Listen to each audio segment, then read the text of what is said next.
the warehouse caught fire, and the rioters were swept away on the spot by the guards as soon as they rushed in, and the bodies directly blocked the intersection. In the chaos, soldiers and saboteurs mixed in the crowd immediately distributed homemade explosives and incendiary bombs those covered in. Fire ran wildly, just like living torches that burned through the guards and cleared the stronghold.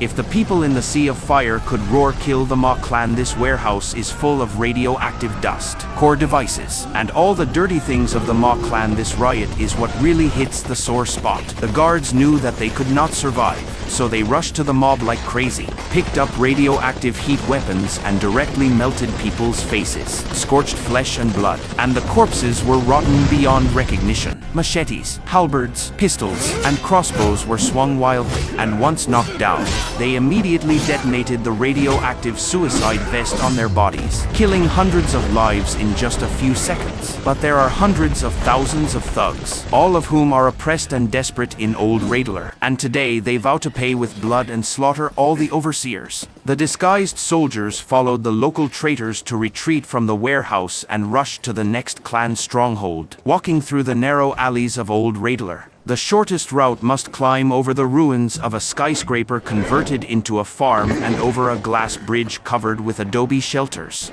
Although those shelters are simple, they are also luxurious, far 100 times stronger than the home in the pyramid without light and oxygen. The traitor led the crowd to blow through the wall and break into the square. The ground was littered with advertising fragments from thousands of years ago, and the fountain sprayed flavored water of unknown taste. Absurd and weird, and the boredom of some communities was never justified. With only 15 minutes left before the wreckage of the Ma family, 100,000 thugs have surrounded this mansion comparable to a city block. The Ma family wall defenses are layered, but not indestructible, and the Ma people themselves know that there is no family that will never be defeated. But anyone who dares to touch them will have to pay the price of blood, and the thugs are willing to pay. Other clans are only hated, but the Ma clan is fearful, just because they are cruel and violent, cold-blooded and ruthless. They also control the ubiquitous radiation of terror called heat. A soldier walked by indifferently, and there was a puddle of flesh and blood splashed from a high place on the cobblestones, and he didn't even look at it and continued to move forward. Without the complete destruction of the Ma tribe, this spontaneous uprising will never end.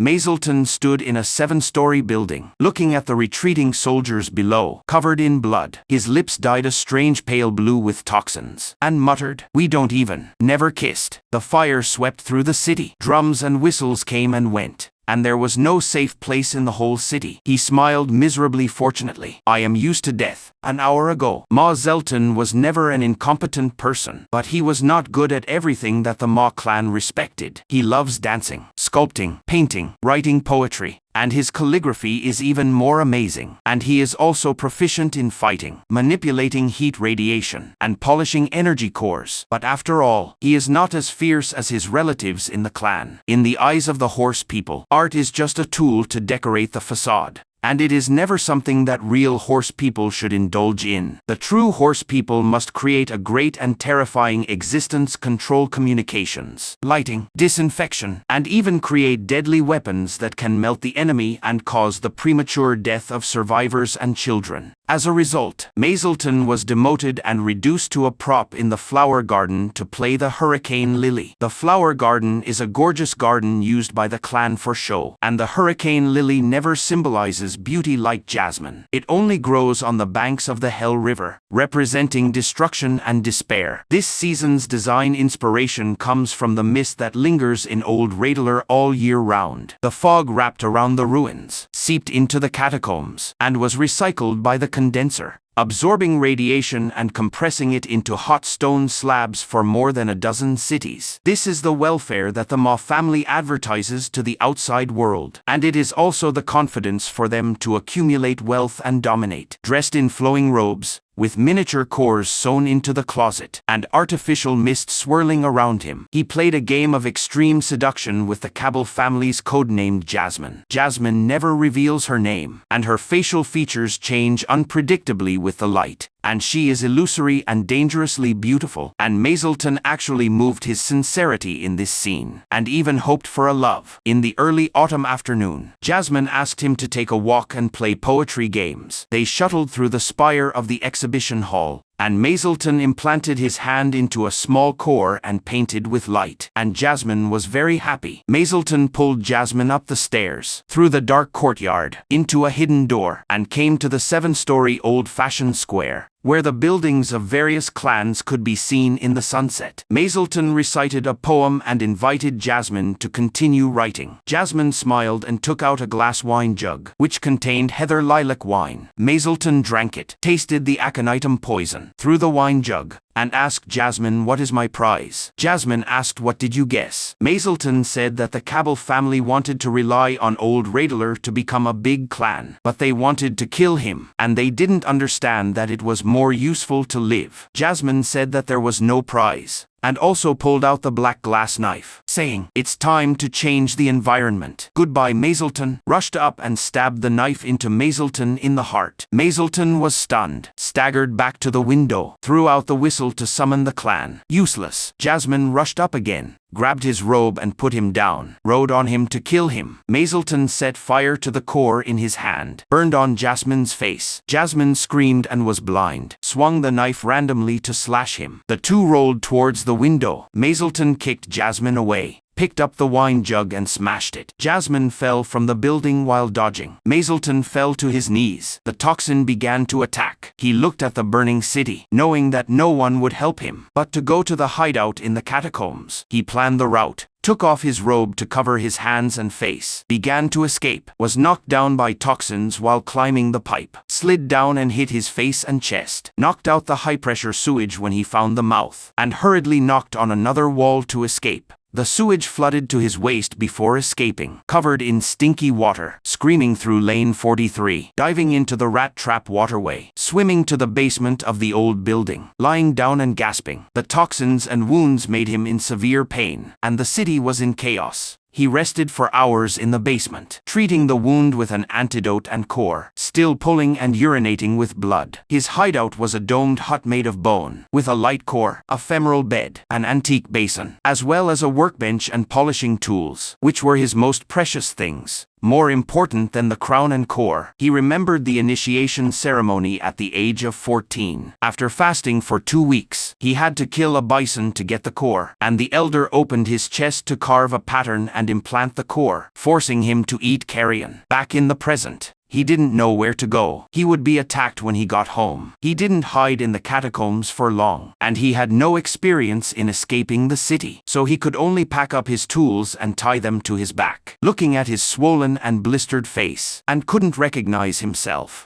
he took out the wine and added azamanth powder, summoned Alfred, offered gifts to ask for favors, vowed to return a life, then drank the burning potion and danced in severe pain until Alfred motioned for him to go out. He wiped the dust from the grave to prevent witchcraft, began to run away, and planned to go to the Lone Pine to find Uncle Matler. Choose a 2-wheeled vehicle as a means of transportation, and the route was from the catacombs to the sunken shopping plaza, then to the sewers, drains, to the swamp pond, and then steal the 2-wheeler. He climbed to the sinking shopping plaza. His chest wound hurt sharply. He cried, came to the balcony, stood on the railing to pee, aimed at the decorative fountain. It was comfortable. A scream frightened him to urinate, fell backwards in pain, and almost rolled down. Evil ghost, disgusting boredom. The shouts of the scavengers faded away, and Mazelton couldn't understand their black words, only knowing that no one was bothering him for the time being. He wiped his face randomly and stumbled underground. The shopping plaza was connected to the abandoned sewers. He guessed that it used to be either a brothel or a paper store, and it was like that on both sides. There were more and more people in the sewers, all wearing masks or flowery faces, hiding in the shadows, and even lining up to hide in the shadows. And Mazelton walked in the middle of the tunnel, and no one paid attention to him, all eager to push him to others. Halfway through the congestion, he picked off the light nucleus from the wall and piled it up in the broken wall, and the strong light pressed the shadow deeper, and continued to sway forward. The creepers in the tunnel killed each other, no different from the slaughterhouse, cutting bricks and smashing even bare hands. Maybe there were people from the Ma clan. He didn't bother to look for it, and no one looked at him anyway. The young man's head on the ground was cracked like a flowing egg and hugged together, and the old man cut his throat and leaned back like a vase. He remembered the stubborn words of the old man in the clan. One is enough, two have earned, and secretly scolded himself for being alone now. And he didn't even get his money back. He leaned against the recess of the wall to rest. The stench was thick and light, and when he opened his eyes, he found that there was a stone with holes at his feet, which was a trap for catching wandering souls. So he stuffed it into his bag and poured a few mouthfuls of water into the drainage tunnel. The drain pipe was crowded with mobs. The Confederate and clan guerrillas ambushed each other. All of them were vicious sneak attacks. Desperate people could barely bypass it. Mazelton lowered his head and pretended not to see it, expecting someone outside the city to answer. Suddenly turned left and stepped on the dark layer, and then drilled into an abandoned sewer, relying on the glimmer of the light core on his waist to move forward step by step, shaking the appearance of his own race myself being killed in the culvert, and quickly forced himself to focus on walking towards the colonnade. The colonnade was once a hall of more than 100 yards. Only 3 rows of giant columns were left leading directly to the back wall. There were impact marks and large pits on the wall, and the ground was full of ancient bones. He went to the end and had no way, and looked up to find that there were regular grooves on the wall, leading directly to the suspected hatch at a height of 100 meters. And several corpses below showed that ordinary people could not go up at all. He found 4 rusty holes in the wall, injected a trace of heat into the small pit under the hole. The hatch clicked to the ground. He walked into the cabin to inject heat. The elevator stopped in a square room. He pushed open the door and prayed not to touch the sewage again. Outside the door was actually a gap at the foot of the old Radler mountain. He successfully escaped from the city, paralyzed on the steps to thank the gods, but suddenly heard the witch's voice echoing in the skull, only to know that the witch burned the core of the mountain range, manipulated the rocks to scatter the clan, and burned the entire city to ashes. Mazelton was terrified, even rolling down the cliff. His back was burned and painful, and he could feel the poisonous mist heat wave thousands of miles away. The witch sprayed the core dust in reverse, and the inhaler was sure to die. Organ failure, coughing up black blood, being burned by high temperature. The fire swept through the city, and nearly 1 million people could not escape death, which was the ruthless style of the Ma family. He didn't dare to stay, grabbed a delivery tricycle, smashed the owner to death with a stone with a hole, silently sacrificed his life to the gods, and pedaled all the way west. On the way, he broke into a fugitive's house, drank a lot of water and fell into a coma. Woke up to find that he had been poisoned by dust toxins, and barely stabilized his body by manipulating internal heat, and rummaged through the closet to find only broken socks, old leggings and broken sandals. This is a CC clan family. There is a chicken shrine and a dying tree in the courtyard. There is very little food, only wild vegetables in the vegetable garden. He walked to the shrine and found 3 hens killed by poisonous dust. According to the rules of the Ma clan, eating meat is a great sin against the gods, but hunger and high fever forced him to do it. He plucked, bleated, and disemboweled in the yard, watching the wriggling internal organs vomit in shame. Without salt and spices, he could only fry the chicken on a hot stone with pickle brine, force himself to swallow it, and marinate the other 2, pack food, water and tools on the road, and dug out the small kernels in the chicken's body, buried the chicken bones under the tree, full of sin and nausea. He knew he could never go back and had to cross the sea westward away from old Radler. He rowed across the Great Lake on the west side, reached the shore before falling into a coma with a fever, and was rescued by the dusty people when he woke up, with the mark of the heavenly quartet hanging on the wall. The bald old man who took care of him was named Island, the leader of the local witch group, and Mazelton said that he had long lost his name, and Island named him Heavy Blow, and after learning that he was a polisher, he invited him to work in a village in Neo-Scandinavia in the west. Ireland told him that that area was once a wasteland, and more than 5,000 venerables burned their souls to light the holy lamp to revive the ecology. But it was snatched up by various forces, and now it has become a borderless land, with chaotic land leases, and it just needs to be rebuilt. Of course, the wizards can also get a high-quality public land, and when the water is open, the river valley there will be particularly good, and they don't want to spend a penny, do they? Yes, for fear of messing up the deal. Everyone agreed at the last big council that if they don't spend money, they have to help us build a barracks on the disputed land. Mazelton tilted his head and looked puzzled. The agreement is that whether it is a clan, a tribe, or an ordinary person, you can't engage in those bells and whistles Renaissance performances, and you can't invest in your own land. You have to sell all the assets in your hands, raise money to support those settlers who can fight and defend, and let them build barracks on the disputed land, even if they sign a fake lease and spend money. Can they not know our thoughts? I definitely know. But this is the most trouble-free, and expelling those armed settlers is much easier than fighting hard. But it takes money and time, and it takes several years. Mazelton nodded. Then what can I do? You can just follow it, and when you get there, someone will give you clothes and rations. You don't have to worry about anything. Just follow it. Mazelton was happy to hear this. In the next few days, he learned to dress with the fishermen, wearing several layers of socks, boots, and coats. Cold is the biggest enemy, and you can't take it off even if you sweat. Otherwise you will easily get sick. The fisherman also gave him a ceramic waste knife, with patterns engraved on the wooden handle, saying that he was particularly good at cutting things, and taught him how to use a slingshot and how to set up a tent. Mazelton followed him to learn to set up tents and recognize roads, watching the fishermen weave boats out of reeds and use kelly grass to make ropes. When the boat sailed, he looked at the scenery outside the window and suddenly thought of Lao Ding. Lao Ding opened a food stall in the town. A bowl of pea soup in Sanrad, a pancake in Silad, smeared with hot sauce or sesame oil. Lao Ding's hands were thick and crooked, patting the dough and baking the cakes very quickly, baking and talking about the city, saying that young people were ignorant. Lao Ding has always had Marima in his heart, the girl who won the martial arts championship at the age of 13, and the whip was accurate and ruthless.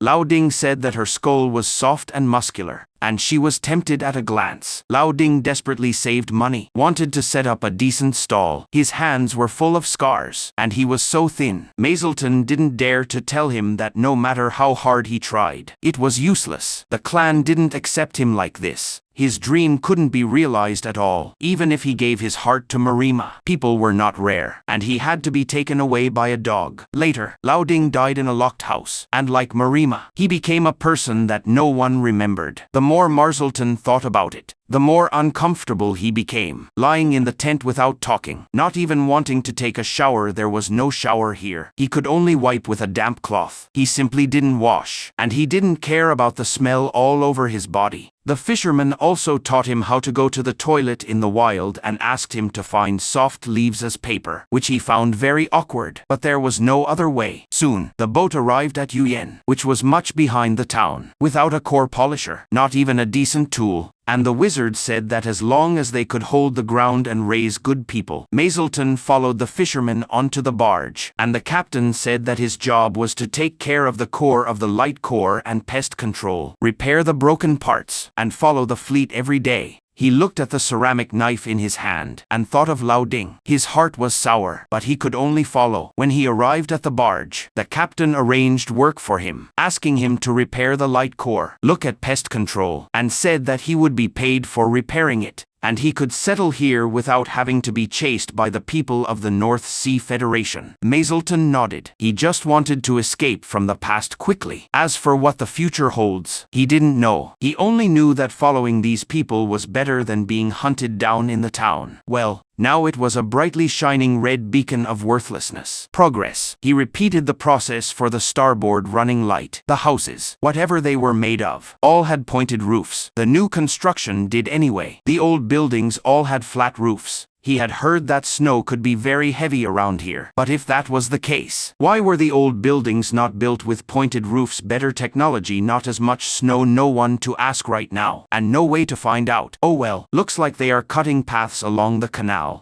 Maybe they were going to set up line barges. Now that was progress. Locals were tossing their chamber pots into the canal. Same canal they were pulling drinking water out of. Such progress. The town of Wabashin was perched around the inlet to Zerald Bay, shifting loads from the barges into the barks and galleys and strange three-bodied crafts that plied the sweet, cold waters of the Blackwater Sea. A town of scavengers, Mazleton thought, with all of a scavenger's dignity. Squat buildings sprawling along the inlet, parallel to the docks. Lousy bars crammed full of worse companionship. Squalid flops, whose fleas he could see jumping from a mile away. He made a beeline for the barks, determined not to spend the night here if at all possible. The bark he was to crew out on was the Lady Dimo, some 23 nautical smoots long, which apparently were very slightly longer than the landlocked variety. Big for the inland seas, Mazleton recalled, small for the intercontinental oceans. Its crew was barely 200 souls, and he knew the fighting ships of the North Sea Confederation had some 500 aboard. Presumably they were bigger. It would take 4 days to reach Sky's Echo. The Lady Dima was painted a shiny black with red trim. 3 masts rising from the flat deck. The sails were broad triangles jumbled around rhombuses hanging from cross beams. The ropes alone were a dizzying mess of hemp and sisal and tar. Mazleton found the chief, who was not in charge, and who led him to the captain, who was. He was instructed to sign on the ship's register. He did so. The captain directed him to the bosun, who was in charge of him, and in turn showed him to his hammock. He was told to stow his bag in the locker down below, return himself to the hammock and remain there until his shift some 6 hours from now. If he needed to relieve himself, he may make use of the railing. Refreshments were whatever he had on him, until chow time. Don't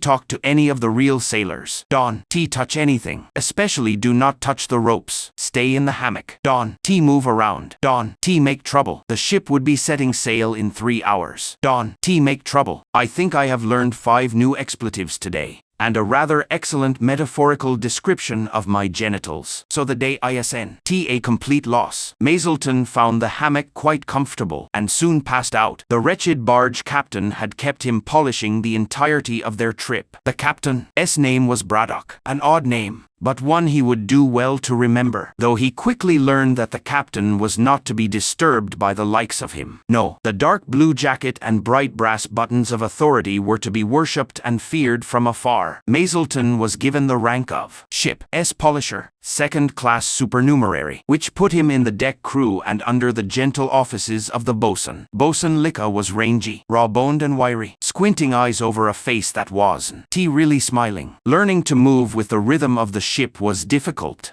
Mazleton had been given to understand that ships went up and down on the waves. This was only partially true. The ships also went side to side. At any given moment, one was moving in no less than 3 directions at once, which made walking dangerous and polishing damn near impossible. More damning still was the slamming, to the extent that Mazleton had imagined being at sea. He imagined the boat would smoothly travel over the waves. Not so. They slammed around in the troughs and crashed over the peaks. The effect was rather like being punched in the kidneys every couple of minutes. Reminded him of dinner with the clan, back when he was small. Mazleton had also been told that the waves on the inland seas were not so big. The water roared over the prow, sheeting across the deck in a glassy blue froth and then down into the gutters. It was impossible to stay dry. Yet all he could think of was she of the rattling rings reminding him that cold is the enemy. You gotta stay dry or you will freeze. His first job was, of course, the light corps. Bosun Licca, aware that his charge had never been on a real ship before and was already looking green around the gills, directed him to the polisher's seat. It was the maddest looking thing Mazleton had ever seen. Basically 3 well-oiled wooden rings holding a stool and bench in place, with a light core overhead. When the restraining pin was pulled, the rings swung around madly, but the things inside of them acted like they were suddenly cut off from the motion of the ship. What mad genius came up with this? Mazleton asked Licca in wonder. What mad genius came up with this, bosun? I want to remind you twice, and nobody knows. Same person who figured out compasses work better if you put them in the same sort of thing. Though if I catch you poking around the binnacle I will throw your ass overboard. Clear. Bosun, it was an awkward, huge thing, on a ship where space was at a premium. It all folded up more or less flat and was stowed in the cargo hold when he wasn't using it. He watched them pack it away after he spent 6 hours polishing. It was all a jumble. Everyone had a place to be and knew exactly where to go when it was their time to be there. Jenna, S.I.s. Maggot, if I find you blocking a sailor again, I'll knock your teeth out. Stand over there and Don. T move. Sorry. Bosun, what are you standing around for it? S chow time. Move your ass to the galley. Sorry. Bosun, lunch, dinner, the meal. Whatever meal it was one twice-baked biscuit he almost cracked a tooth on. A cup of hot seaweed broth and a bowl of beans cooked almost to mush. What are you sitting around for? You have work to do. Sorry. Bosun, but nobody told me what to do. Do I have to hold your hand for every little thing? Go inspect the food purifying cores. Then the vermin control cores in the cargo hold. When you are done inspecting them, report what needs repairing and what you can just recharge. Idiot. Yes, Bosun. Sorry. Bosun. The clanging brass bell woke him for the second day. His canvas hammock was considerably less comfortable this morning, as his spine seemed to object to the curve. Strange, considering how comfortable it was to get into the night before. And it seemed warmer then, too. Cold now. 3 more days. Breakfast was one twice-baked biscuit that he softened in his seaweed broth and a bowl of oats seasoned with a bit of salt. The jostling was not quite as bad, and his kidneys seemed to have adjusted to the punishment. Somewhat, their course had kept them skirting the shoreline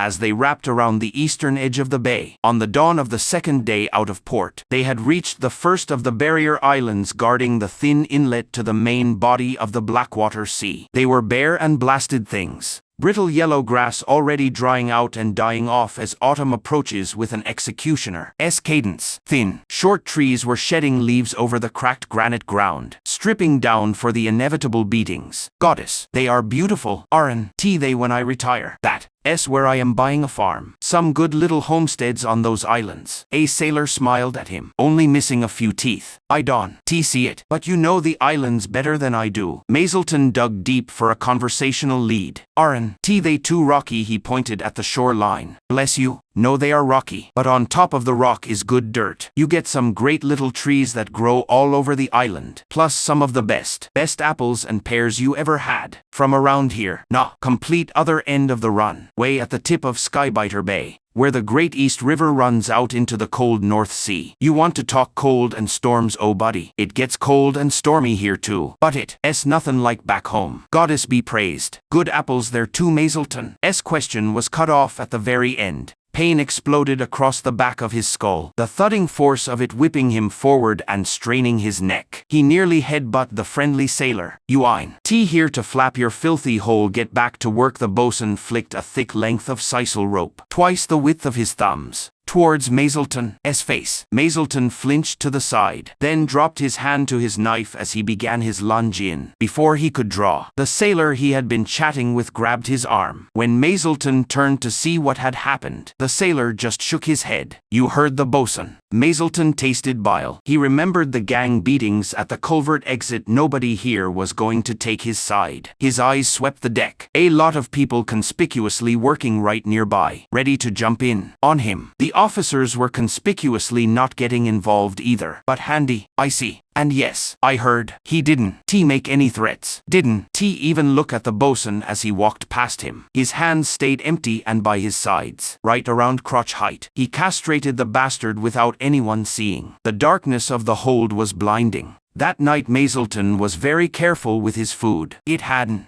been tampered with, but it never hurt to be careful. His hammock wasn't comfortable anymore. As soon as he got in, he saw himself pinned, trapped by blankets or ropes and helpless to escape the canvas cocoon. They would pin him down and work him over with wooden clubs. He had seen it before. The kids in the clan would be showering and some of the older ones would grab someone, slam them down on a bench and start working them over with knotted, soaked towels. No broken bones, but a beating the victim would never forget. A way to thin out competition before the rite of passage. It was a well-known fact that if you broke someone's spirit before the rite, they would die. That's what they were doing on this boat. He was only here for 4 days, and they wanted to break him. second class and supernumerary. Not really one of them. Could he work for 2 days without sleep? Unlikely. And mistakes polishing could be fatal. But how could he sleep nowhere safe to hide on a boat? He tried to sleep that half sleep you learned young in the clans. Enough to get you through the day, but shallow enough to wake at the first sound. It was never really enough in the clan, even less so on a ship. When the morning bell rang, it didn't. Tea half matched the ringing in his head. The third morning, biscuit, broth and porridge were also free of tampering. Nobody said anything. Nobody even looked at him funny. But nobody talked to him either. That suited Mazelton. He got to recharging the cores buried in the hull under the waterline. Once upon a time, or so he was taught, ships were made of metal. Buoyancy being what it was. They could float. It was mad to think of it. Even the rabid ostentation of the Xia clan wouldn't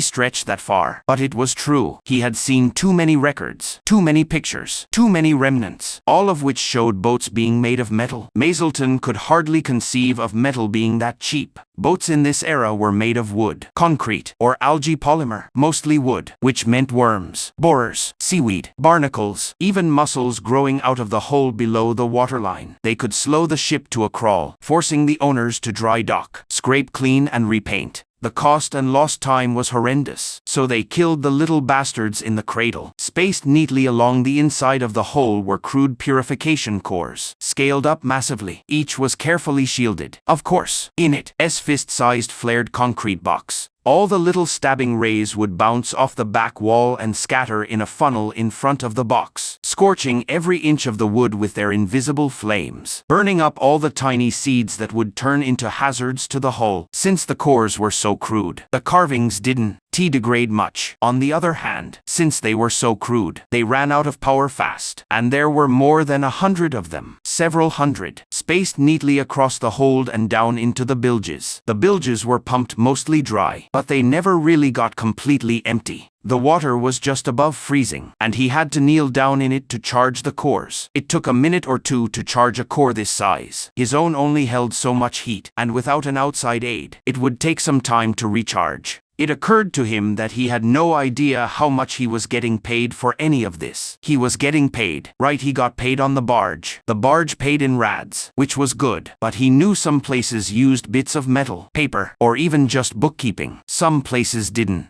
Use money at all, just barter or communal service. Was food, board and transportation his payment? No way. Right, how the hell had he signed on as crew without knowing how much he was getting paid? Or how he could recite the name of every Sky Pride polisher in Old Radler, along with their favorite vices and where they got them satisfied. Somehow he got from there to kneeling in freezing, filthy, rat-tainted water, shivering uncontrollably as he waited for the heat to rebuild under his heart. All for a biscuit he could build a wall out of. Seaweed, water and mushy beans. And all the kicks he couldn't dodge. Of course. What happened? Just what the hell happened? There was a revolution. Someone, a lot of someones, tried to kill him. The person he liked. He melted. He got sick. Ran.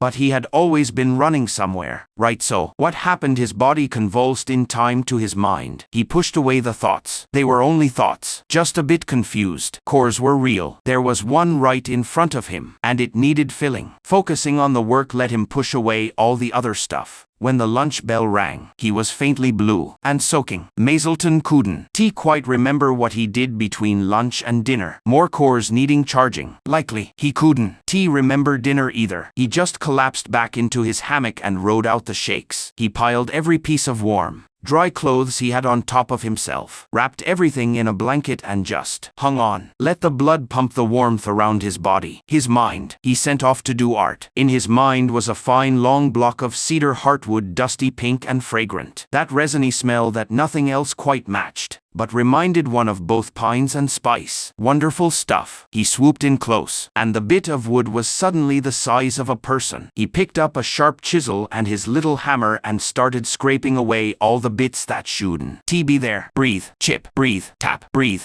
and blow away the curls. Breathe in the cedar. Breathe out everything else. He wasn't sure what he was carving just yet. That's how it always was. Ever since he found that pictures could express his intent better than his words could. He just let his hands work. The wood chipped and peeled away. revealing the person hidden in the sweet red grain. Their cheeks were angular, gentle muscle flowing from under the ear in a smooth curve to the tip of their shoulder. The arms, never too bulky or thin, but always strong and active. And the whipping, snapping fingers at their tips so lively. They danced in the wood dust, the dust of this world, and were not stained. Perhaps this was one of the elflaid, not the one he danced with, but some other one who watched him dance with satisfaction. The powerful legs curled under them, half crouched in a fencer's pose, right arm extended, left back and ready to catch. Oh, I think I really did love you, my Jasmine. I never even won your name, but nevertheless, I did love you, do love you, even though you tried to kill me. Not bad company for a parasite. Relationships have started in worse places. Right? Mazelton could practically hear the statue scoffing at him. He nodded. Yes, he was an idiot. Yes, when he was less completely smashed he probably would feel quite differently about them. But shivering in his hammock, hiding from the farts and burps and noise and jolting waves and sheer bodily odor of 200 unwashed souls, he missed his fragrant Jasmine. They could sing and dance and laughed at his jokes. They liked his art, not just passively, but they engaged with it, critiqued his dances sensibly, saw the origins in his diadems, tracing their inspiration through their twists and angles. They always acted aloof, but wherever he was, they would appear, with that look on their face that made you want to make them smile, even if it was their job.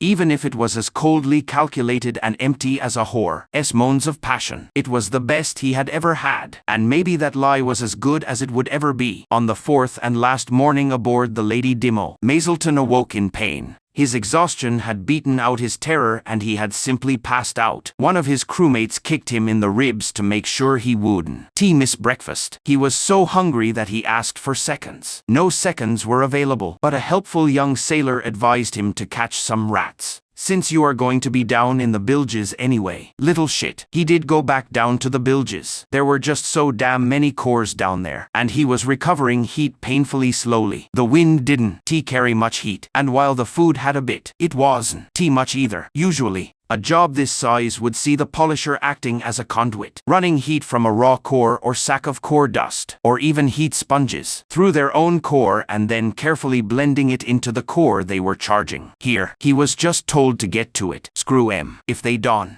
want to give him the supplies he needs, then they can leave half their cores empty. In fact, Mazelton didn't whistle while he worked. He simply emptied some cores to fill others, while recharging his own, and replacing the heat he dumped into the bosun. These days he really didn't care for anything less than a full charge. The ship pulled into Sky's Echo on the afternoon of the fourth day. The harbor didn't reek of fish, trash or excrement. As the cold tamped down on the smell, winter wasn't here yet, but it surely wasn't far off, much like the fish guts, trash and excrement in the harbor. The crew was mustered on deck, unloading the wooden cargo crates hand over hand to the stevedores on the shore. The ship's carpenter was already fixing a stretch of rail, and Bosun Licka was leading some sailors in tarring ropes. The purser, who managed the astounding feat of being both skeletal and having a distinct paunch, handed him 4 pea-sized cores, already polished and with a very faint great wave carved in them. The North Sea Confederation, washing ashore. Their reach was farther than he thought.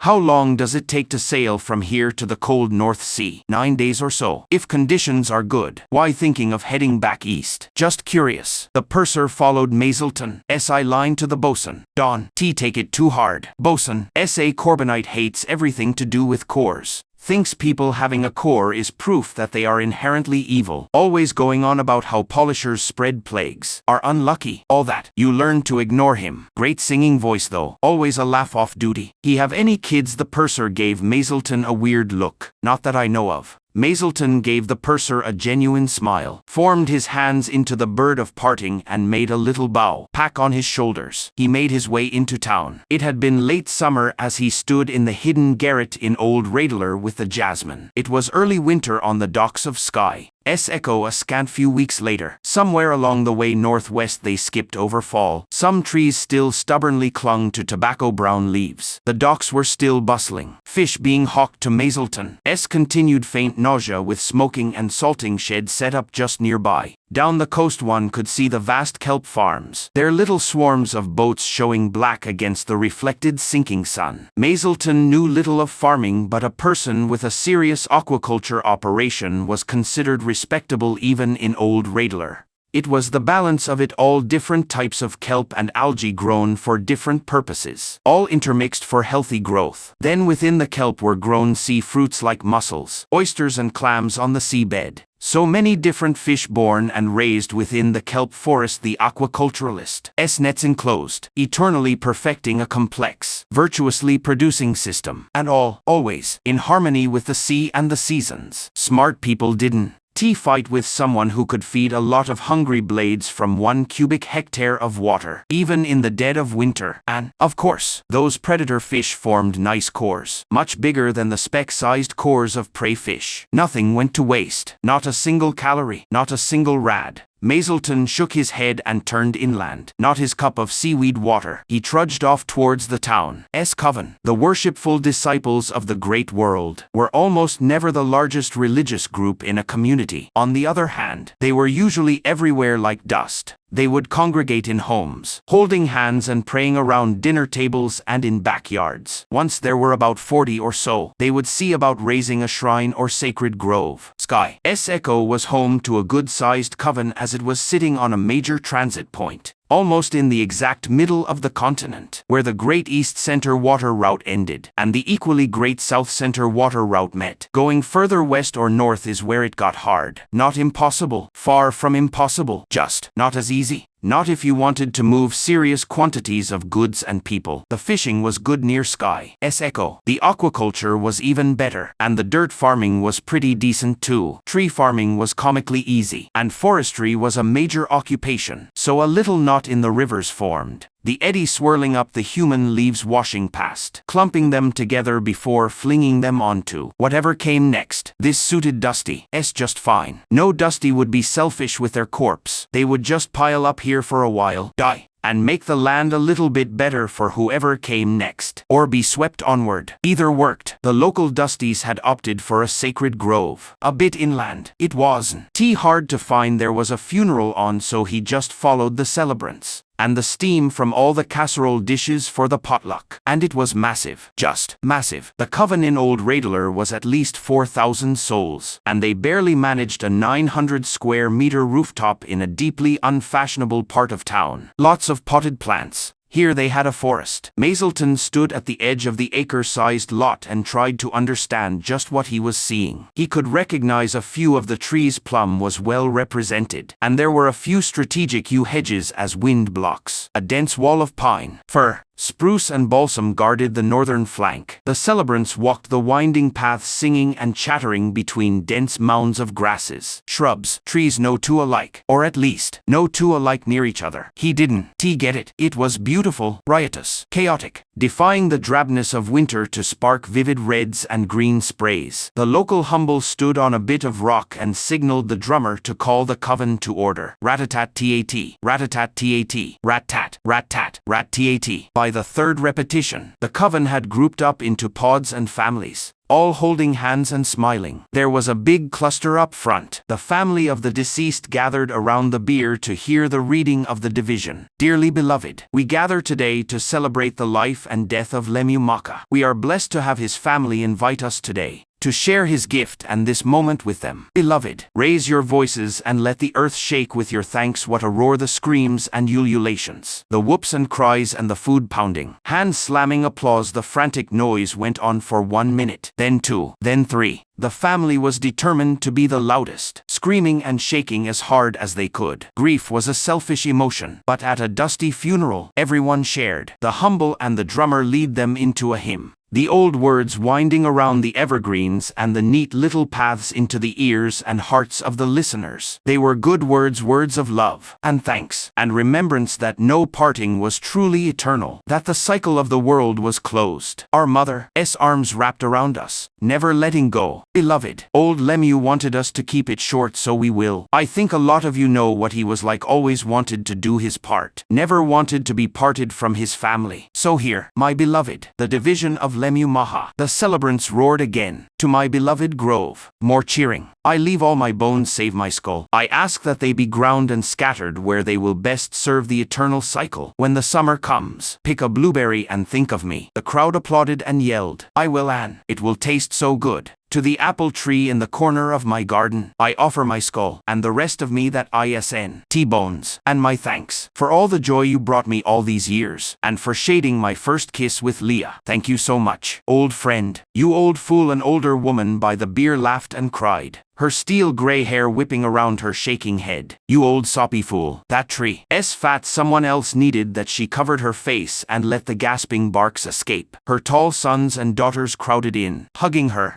Some couples in the crowd awed, and no few gave their loved ones soft kisses. It was soppy and romantic, and not a soul blamed old Lemu. Somehow, you just knew his wife's skull would be buried under that same tree, next to his. Not everyone had such a good end. That's it. He wanted it short and sweet. So now for the part he really cared about, the feast. Eat up, laugh, and tell stories of our dear friend Lemu, not gone from us, just going through some changes. The crowd cheered once more and descended on the tables, groaning with food. Songs would break out spontaneously, growing and fading, mixing with the laughter and tears of the crowd. Someone had brought out something that looked like a lute, and struck up a tune. The drummer jumped in on it, and some of the kids started racing around the paths like little hellions. Mazelton broke down and cried. It was the best funeral he had ever seen. Mazelton would never bury his parents. They weren't Dusties. Of course, their family gods had totally different funerary customs. But he didn't perform any of the rites. Didn't offer incense. Didn't lay out fruits and grains. No ritual flagellation and preserving their death masks. His parents would have died of shame if they knew they would be buried without professional mourners in attendance. Leaving them unburied felt like a pulled tooth. The elf laid his clan venerated Warren. Too particular about the forms of things that didn't directly involve them. Mazelton more or less understood their perspective. As long as the traditions are kept, the bargains with the elflaid will be kept. So better that the mortals observe their rituals than not. Still, not their monkeys. Not their nut factory. Mostly they just came for the incense offerings they were given as a thank you for looking after the deceased over the course of their life, and guarding their dissolution into the earth. Of course, the failures who got buried in the fields didn't get an incense offering made, leaving their soul up for whatever wandering demon felt like a snack. He could imagine the elflaid floating around, inhaling the incense, going, yes, guarding, that is what I am doing right here. Guarding, more of the good stuff. Guarding so hard. Mazelton watched the steam rise out of the hot dishes and slowly fall again as the chill set in. Did the hag try to sell the plume of core dust as an incense offering? No. Impossible. She would have piled up every dram of incense and fragrant oil in the hall of ritual, set the whole damn thing on fire, and said, damn the others. Just make sure the clan makes it out clean. Mazelton lost his interest in both food and talking when that thought forced its way in. He just stood under a tree and waited for things to wrap up. He would catch the humble before he took the family to the partition. In Old Radler, people would have just left him alone. He was a long way from Old Radler. A plate of herbed white beans and pickled onions on a flatbread was shoved into his hand. Hey buddy, you must be new around here. I am Al Johnson, Mazelton, and yes, my ship just came in, and you turned out for old Lemu. Wow, buddy, you are going to really fit in here. I saw you offering tears earlier. Just wanted to say, I know Greta appreciates it. Heck, old Lemu appreciates it too. I am sure. Just remembering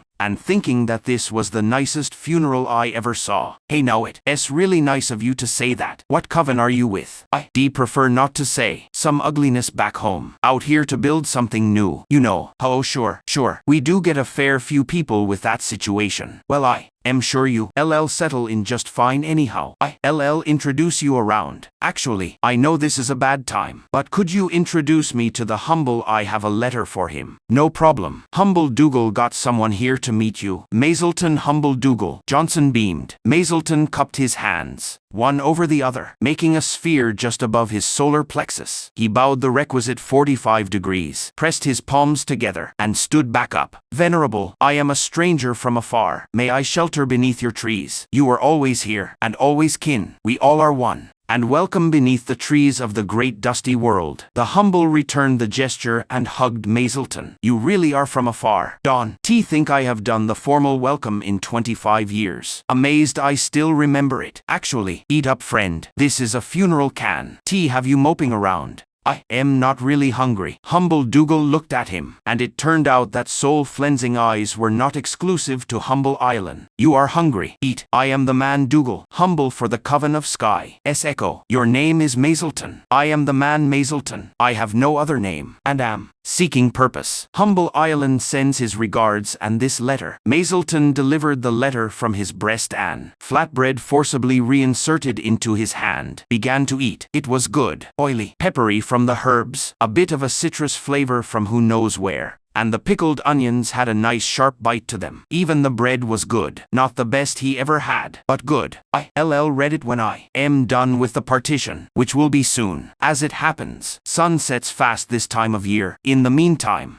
meet some folk. I'll find you after. Got a place for the night? Not yet. Fellow Johnson, no problem. Tom is out pulling a load of pine to Fort Kalimaka, so I could use the company. Let me introduce you to some folk. Al took Mazelton around the little clusters of people, introducing him as Fellow Mazelton from East Pescia. And people magically stopped asking where he was from. Instead, they asked him his trade. He told them, and somehow he became more attractive. Turned out that polishers were a very rare around these parts. Goods flowed through here and away from here. They did not get manufactured here. Yeah. There are a couple of polishers based out of Dillywater a day or so. Sail from here, at the mouth of the Mud Dragon River. Then there is Maggie who tours the little villages around here, mostly recharging cores. I think she said she could polish, but I don't think I have ever seen her do it. Mostly they get shipped in from Fish Weir. Expensive. An old bantam in a fuzzy wool jacket declared. Al nodded along. Dawn. Maggie make bug repellent. She says she can. I can make insect killer cores, and light cores and food purifiers and, well, a lot more things. Mazelton gave his business smile. Mother had made him practice it until it looked real. Oh, can you make hot weapons? A shock-headed little hellion asked. Can I? Yes. Can I make ones that can be used safely by non-polishers? No. Honestly, most of the time a sling is a better bet. PSH. Yeah, right. Decently thick jacket stops some kinds of heat. Dawn. Stop a stone to the head. Plus they generally have a longer range. Try one out if you don't. Believe me. This got the hellion thinking and their outraged father squawking. Are you going to open your own shop? Not around here. I don't think. I am planning on heading out to the far west. Frontiersman. Are you? Not really. But I heard they can use polishers out there. Yeah, that. For sure nearest ones to them would be the sea folk. And they don't trade. At least, not that way. You can do deals with them. An older man jumped in, his curly toque bobbing with authority. You just have to know how and what for. Dusty world, here we go again. When I shipped out to the western wastes, I made it all the way to the far coast. Now let me tell you, the old-timer slid into the broken-in shoes of his story, which trod an interesting road for Mazelton, but clearly were lethally smelly to the rest of the cluster. Al forcibly dragged Mazelton away. Woof. Sorry about that, buddy. Actually, I don't know much about traveling in a wagon train. Is he a good source for that? Not the worst. But you have to keep in mind that he was in a mercenary company as a spear carrier 30 years ago. He really did see some stuff along the way. But you would be better off asking someone doing caravan work right now. I'll take you to Sija. She runs mules out to Yellowknife. Thanks. Say. I was meaning to ask. Mazelton waved his hand around. No offense, but it looks like the designer had a thing for wiggles and an abiding hatred of matchy-matchy plants. Al barked out a laugh. You aren't wrong. How much do you know about Renaissance? As much as anyone who hasn't done it, I guess. So, not much then. When a renaissance is planned, you gotta think about layered systems. Every part of the ecosystem needs to be built up: water, dirt, organic material in the dirt, bacteria in the dirt, fungus, bugs, worms, so on up to trees and finally, people. It's all connected.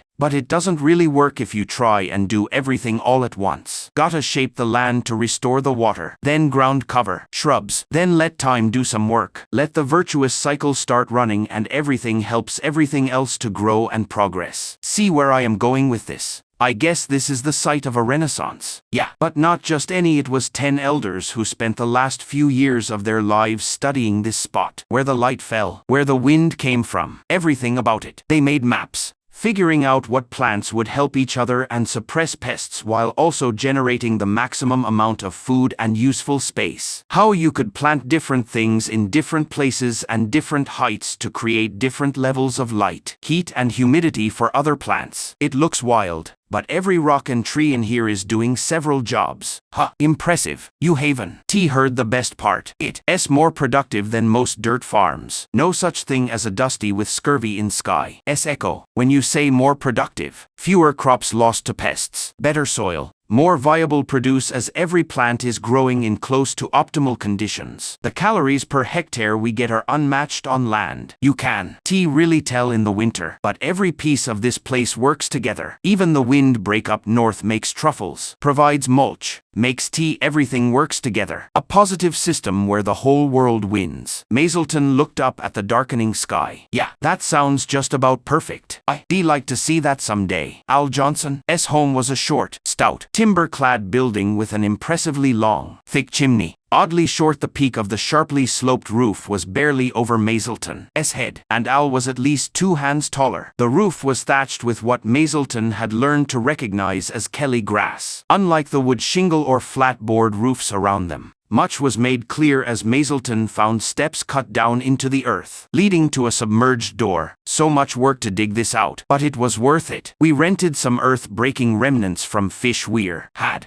shipped over special with a work crew and let them get to work. They broke up the hard pack. Tom hauled away the dirt with his aurochs. Kept going like this until we had the biggest hole this side of a mine. Lined it with slate and concrete to keep the water out, which was a whole other big job. Then insulated that with sawdust and a layer of pine board. See how nice it looks. The lacquer. Get good. Thin layers of a super clear lacquer. It will look pretty for decades. The interior was almost uniformly pale yellow, the little light cores bouncing their beams merrily about. The thick shutters had been pulled over the windows already, and the heat stone was keeping the place remarkably warm. Then Tom had the big brainwave: water is the enemy of roofs and foundations. Right, but we know something that repels water like nobody's business: the Kelly grass they grow way over on the other side of Fish Weir. Expensive to ship it all this way. But at this point, we were in too deep. We had to do it. Mazelton nodded understandingly, not understanding what manner of madness had possessed this seemingly well-to-do couple. Boom. Most waterproof, leak-proof, snow-proof, ICE-proof thatched ceiling in sky. Echo. Get that chimney up so that we have good ventilation if we get snowed in. Make sure the pantry is huge, in case we get snowed in. Make sure there is a big cistern, in case you get snowed in. Yep. And Tom and I both like hot baths. You know, nothing like it after a day hauling and cutting timber. Mazelton's lips twitched. You guys could afford all this on a timber-cutting salary. Generous clans. No, it's not a clan thing. Tom and I had building a forever home as part of our contract renewal. Open-ended, Al said with a trace of shyness. Mazelton smiled and nodded. And, well, we don't just cut and haul trees. We do the forestry too. And we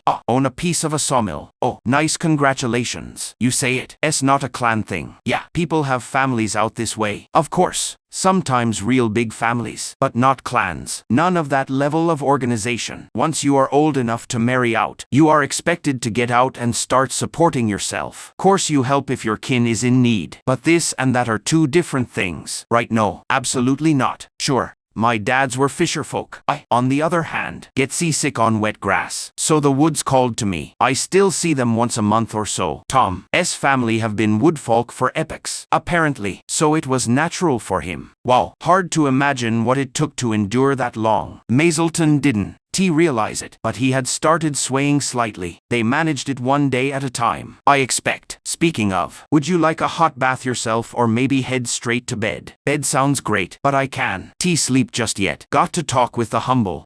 Understand. Come on. I'll set you up a bed. The sofa in front of the heat stone folded flat into a sort of hard mattress on a platform. Mazelton had never seen anything like it, but figured it was more than good enough. He sat to pull off his socks while Al went to get a pillow. Al returned to a sleeping Mazelton. Sitting up, one bare foot in the air. Humble Dougal invited Mazelton out for breakfast and a bit of a chat. He had read the letter and had some thoughts. Not many people are willing to be a chess piece. Are you sure you want to do this? You could lead a very comfortable life here. No offense, but I really doubt you are worth the confidence tracking down all the way out here. We aren't even 2 weeks away from the cold North Sea, and I think they would find a reason to care. So, yeah, keep running west. Breakfast was a bowl of wheat porridge topped with some red flakes that tasted gently of citrus. He had no idea what it was. Sorry, topic change. What? This red stuff tastes sweet and citrusy. Sumac grows wild around here. You just need to be careful what you harvest, as some varieties are poison. I am told it tastes like lemons. But Mazelton nodded. 2 weeks inland is further away than you might think. But if your mind is made up, then we will do our best to help you. Humble Dougal pushed his spoon around his bowl. So, you have traveled across half the continent in less than 3 weeks. I was sick for a while, not really sure how long I was under Humble Island's care, but in terms of how long I was intentionally traveling, about 3 weeks or so. I am afraid you may have a somewhat unrealistic notion of how the next phase of your journey will go. Wagon train. Right, I know it takes longer, months, than going by boat. Yes and no. Yes, it takes longer, much longer, but the pace is inconsistent. Humble Dougal started to tap the air with his spoon, tracing an invisible chain of dots between their table and New Scandi. It's not about the mileage, but the conditions. Let's say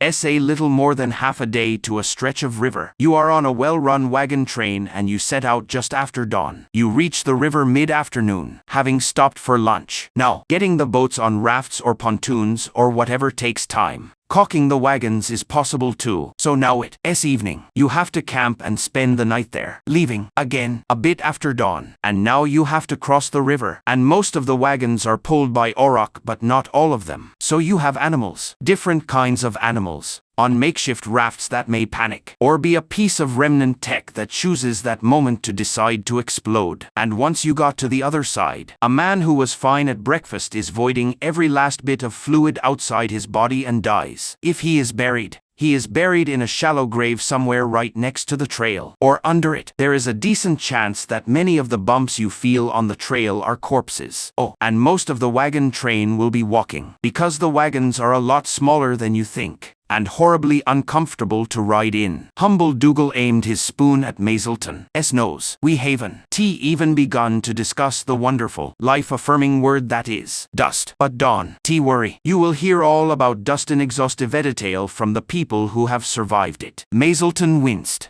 But on to more pressing matters. Wagon trains have either stopped running for the winter, or are limiting themselves to short hauls locally. It's still a little early for snow, but when the snow comes around here, it comes in quantity and sticks around. Put it this way, you aren't leaving Sky Echo until spring. I hadn't really considered that. Obvious now that you say it. Yep, which means we got to figure out where you are going to sleep, how you are going to eat, and what you can do to put yourself in the best position to succeed when you hit New Scandi.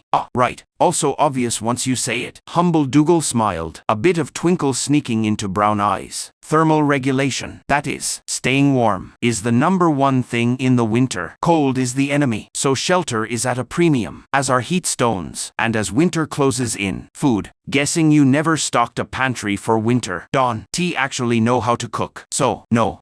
Well, no need to despair. I think you are going to be a very popular houseguest for quite a while. It had never occurred to Mazelton that one could pay for one's lodgings with core recharging. People around here mostly used rushlights, with the mildly well-to-do displaying their light cores with studied indifference. Hanging a core light above your door was strictly for taverns, brothels, and warehouses. This led to some oddities, like people preferring harshly white light from their cores, so nobody seeing the light from their windows would mistake it for the warmer yellows of a rushlight. And they wanted them bright, very bright, because they probably only had one, and wanted to get the most use out of it that they could, which meant they often needed charging. Mazelton was, indeed, a very popular guest. Even the poorest person would have a heating stone, even if it was a fragment barely a hand's width across. Those same poor folk would often keep their stone fragments tucked under their bed, as they weren't tea enough to heat a small shack in the winter, he would have laughed or been horrified had he known people were deliberately breaking heat stones. In the days where he danced on the tabletops and in strange shrines to unknowable gods, tumors were a certainty. Death was a certainty. But he got it now. Everybody dies. Just a matter of when and how. Cold would kill you right away, while tumors might kill you years from now. For a lot of people, it was an easy choice. So Mazelton charged a lot of heat stones too, while casually and strongly suggesting that they at least seal the edges with concrete or something. HI's hosts always agreed, and never did it, though he could occasionally persuade them to invest in a heat sponge. Really, you are making money doing nothing. Where are you going to find a better deal than that? Oh, what an ancient scam. The heat sponges were bamboo canisters stuffed with wood pulp processed into a sort of porous, radiation-absorbing sponge. There were vents at the top and bottom, with a minuscule bit of core dust 2/3 of the way up.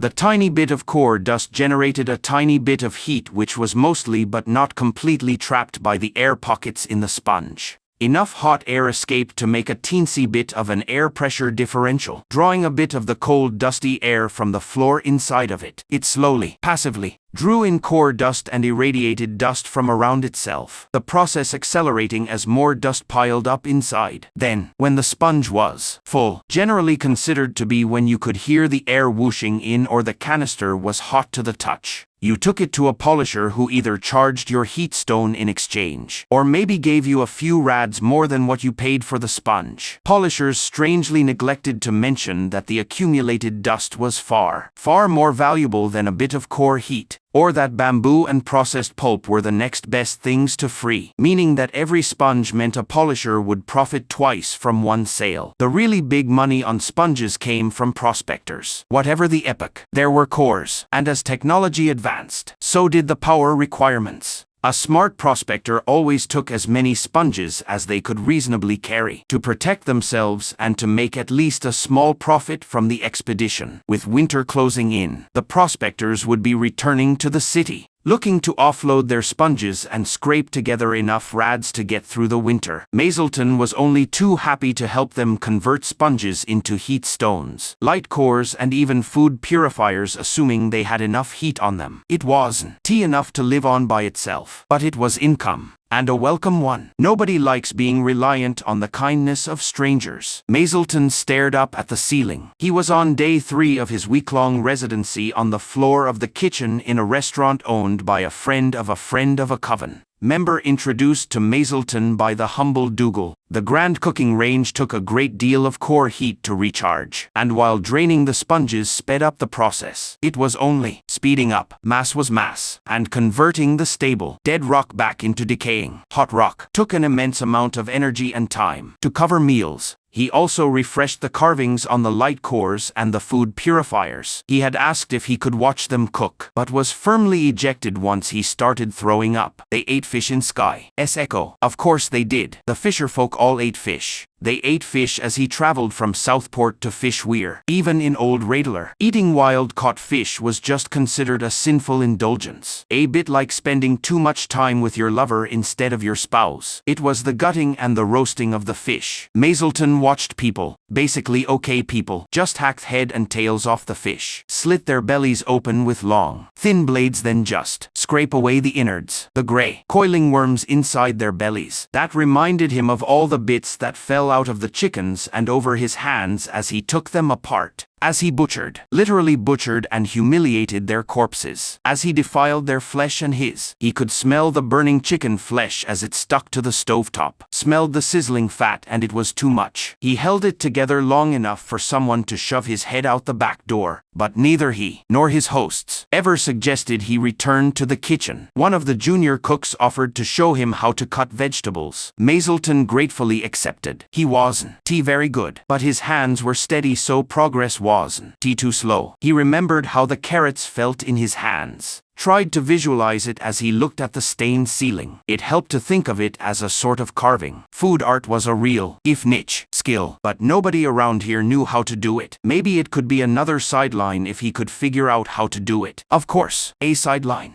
so he could build up more capital, so that he could flee further in more comfort, to a more comfortable exile, to wait for death. He had no desire to end his own life, but he did wonder if it made a big difference if he died now or a bit later, being a polisher, and thus half a grave robber. The only honest answer was, no. Whatever difference he might make, however big or trivial, would, in the final accounting, come to nothing. This was one of the tenets of the worshipful, wasn't it, that nothing lasts forever, that all pain and joy eventually return to balance, that this, too, shall pass, that the only moment that exists is now, and in this infinitely small instant, you are possessed of infinite freedom, that, since everything would return to dust, now was the only moment that truly mattered. So you might as well be cheerful and make the world a better place. Because who wants to spend their only moment of existence being miserable? Easy to say, hard to believe. Memories intruded unbidden. He danced with Loy Pelanoil on stage at a party they weren't invited to. They were both wearing masks, but hell, everyone knew. Were the Pelanoils in on the coup with the cables? They more or less split the rookeries between them. Hard to believe they didn't know anything about it, but he kept coming back to dancing with Loy, and that little shimmy shoulder flick he did every time he finished a turn, like it was cool or impressive. When the dance ended, Mazelton had told him it was dumb as hell. They parted in anger. Was Loy dead? Did we kill him? Could he have made a friend and found out about the coup and maybe stopped it? Maybe.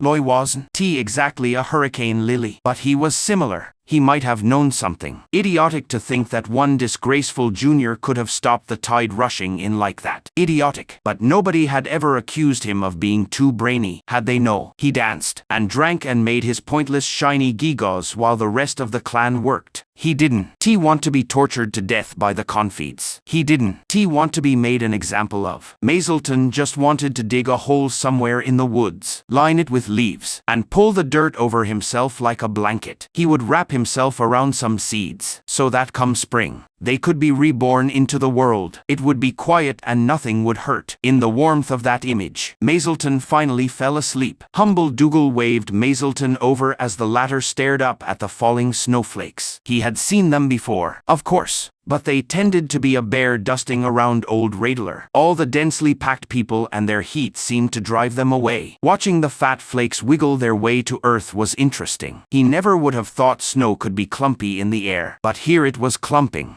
Brother Mazelton, I hoped I would catch you here. How are you settling in? Hard to settle in when you move every few nights. But, well enough. I am getting a feel for the town, which is good, and a feel for the local trade, such as it is. Yes, Dougal nodded. Right. And you see why I said staying here would be lucrative. Mazelton looked Dougal in the eye, and the humble winced internally. Somehow those eyes were even deader than when Mazelton had arrived. I don't really want to stay here. I can see that. Well, have you picked a plot of land yet? Mazelton stared blankly at the humble. A plot of land in New Scandi where you are going to live? Mazelton continued to stare.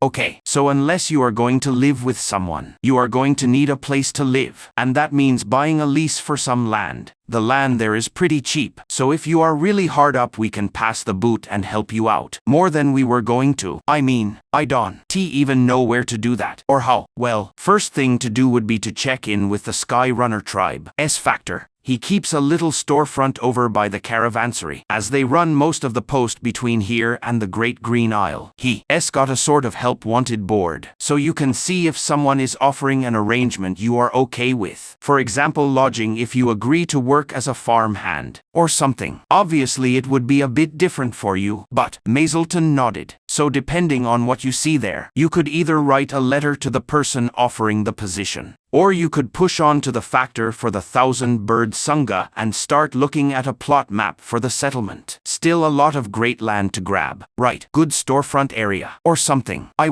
need warehouse space, but a shop I can sleep in would be good. Yes. But you should also keep in mind that you will want at least a small area to garden. Being able to grow at least some of your own food will be crucial. Mazelton closed his eyes. He had no idea how to do that. You have no idea how to do that. None. Fortunately, you will be surrounded by farmers and people used to homesteading, both here and in New Scandi. But before you worry about that, go check out the Sky Runners. The factor looked over Mazelton and seemed to find him worthy of approval. The factor was much the same sort of person, long and lean, though their hair was short-cropped. Job board for new Scandi. The factor nodded silently and waved at one of the sliding walls that covered half the large room. Jobs, missing persons, invitations, any sort of flyer was posted up on the sky runners. Sliding walls, each wall being a settlement or territory. How did you find them all? Mazelton wondered. We know all the roads and trails. Sooner or later someone will turn up on them and want to talk to the rest of the world. The factor shrugged. We've been doing it for epochs, so this is pretty normal for me. Also Sky's Echo is a natural crossroad, so we have more boards than most places. Mazelton nodded, stunned by what he was seeing. So many shopping lists, recruitments for prospecting expeditions, so many help-wanted signs, offering room, board and good conditions if only the right person would respond to their advertisement. The new Scandi board didn't rate an entire wall, but it still boasted a respectable cluster of flyers. He slowly read through them. So many were written in the exact same hand. Must be a town scribe, or at least someone literate willing to help out their neighbors. Decent fist, nothing flashy. Mazelton snorted quietly. He would die of shame if he wrote that, and die twice if it went public. Mazelton's aesthetic snobbery quickly steered his attention to a letter written in a boxy, tidy script, evenly spaced on perfectly straight rows. It looked a bit like a studious child's copybook, and somehow that was irresistibly charming. It was just so unpretentious. He nearly fell over when he stubbed his eye on the caption. Husband wanted, oh please dear dusty world. Father, sun and mother moon and all the myriad elflade. Let it be some minor clan looking to have someone marry in. The woman Danae Okempi, being this year 19 and newly widowed, am seeking to take a husband in contract for a period of not less than 1 year. Mazelton had an awkward moment of trying to pick the right expletive, and failing. Just too many to choose from. A 19-year-old widow, where was her family or her spouse, husband, or whatever? Who cares? Where were their clans in Kickapoo? My late husband was a godly, provident man, so I have a well-founded farm situated on the main road through New Scandi Plot 10 on the 1,000 Birds map. Our orchard is established. The heat is moderate and the scenery is wonderful. I am not willing to consider children in the first year of marriage, but should our union prove sound, I would consider it thereafter, subject to rebid and renegotiation. Does that mean she already has a child, or she just wants to see if the husband sticks around long enough to make it feasible? What kind of person even thinks that way? I am looking for a dusty man of sound body, no younger than 16 or older than 30, that comes with his own trade, or, if a farmer, comes well supplied to improve what I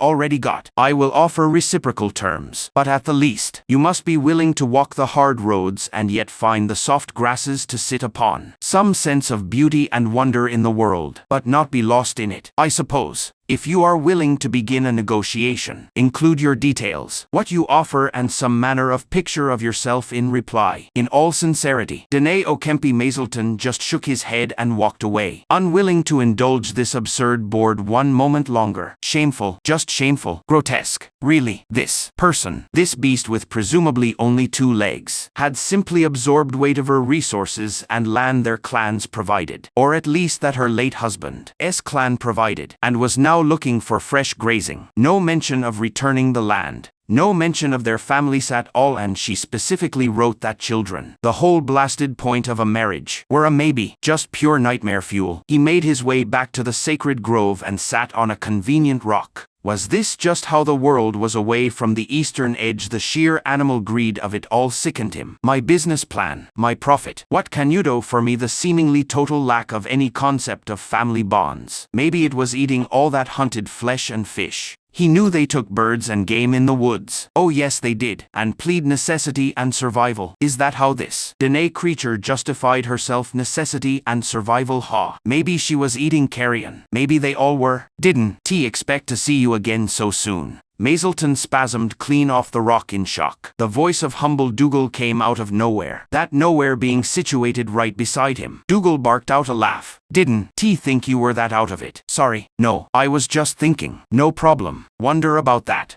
You got problems? Mazelton paused for a moment, and being fresh out of concern for his fellow humans, opted for honesty. I am kind of concerned about the moral degenerates I have run into, and I am more concerned about the fact that everyone seems to agree that they aren't any such things. Dougal boggled a little at that. Could you explain that a bit more? So he did. Dougal's boggling intensified, and by the end the humble was holding his head in his hands. So to sum up, anything other than a tight-knit band of relatives operating as a single collective unit for the collective benefit of the unit is immoral. I mean, that's an oversimplification. But yes, I don't claim I come from a family of perfect people, but nobody went hungry. Nobody was worthless. You know, I was the black sheep of my generation, but I still contributed. Nobody tried to pretend I wasn't part of the clan. Dougal was looking around, clearly hunting for a way to communicate. Mazelton, how long has your clan lasted? Nobody really knows. Mazelton said with a touch of pride. We can prove 3 epochs on this continent, and we know that there are ma on at least 2 others. Family lore says that of the 4,000 breeding pairs left after the long night collapse, 7 of them were ma. Imagine that out of only 8,000 humans left on the continent, fully 14 of them were ma. Not that we can prove that, but still, so, an incomprehensibly long time. Then, long enough that the calendars would have changed several times. Mazelton nodded.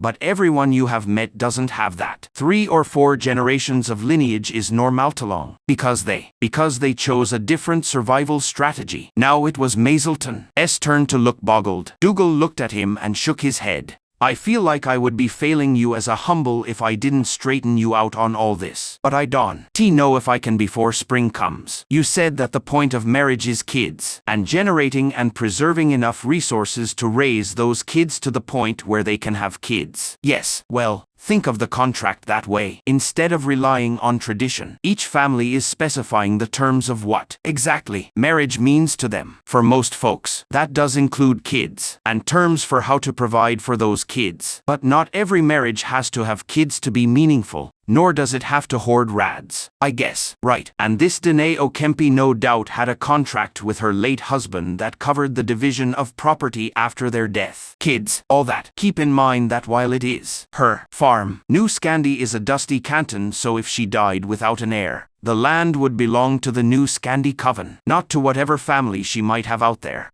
Right. I had honestly forgotten that. Same goes for any land you might buy. Is it the short-term thing that is bothering you? Well, that's part of it. Marriage was for life. In my family. Didn't you just say both of your parents had lovers? Oh, well, yes. Neither of them were much interested in the opposite gender. I understand that they used some aphrodisiacs and a lot of imagination when they tried to conceive. So, yes, lovers. Uncle Malilio and Aunt Malii. Mazelton sniffed. Going to miss them. Dougal's stare had progressed from boggled to horrified. Sorry, just to be clear, your parents were forced to marry people they didn't have any attraction to. Forced to conceive and then just shared a room, stayed with their lovers, and they told you all this? Mazelton looked blank. Well, of course they did. It was hardly a secret. I mean, not every clan marriage was exactly like that, but plenty of them were. As long as all the partners were clanfolk and no kids came of it. Who cares what bed you slept in? Still on the forced marriage and forced conception thing. Sorry, forced is a strong word. It was an arranged marriage. Traditional everywhere. They were a good pairing. Even they agreed they were a good pairing. They just didn't like each other much. Mazelton, I think you may be missing some fairly major points here. Dougal looked at the sun setting over the spruce and knew just how it felt. Mazelton staggered to a cheap doss house the humble recommended. No private rooms, but real beds and plenty of vermin cores to charge in exchange for a night's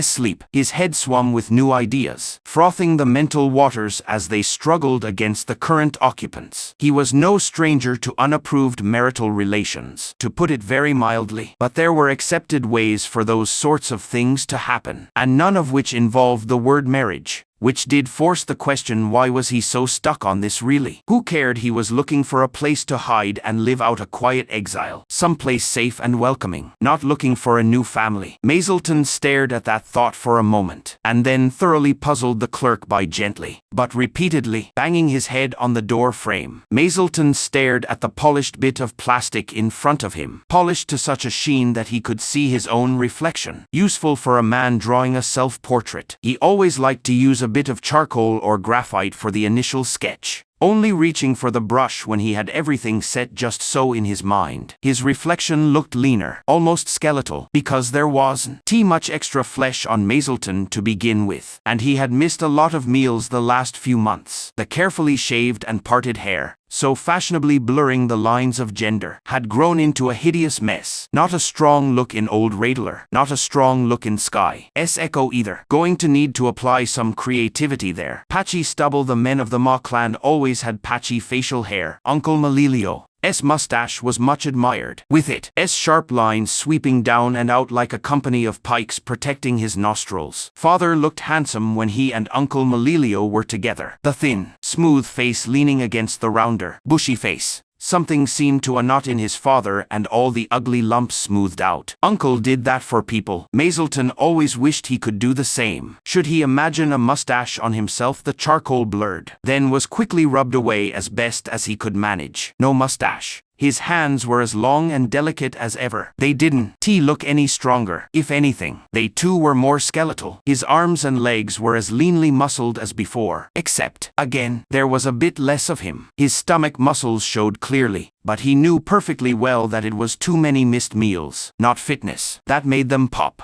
Did women prefer meatier men? He knew that way down in the long archipelago anchoring the southern end of the eastern edge, a nice little belly was considered a sign of prosperity. Boys going courting would give each other tips on how to puff out their guts to lure in partners. On the other hand, people from the southern archipelago were famously leg-biting crazy. No extra belly, but add 2 stone overall. Better, still need to fix the eyes. Right now he looked like he was watching 2 colonies of ants fighting with contempt. Mazelton smoothed out his forehead and tugged the corners of his eyes over a smidge. There, serious looking, but a face you wanted to make smile. The final result could be titled, Mazelton in Happier Times. It was good. It was also the first drawing he had made since he fled Old Radler. Wait, was sending a nude some kind of social blunder? Mazelton looked in the mirror, stricken. Maybe start with a letter. To the landholder Okempi. Dear Danae. Dear Miss Honorable Maiden Widow Brand Wielder, one who walks in fire and shadow, how in the actual hell does one start a courting letter? Dear seemed safe enough, but this Danae creature wasn't any such thing yet. And what was her cultural background? Some people would take deathly offense if you called them the wrong thing. But she didn't indicate how she expected to be addressed. Well, other than identifying her gender. But that only went so far. Skip the intro. Press on. To whom it may concern. Nope. Skip on to the body. Mazelton took a deep breath to collect himself, and tried to fix the image of the letter in his mind. He picked up his writing brush, dipped it in the ink, and began. I am the man Mazelton, late from the great cities of the eastern edge and looking to establish myself.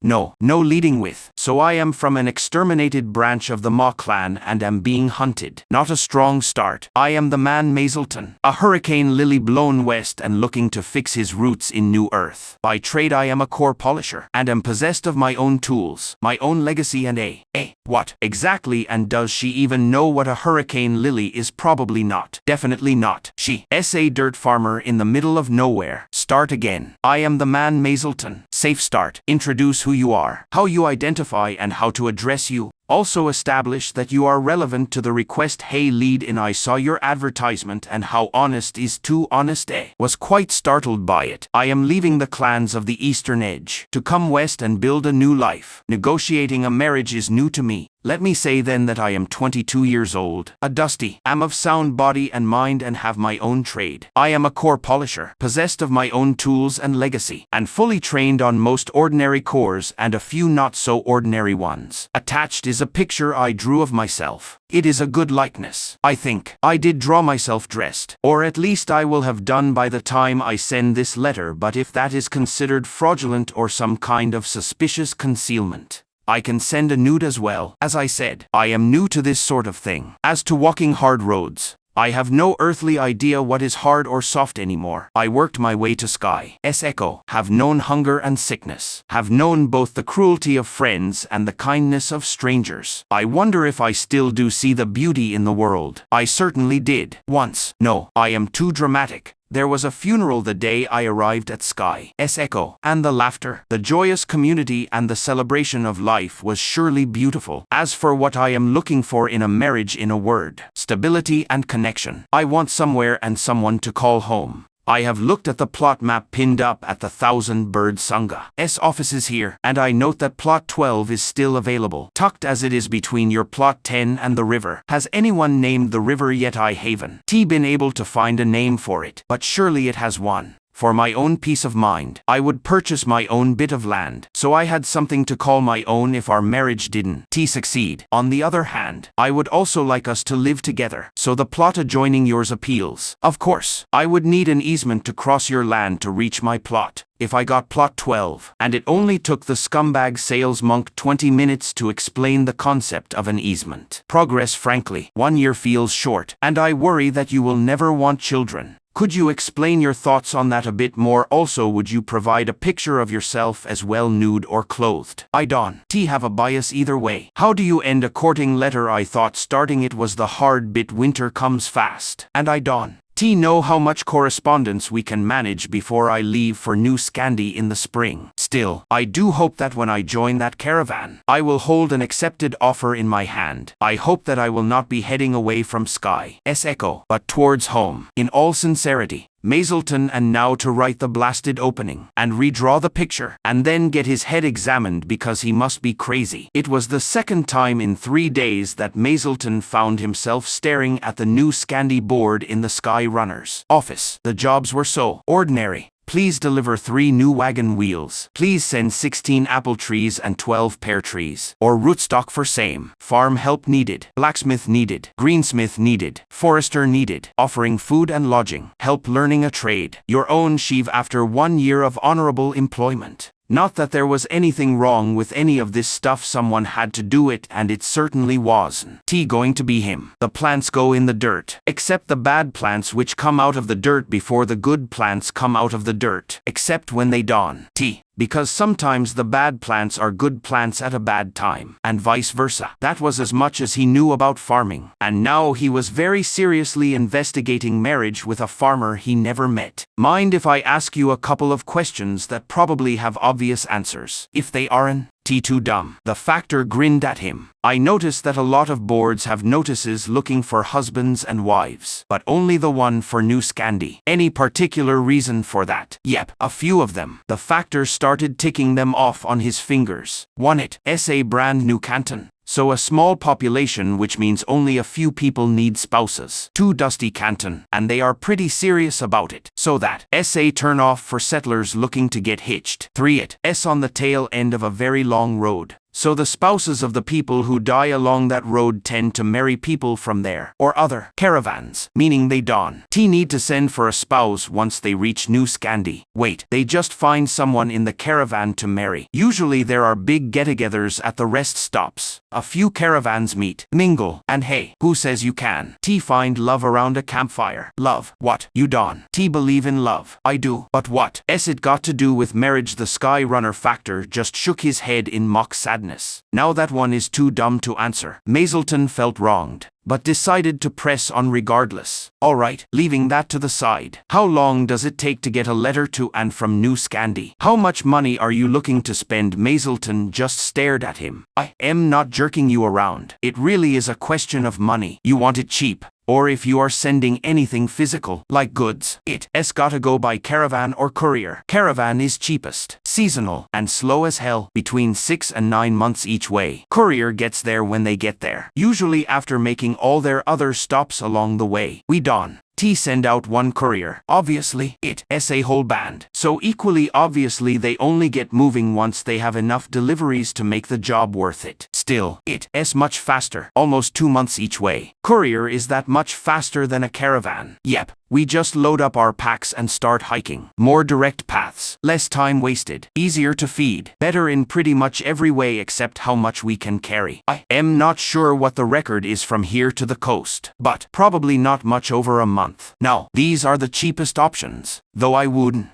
call them cheap, except in comparison to the fast options. Mazleton felt a small chill for a perfect duplicate of whatever you are sending, which means just words and pictures. We have a network of remnant tech that allows us to transmit a copy station to station almost instantly. Part of the contract is the destruction of duplicate letters, obviously, along with a bond for silence. Basically, I transmit a copy to the next factor, then he sends a copy, and so on, right up to Vast Green Isle, at which point it gets couriered back to New Scandi. Takes about a week each way, because the courier ein T moving until they have enough mail to justify the trip. No factor in New Scandi, too small, and the cantons are too spread out over the new territory. Not worth it. You have the look of a man with an even faster option. Oh yes I do. Do you know what this is? The factor grinned and held up an ornate contraption nestled in a well-padded iron box. Roughly spherical, the expensive metal cage was filled with tiny wire filaments which seemed to fuse with a dull silvery sphere at the center. A person who didn't have to rely on just their eyes might notice the sphere was crammed with invisible patterns and forms, far smaller than even the best knife could carve. Oh yes, Mazleton knew exactly what it was. His grandmother was famous for them. I do. Should I assume that someone has a weapon trained on me as we speak? Hey, you really do know what it is, and yes, but we do that to everyone that comes in. Don take it personally. Most people just ignore it. Mazleton found it very hard to ignore. No offense, but if you were a polisher, I would know about it. None taken. I am not. The factor grinned. Mazleton thought it through a while longer. He took a hard look at the orb. No clan crest, or at least nothing that looked like a crest. It's a remnant. The Sky Runners found a cache of remnant stone calling spheres that somehow Don need a polisher to operate. Great Dusty World. First Swabian. You are the very first person I met who got it right on the first guess. Rumors of you being some kind of genius polisher were true. Not remotely true. I am second-rate, and that's me trying to keep my spirits up. I am just better trained than most polishers this far west. Well, this side of the sea folk. The factor waved the disclaimers away. Point is that it Syncredibleraire, and we are the only tribe that's willing to publicly admit that we have it, and let the public benefit from it, for a very reasonable fee. Mazleton was already shaking his head. Nope, no way. I am not that motivated, and I am sure that Okempi isn't that motivated either. I'll settle for the second most expensive option. Thank you. Which is, how much exactly? VE got about a page of text and a picture. The Sky Runner factor let a warm smile melt across his face. Well now, instead of money, how do you feel about paying in trade? I can only discount so much for a second-rate polisher. Of course, but you dare underprice my genius in some matters. Mazleton was too much his mother's son. They went 10 rounds, but that morning saw Mazleton's letter fly across half a continent. Danae Okempi was apparently doing well enough to also spring for the fast service. It was barely 2 weeks later that Mazleton was looking at her portrait. Some manner of light etching. He didn't recognize the method, but it was obviously a painfully detailed reproduction of her fully clothed. The background appeared to be some sort of trees, short stubby things with wide branches. The orchard. She looked like a young woman ought to. Strong arms, shoulders neither too broad nor too narrow, hair cropped decently short and cut to flatter the skull, which, he was relieved to note, didn't show signs of bone shaving. Always a bit creepy, that. But so many parents did it for their children's future prospects. She looked like she could collect some heads at the martial games, though she lacked that killer's aura he associated with true champions. The look in her eyes was more stubborn than ruthless. Nice eyes, though. There was something lively in them. Like all the words trapped behind her teeth were trying to escape via the iris. She had one hand cocked on a hip, wrist bent, palm facing out. The other hand seemed to wave down and away. almost like a fencer making a mocking salute. Mazelton could practically hear his parents agreeing about Okempi's many defects, then staring at him, then sighing and agreeing it would never be a she. Of course was probably as good as he could hope for. He could never understand why his parents didn't conceive more children if they were so dissatisfied with him. But they never did, and their standing in the clan suffered for it. Oh father, son and mother moon. That's not a fencer. Salute. She's trying to be flirty without looking flirty. That's adorable. To the man Mazelton greetings. Oh thank the Elflade. She's got no more idea how to start these letters than I do. I think we have enough in common to start a conversation. You aren't bad looking, which helps, and you have a real trade, which helps more. Nearest core polisher to New Scandi excluding the sea folk is outside the territory, so you would have a big patch all to yourself. The river has no agreed upon official name. Mostly we call it the Roaring River, because it comes down fast and hard from the mountains. And when it hits shallows or some falls, well, you can hear it yelling near 10 kilometers away. Plot 12. If you can tell from the map, sits on the outside of a bend in the river, on the higher bank. It's not exactly silent, but it's not noisy either. It's a nice sound, but I generally ignore it since I hear it all the time. Birdsong, and wind stirring the tree branches just after dawn. That's what I hear right now. That and my rooster warming up to crow. The old devil. I can throw up. Father would be furious. I can throw up. On more substantial matters I am not opposed to children. I would quite like some. In fact, I come from a large family, and miss all the noise and life around me. But I also know the burden it puts on folk. Too much. Far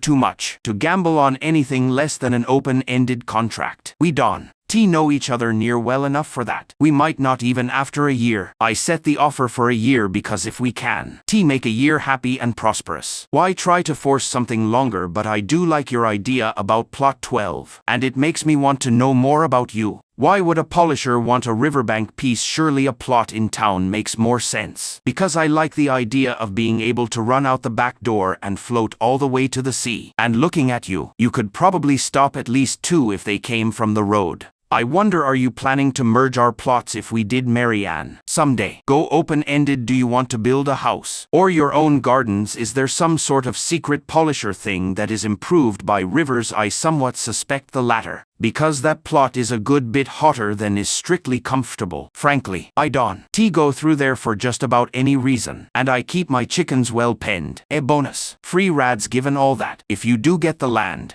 I would likely be amiable to both an easement and a modest extension of the contract. Like you. Stable sounds pretty appealing to me these days, as does someone who can provide a solid income. Fair warning to you, because we are at the end of the continent out here, everything costs more. Your drawing is very good. It's interesting. I feel like I have learned more about you because you drew yourself. Do you do any other kind of art? I can sing a bit and keep a rhythm, but I no wit for drawing, painting and the like. Can seem to make my hand draw what's in my head. I do enjoy reading, though, traveling the world through the eyes of others. Speaking of strictly clothed in the pictures, please. Most folk keep nudity for people they are really intimate with, because baths aren't a thing. Oh mother moon. She's one of those weirdos with body shame. Where do these people come from, and can we send them back? I wandered off the point. I think the fruit trees are mostly apple and pear, with a small cluster of plums, different varieties, of course, and supporting plants grow all around them. Right now I am selling the fruit locally, mostly in barter for other supplies, but it brings in some money as well when yields get high enough, which ought to be in the next year or 2. I intend to start pressing most of the fruit and making hard cider, perry, and plum preserves. Costs less to ship and sells for more. It occurs to me that a steady supply of sanitizing cores would be a major help in achieving that. I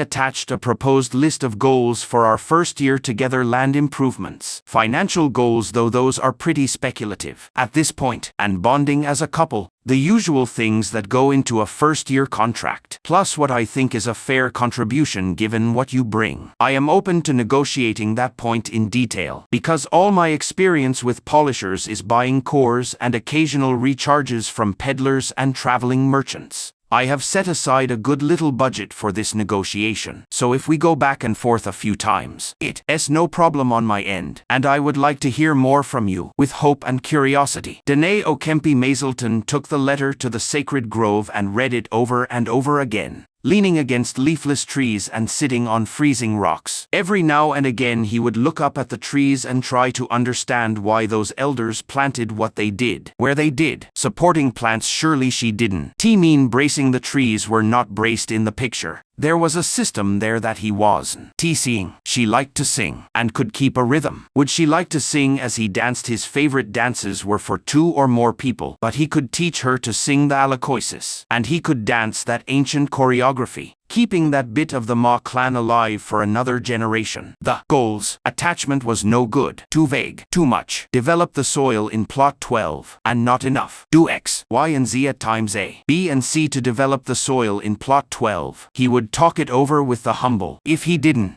know that sort of thing, he surely knew people who did. Okempi danced around specific numbers for what he would be contributing to the household finances. Mazleton shall contribute goods, labor and rads equal to no less than 40% of the household budget and not more than 60%. Okempi shall contribute the same in the same proportions. A good way of thinking. A fair way, but kind of gibberish. What was her labor valued at, for that matter, since he would be setting the price for cores and polishing services in the territory? What was stopping him from valuing his service at wildly different rates? Presumably this was why Okempi wanted a 1-year contract. He wouldn't pull that nonsense, and neither would she, because ultimately they would both lose. What was it Mother said? Know the difference between a one-time trade and a long-term trade partner and act accordingly, something like that. Mazleton closed his eyes and tried to imagine it. He was listening to the birdsong and hearing the wind stirring the branches. Okempi would she prefer being called Danae Okempi would be doing her morning chores, honing her blades, feeding chickens. He would ask if he could feed the chickens. Seemed the least he could do. Also someone had to cook breakfast, and for all their sakes it had better not be him. Would they have indoor water? Probably not. He could draw the well water too. He imagined his little cottage on plot 12. 1 big window facing south, the rest thick walls and a stout, insulated roof to keep the heat in. The light would hit his polishing bench just so, and when he needed to rest his eyes, he would look out over a flower garden, all blooming wildflowers, and maybe a few fruit and nut trees, but all for beauty. And every time he scattered potash, he would whisper the names of his clan, those he could remember, and pray this helped their souls return to the earth. It would be nothing like his room in the clan apartments in Old Radler, nor like his nest in the catacombs, or any of the little hidden garrets he so dearly loved. But it could be home. It would home, where nothing hurt, and everything was calm, and he was safe. Mazleton didn't notice he was crying until his cheeks started to get cold, but that was okay. He could see a home, and a person waiting at that home, and they were waiting for him. Okempi could have any damn terms she pleased. Mazleton barked out a rough laugh. No, she would not have any terms she pleased. He would build this vision of his, and it would start in the very next letter. To the woman Danae Okempi. Greetings. I will go straight to business to start, because I have so much to ask and write that is not business. The most important things might be lost. I have amended and expanded the goals list you sent. I thought it was pretty good, but I do better when things are written plainly. Let me know what you make of it. One area where I didn't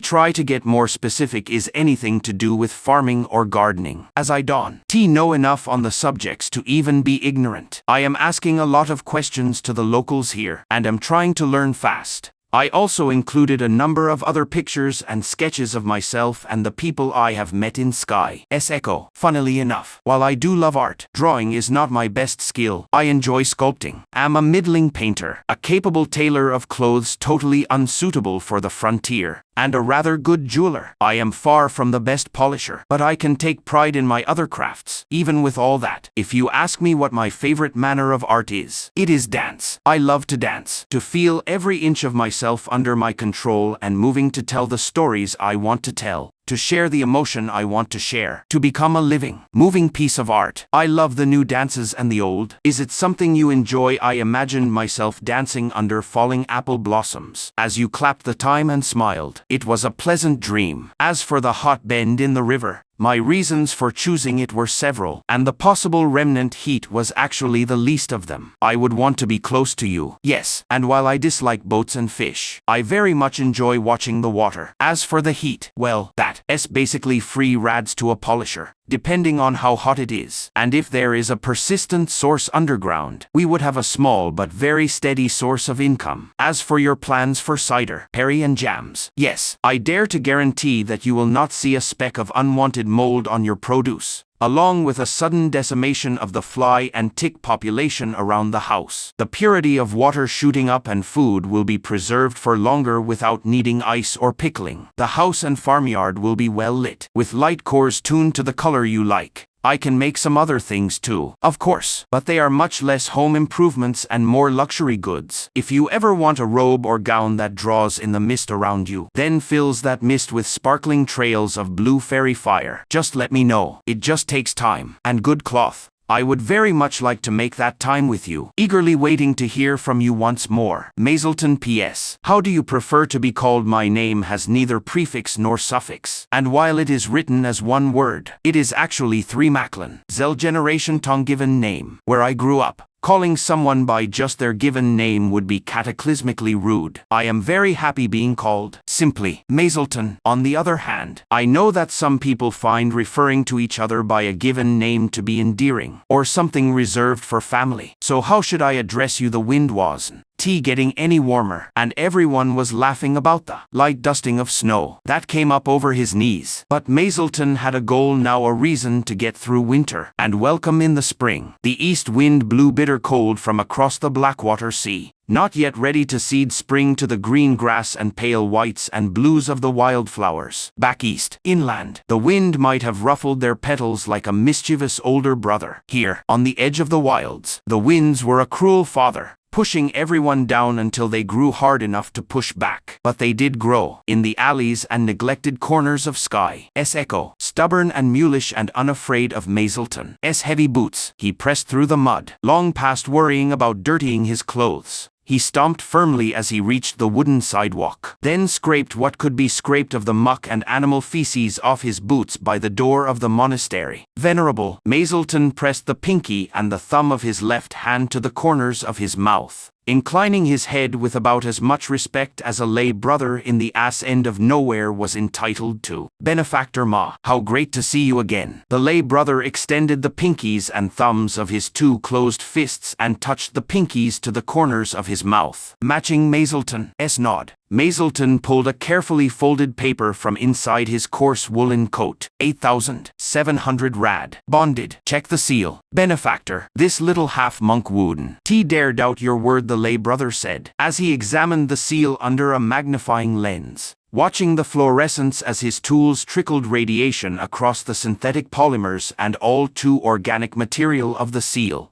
Your faith is inspiring. On several levels, Mazleton watched the lay brother judge his winter's work, near 6 months of missed meals and frigid nights, blessing stable masters for letting him sleep for cheap in the straw next to the chevs and aurochs. Every saved rad went to this bond, a bond this chubby swine was examining like it was a whore who swore he was clean. Blessed, these are ugly times, and we should be grateful for them. What better mirror for our own faults? The lay brother noted the amount, issuer and serial of the bond in his ledger. Does Benefactor still desire plot 12? Mazleton nodded. I do. Benefactor understands that the property is in terra nullius, that plot 12 is still considered too hot for habitation and cultivation, that it has no road access, and an easement for passage must be negotiated with the owner of plot 10. I do. Benefactor understands all the terms, covenants and duties inherent in buying land from the reclusive Honorable Tree and Thousand Birds Sangha, particularly that, while you do own the lot, it is functionally a transferable 3/9 lease. Mazleton nodded again. I do. Then I must ask the benefactor to place his thumbprint on the map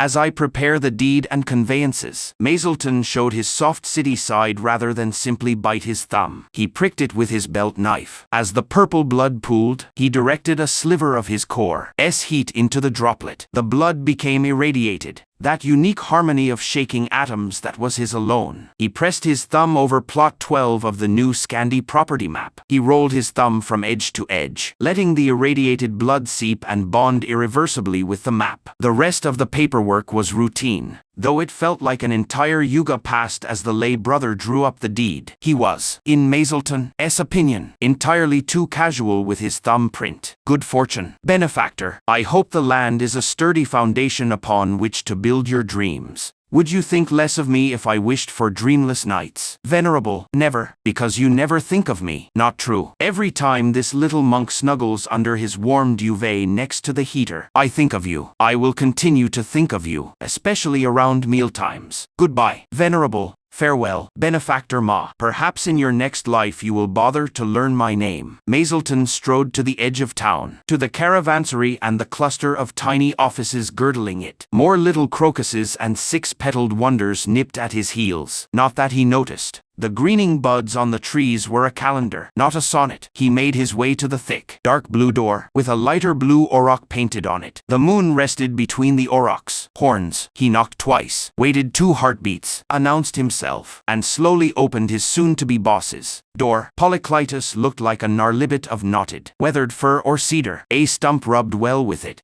own seeping tar and dried by the sun and mountain winds. You buy that lot? Yes, sir, I did. Polyclitus offered a crooked smile and a small round of applause. Mazelton accepted, as rejecting the gifts of the person who will be keeping you alive is bad practice. Good for you, and just in time too. We head out in a week. Mazelton just nodded. He could read a calendar, and the departure date had never changed. Skyrunner's factor dropped round earlier. Mail come for you, Dene. The letter was battered, stamped and apostille affixed by whichever caravan or courier last passed by New Scandi, reproduced somehow on the coarse pulp paper the Skyrunners used. Dene's hand stayed as firm as ever, the blocky letters carefully carved along faint ruler traces. My hopefully soon-to-be dear Mazelton. Nothing quite like 4 ken up, and 6 ken across, of snow between you and the outhouse to make you really miss company, or at least another body to swing a shovel, which I suppose is my delicate way of saying that if you can close on plot 12, I will happily give you that easement and my hand in a 5-year marriage contract. If you can.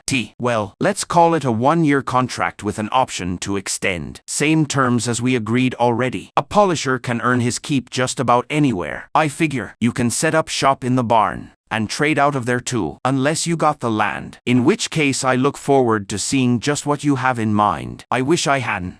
Opened with the outhouse thing. It's beautiful here, and while the snows are nothing to laugh about, we wouldn't get them if it wasn't.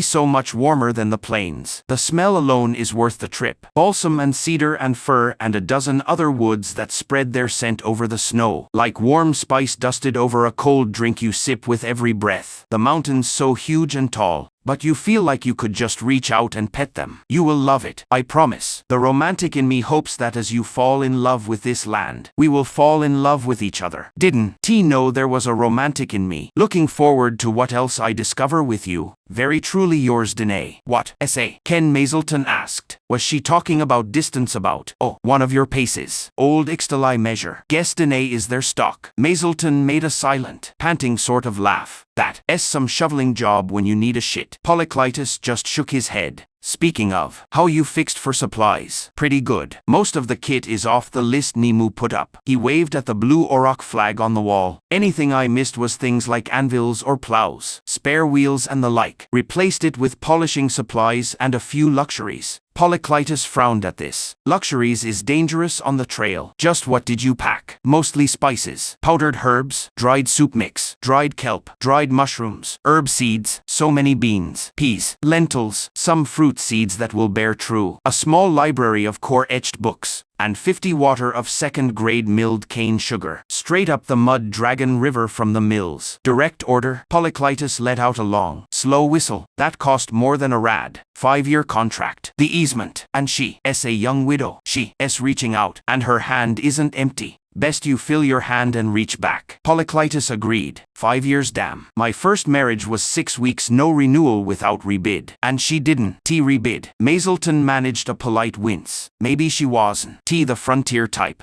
And miss all this glory. Polyclitus waved grandly at the coarse board walls decorated with one shelf, one flag and an elk skull. The floor was, understandably, not carpeted, and the stove burned dried auroch dung. There were no windows. Lighting came from some ancient core lights wrapped in thin bark to cut the glare. In Mazelton's opinion, based on extensive experience with vermin control cores, the lack of vermin in this office was down entirely to them being killed off by all the auroch farts burning their way through the walls. My quite definitely dear Danae. Mazelton was always torn with what voice to use when he wrote Danae. He wanted to come off as a rough and ready frontiersman, but knew that illusion would pop as soon as they met. So he wrote in his normal voice, hating how incredibly pompous it must sound to her. Danae was kind enough not to mention, but he knew. The north wind rips and howls around the eaves, the flags snapping and grumbling as the branches shake off the last of the winter snows. I spotted Enki birds rising up out of the east this morning, flying west, knotting themselves in their vast flocks around the newly roused swarms of black flies, all undeterred by the wind. I know an omen when I see one. Mazelton's penmanship was excellent, the very best he could manage. The swoops and swirls of the characters echoed the natural images in the passage. The harmonious fist and ink of old Razzler. A letter to an intimate should be a treasure to both make and receive. A sacrificial offering to the relationship. With glad omens come good news. I now own the freehold on plot 12. I am joyful and honored to enter this contract with you. I will make no casual oath, but do promise that I shall spare no effort to make it a successful and fruitful union. 5 years time enough to see if I can grow new roots in new lands. And I don't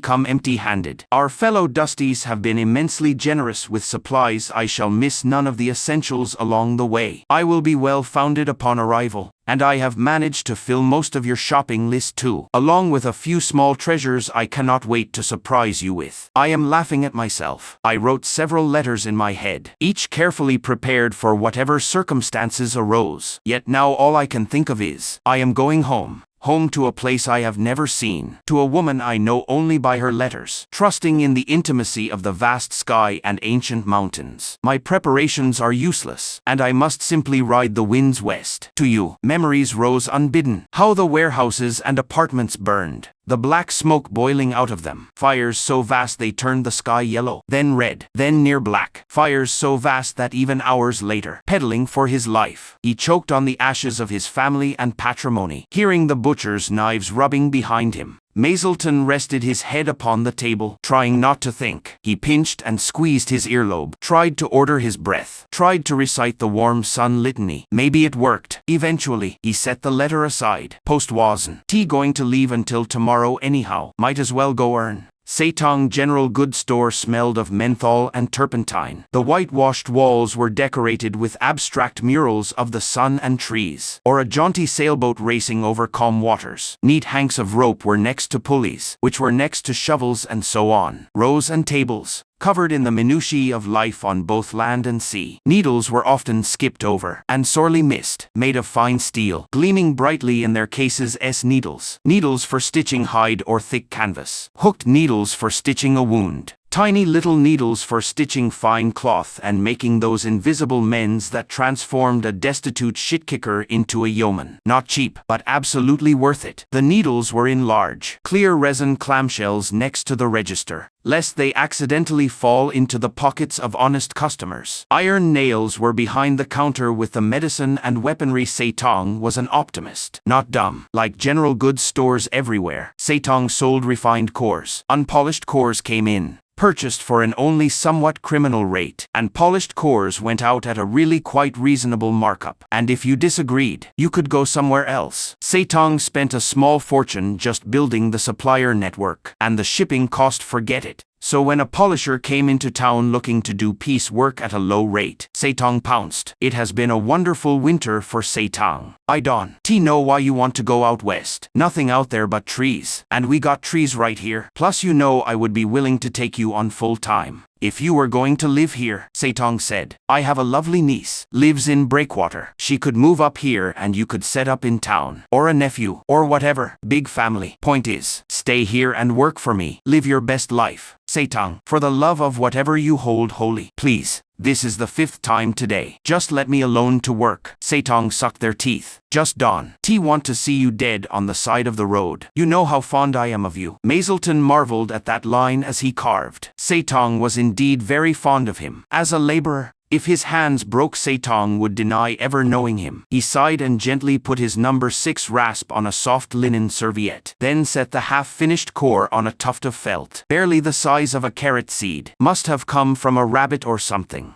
Any polisher is an amateur historian and grave robber. I can see the tide of history moving, and it's washing west. I just want to get far enough out ahead of it so that I am safely dead before it drowns me. Setong just shook their head. A waste. Well, work fast. I want as many pieces as you can make before Tuesday. About that, you have about 200 light cores in stock. And I am betting enough heat stones to run out the spring. I was thinking of moving on to food and water purifiers and wound cleaners. Setong tapped their lips. Yes to the wound cleaners. No to the food purifiers. Spring crops 1. TB in for more than a month. Soonest. And still enough ice to keep things frozen. Build heat sponges. Prospecting season will start as soon as the ground thaws all the way. Mazelton just shook his head. Fine. But instead of rads, I want every 5th sponge I make to be mine. Normal rate on the cleaners. 1 in 20. All my major expenses are paid. And I have a bit saved up. Might just bum around and enjoy the last few days of civilization. You don't have that much saved up. 1 in 20 is generous. Know it, ISN. I know exactly how much everything costs. Remember, 1 in 5 is fair. Your margins are 300% as it is. Setong's eyes narrowed into slits. Negotiating without an informational advantage always felt like eating rotten fish. 1 in 10. 1 in 6. Or I will set up a stall by the caravansary and just charge cores. Less work that way. Dangerous to work by the caravansary. Bad people around. Easy to be beaten. Robbed and left naked in a manure pile. Dangerous all over. With how flammable this building is. Not to mention all the core dust. I can believe you actually sleep here. Setong glared at Mazelton, who just opened his eyes to them and let them stare into the vast nothing inside. 1 in 7. Final offer. 2 in 13. Final offer. You intend to haggle me down to the last millirad. I thought better of you. Why? Setong had to admit they were stumped there. Fine. See if I ever help you again. 2 in 13. Much joy may they bring you. Mazelton just nodded and got back to carving. Same old drag. The factor for the Sky Runners tribe was swore the now routine delivery oath and apostle for the letter to Dene, for which he was duly paid 6 heat sponges and 30 insect barrier cores. Mazelton reckoned he might have done it for just the insecticide. The black flies were starting to come out in force. Funny, he had learned to carve insect barrier as an exercise. You could hardly give them away in Old Radler. In his circles, the letter went out of the back office, as the physical post went to the traveling band outside. The tribesmen loaded up their carry frames, the juniors using lightweight wood and bamboo, carrying the letters. The seniors, the full adults in the tribe, split up the heavy cargo. The traveling supplies and the foldable boats that would see them flying across the continent as though they were on wings. 20 miles a day through a young forest or mountain. At least 40 on good paths or rivers. No need for Chev's or two-wheelers. They would only slow them down. Mazelton watched them start their long run west. The Sky Runners were an odd bunch. They claimed they were the true heirs of the web spinners of the 4th Swabian Empire, back some 4,000 years, and the web spinners were, according to the Sky Runners, at least just the Empire adopting the already existing Star River tribe and claiming they came up with the notion of dedicated couriers, which made the Sky Runners the oldest continuously operating tribe in existence. According to the Sky Runners, Mazelton wasn't convinced they were even the oldest tribe in this part of the continent. But they sure as hell held the monopoly on courier work, so he kept his mouth shut. Old Radler could lay claim to 10,000 years of heritage, even if some of it was a bit questionable. Would the annexation count as a severance of 10 millennia of heritage? Surely not. It happened many times in the past. If nothing else, the 1st, 3rd and 4th Swabian empires annexed the polis, the first burning down its walls and people with hot weapons. The Defender's skin boiling and sloughing off. Generations of children born deformed, sickly, dying young. The 3rd and 4th empires rolled in through open gates, threats and bribes working even faster than siege engines. And the Locrian Federation was headquartered there. So that was kind of old Radler annexing other places. But kind of not, too. Because the real push for that was Zotlitalixi. And old Radler had to put up with the shame of being a beard for almost 300 years. Now the Confeeds were taking over. Mazelton gave it 6 months before a newly appointed Strategoi respectfully announced that they would stand on the right side of history with the Confederation. No justice for the Bo family, or the Xia clan, or the Ma.'s. Just history's collateral damage, along with the near million other souls that died due to forbidden weapons used by revanchist parasites who died horribly by their own devices. Mazelton watched the Sky Runners laugh, yanking on each other, carrying frames to make sure they were secure. A last-minute drink of water for everyone. Then the road song, the running cadence and oral history of the Sky Runners begin, and the band set out. The easy cadence seemed to let them glide over the land. Anyone can do it, they claimed, if they just put in the time. Mazelton's eyes went unfocused. He lost himself between the trees and the gray sky and the droning chant of the runners and just existed as a bubble of futility. He didn't know why he hadn't popped yet. His family was dead. His inheritance, such as it was burned. The ancestral tablets and graves were burned. The line to the past was cut and the future that was hanging from it fell with it. He tried to cling to the doctrines of the Dusties, that nothing was ever truly lost, just changed into a different form or energy, that the information of all those lives and souls were preserved on the other side of the skin of the universe. Then he thought about Danae, about going home. He caught his breath again, and went to make sure everything was packed for the long haul. The night before departure, a grand congress of the wagon train to New Scandi was called by the Nemu Caravan Company. The fancy title was justified. Mazelton learned every family group, individual wagon and individual traveler sent a representative or came in person. There were almost 100 people crowding around the big square in front of the caravansary, muttering and murmuring to each other, taking a look at just who they would be staking their lives with for the next few months. Polykleitos stood on the auction platform, put 2 fingers in his mouth and whistled loud enough to wake the birds over Fish Weir. All right, now I do hope we have everyone here, because if we don't, anyone not here won. Be going with us tomorrow. I am the man Polykleitos, and on behalf of the Nemu Caravan Company, I will be leading this year's caravan to Vast Green Isle. Some of you are going all the way. Most of you are splitting off as we go through the disputed territory. That means that while this caravan is organized under the rules and regulations of the Nemu Caravan Company, the overwhelming majority of you are Dusties and those trading with Dusties. Anybody with a problem with either of those things should find me after the meeting and quit the caravan. Your deposit will be refunded. Some murmurs broke out. Apparently the makeup of the caravan came as news to some people. Now, as we are traveling under the rules and regulations of the Nemu Caravan Company, that means adopting those rules for this trip. Think of it as a code of laws or constitution. Most small matters will be handled by negotiation and compromise. Big matters, that is, serious crimes like murder, rape or theft of livestock, will call the caravan to investigate and be the jury, with punishments ranging from fines, banishment, corporal punishment and death. Is there anyone who hasn't read the rules or had the rules read to them? More murmuring, but nobody called attention to themselves. Good. At the end of the meeting, if you haven't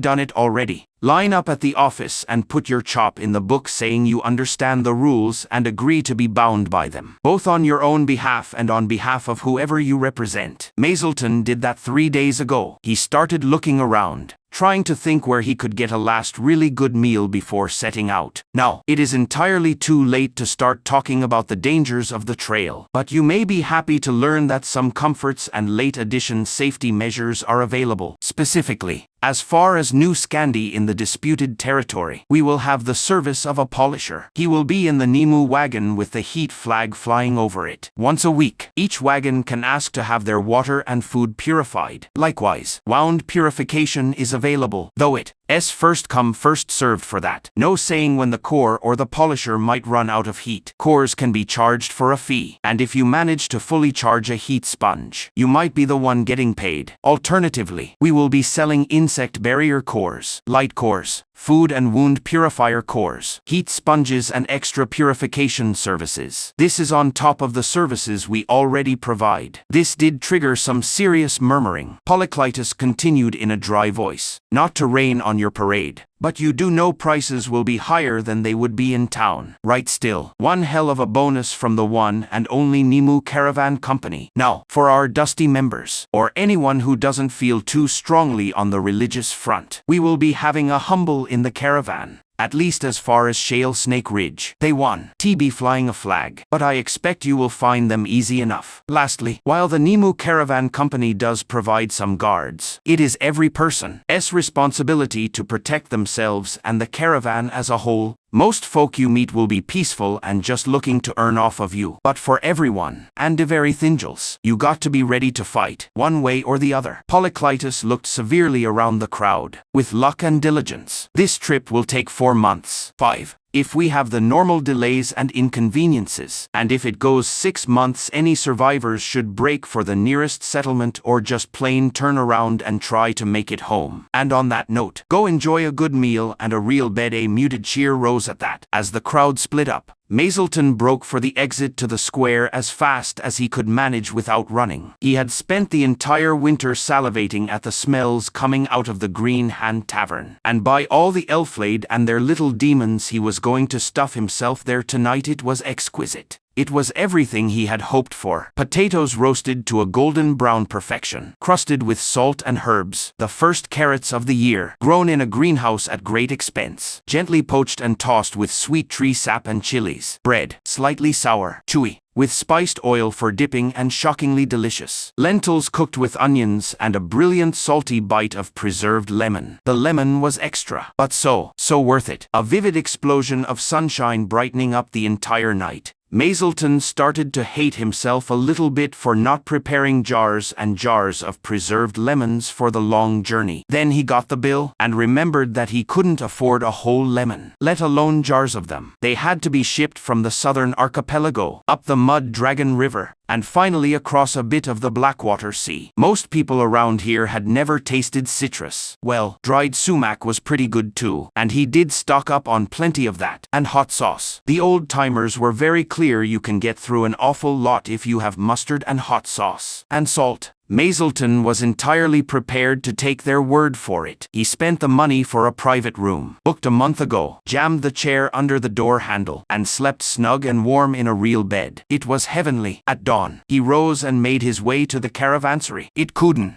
help but be noisy, the aurochs stomping about, remnant machines humming or whirring or clanking for the rare few who could afford them, kids sullenly shuffling around and getting hauled back by their collar, back to loading and squaring away the family wagon. The smell was shocking. A wall of animal piss and dung and sweat, all trapped at street level by the freezing morning air. The steam rising from hundreds of mouths and bodies rose and fell again. And for a horrible moment Mazelton was back in Old Radler. He shook it off. He had somewhere to be and a job to do. Most of the wagons didn't. T-sport flags. The lead wagon did in safe territory, as did a few crucial others belonging to the Nimu Caravan Company. The company paid transit fees to a number of minor local powers, and the flags kept little accidents from happening. Under the blue auroch of Nimu, on a wagon only a little back from the head of the column, flew a yellow flag with a black trillium on it. The symbol was so ancient, it was practically synonymous with core polisher. It too was a sort of protection. After all, when something went wrong with heat, it went really wrong. Epic-endingly wrong. On too many occasions to count. You gave that flag some room. The Ma clan would often have the black trillium tattooed on their chests, right above their core, generally just after they survived the rite of passage. Mazelton never bothered. He enjoyed changing his war paint far too much and too often to accept that. Mother S was superimposed on a heart. So was Father S. Mazelton hauled himself into the wagon to show just how much they valued him. Nimu put him in a wagon propelled by remnant tech. There was no animal at the front, nor a machine. Instead, under the wagon was a sealed black orb which would forcefully move in any direction its controller pointed. The orb was built right into the frame of the wagon, and the wheels were controlled independently of it. It was quiet, smooth, much less dusty, fewer flies, and as far as these things went in a caravan, less smelly too. He really liked this wagon, and the fact that he was renting a third of it with his services suited him right down to the ground. He was only getting a tiny fraction of the sales, But how many settlers got to earn on these trips? The driver was a hard young man with the ancient name of Dwayne. Dwayne did not care to talk much. Dwayne did not care about anything much except being an exceptional teamster. Dwayne had a punch that could stagger an auroch, which he demonstrated that very morning when one tried to step on his foot. These were all traits that endeared Dwayne to Mazelton, who privately resolved to make Dwayne's journey as pleasant and comfortable as he could manage. 1 hour after dawn, the wagon train set out. At the edge of the city, the coven had gathered, giving the passing wagons a cheer and shouts of encouragement. Father Dougal led them in a hymn, a song of partings and promised reunions. Everyone knew that these journeys were one-way trips for the settlers. Not everyone would make it. Between 1 in 10 and 1 in 20 would die from disease, accident, drowning, animal attack, heat poisoning, wandering off, and hostile humans who decided that banditry would be more profitable than trade. Polyclitus had told Mazelton of a man who managed to get struck by lightning, standing out by himself on the plains. His clothes caught fire as a result, which saw the prairie grass around him light up like they were soaked in oil. The fire spread faster than a person could run, sweeping out until it spread to the horizon. The only reason Polyclitus survived, he claimed, was that the man in question had dysentery and had the decency to do his business well downwind of the caravan. There were so many ways to die on the trail. One was really spoiled for choice. The hymns faded out behind them. The muddy trail opened up ahead, through the dense forests around Sky's Echo. The caravan set out. The first day on the trail was more about shaking things out than making real distance. They traveled in a mostly straight line due west from Sky's Echo, watching the houses turn into scattered farms divided by thick stands of trees. Sky's Echo didn't have a wall, or at least, it didn't at this point in the epoch. So large suburban gardens blurred into real farms with deceptive speed. They were still in farm country when they pulled into the campsite at the edge of their first river, the Two Islands River that ran from the enormous Sky Wolf Lake up north down around the titular Two Islands and into the Blackwater Sea. The good news was that there had been a crossing here for as close to forever as anyone felt comfortable contemplating. The bad news was that there had been a crossing here. But what kind of crossing changed? For example, a bridge. A bridge is great, better than a shallow ford in every way, except if you lose the ability to make bridges. Then the bridge falls into the river crossing, and now you can run boats through it. This happens again, and again, and again, and again. The crossing just above the falls was almost a parody of this phenomenon, as at several points in the past, the river had been dammed. The riverbanks were comically uneven. Mercifully, this close to Sky's Echo, a sturdy log bridge had been built, each section chained together with small gaps for flexibility. The caravan pulled into a well-established campsite. Locals had set up small shops around the periphery, selling hot food and all those little items people realized they hadn't packed but really should have. There was also a thriving, if cutthroat, buying operation by the merchants. Not only did people realize they had forgotten things, they realized that they packed too much. The wagons were generally small. They did vary wildly, but on the whole quite small. 10 feet long and 4 across was pretty standard. About 3 feet of wooden sideboard. Then flexible bamboo frames holding up cloth roofs some 7 feet above the wagon bed. Since chances to resupply would be few to non-existent, some 70 to 80% of the cargo space was filled with food. Because of the volume and weight of water, most wagons would have a single water barrel, size varying, with the expectation that they would be able to refill it along the way. Mazelton could more or less imagine how that one went. He could practically smell the cholera now. The disease would have easy pickings, of course, as the limited diet and exhaustion of walking alongside the packed, violently shaking wagons. Oh yes, humble Dougal had undersold the wagons. They weren't uncomfortable to ride. They were painful, small, heavy, and with lousy springs. Mazelton could see almost everyone on foot, save the drivers and those with particularly good remnant tech. Cobblers would make a fortune selling along the trail. Happens, Dwayne said. Mazelton parsed that out for a moment. There are cobblers in the wagon train. Tribes. Settlements. Smart. I bet they sell food too. Dwayne just nodded, exhausted by the endless chatter. Mazelton didn't have a lot of spare rads, but on the theory that rads could be earned but not eaten, He zoomed off to a food stand for ground fried balls of some sort of bean covered in some equally unidentifiable sauce and held together in a flatbread. No idea what they were, but they were well spiced with something smoky, and the pickles they came with were great. Some sort of pickled chilies. Bit of shredded cabbage on top. Yum. His cooking dictionary was still pretty limited. Still, with the patient help of some cooking apprentices and almost every host who offered him dinner, he now was modestly confident that he could put pre-made soup mix and dried ingredients in a pot of boiling water without ruining everything. Beans and lentils were still a bit of a work in progress, but he believed he could do it. When he asked if he should bring flour for bread, he was quickly dissuaded and pointed towards rice, and advised to eat what the Nemu cook made whenever possible, which should be always, it was strongly hinted. The bread experiment did not go well. The generously spooned-on sauce got all over his hands, some sort of tangy, sweet and sour sauce that was a rich brown color and tasted of vinegar, mushrooms, and the way the dried fish smelled by the pier. It was really good, so Mazelton elected to lick the sauce off his hands rather than wipe them on a handkerchief. Boy, are you crazy? You want to get dysentery this soon in the trip? Guess it. Better you do it now than later, a short stout elder shouted at him from a campfire. Their gray hair matched the undyed homespun hassock they wore, held in place by a length of rope. They had the heavenly quartet symbol as a heavy pendant hanging around their neck. Their family was with them, studiously pretending to be deaf and blind. My hands are clean, elder. Mazelton held up a purifying core in its little, heavy box. The elder frowned. I am the man Mazelton, the polisher hired by the Nemu Caravan Company for this journey. Mazelton made the symbol of the great dusty world with his hands and bowed politely. The elder snorted and shook their head. I am the woman Biset, humble of the West Topeki Coven. This is my husband, the man Joachim. My sons Thomas and Pierre, my daughter Lorraine. They all made clumsy spheres with their hands and nodded at him. What brings a polisher out west? It can TB for better opportunities, Joachim asked. You would be surprised. I was at loose ends and New Scandi was suggested to me. It seemed crazy, but with the madness rolling down the eastern edge, a tiny village in the middle of nowhere sounded kind of appealing. So off I go. How are you going to get cores to polish? Lorraine asked. The kids were all about his age or a bit older, Mazelton figured, with a lean, rangy look of people who work outdoors with not a lot of spare calories. Mazelton couldn't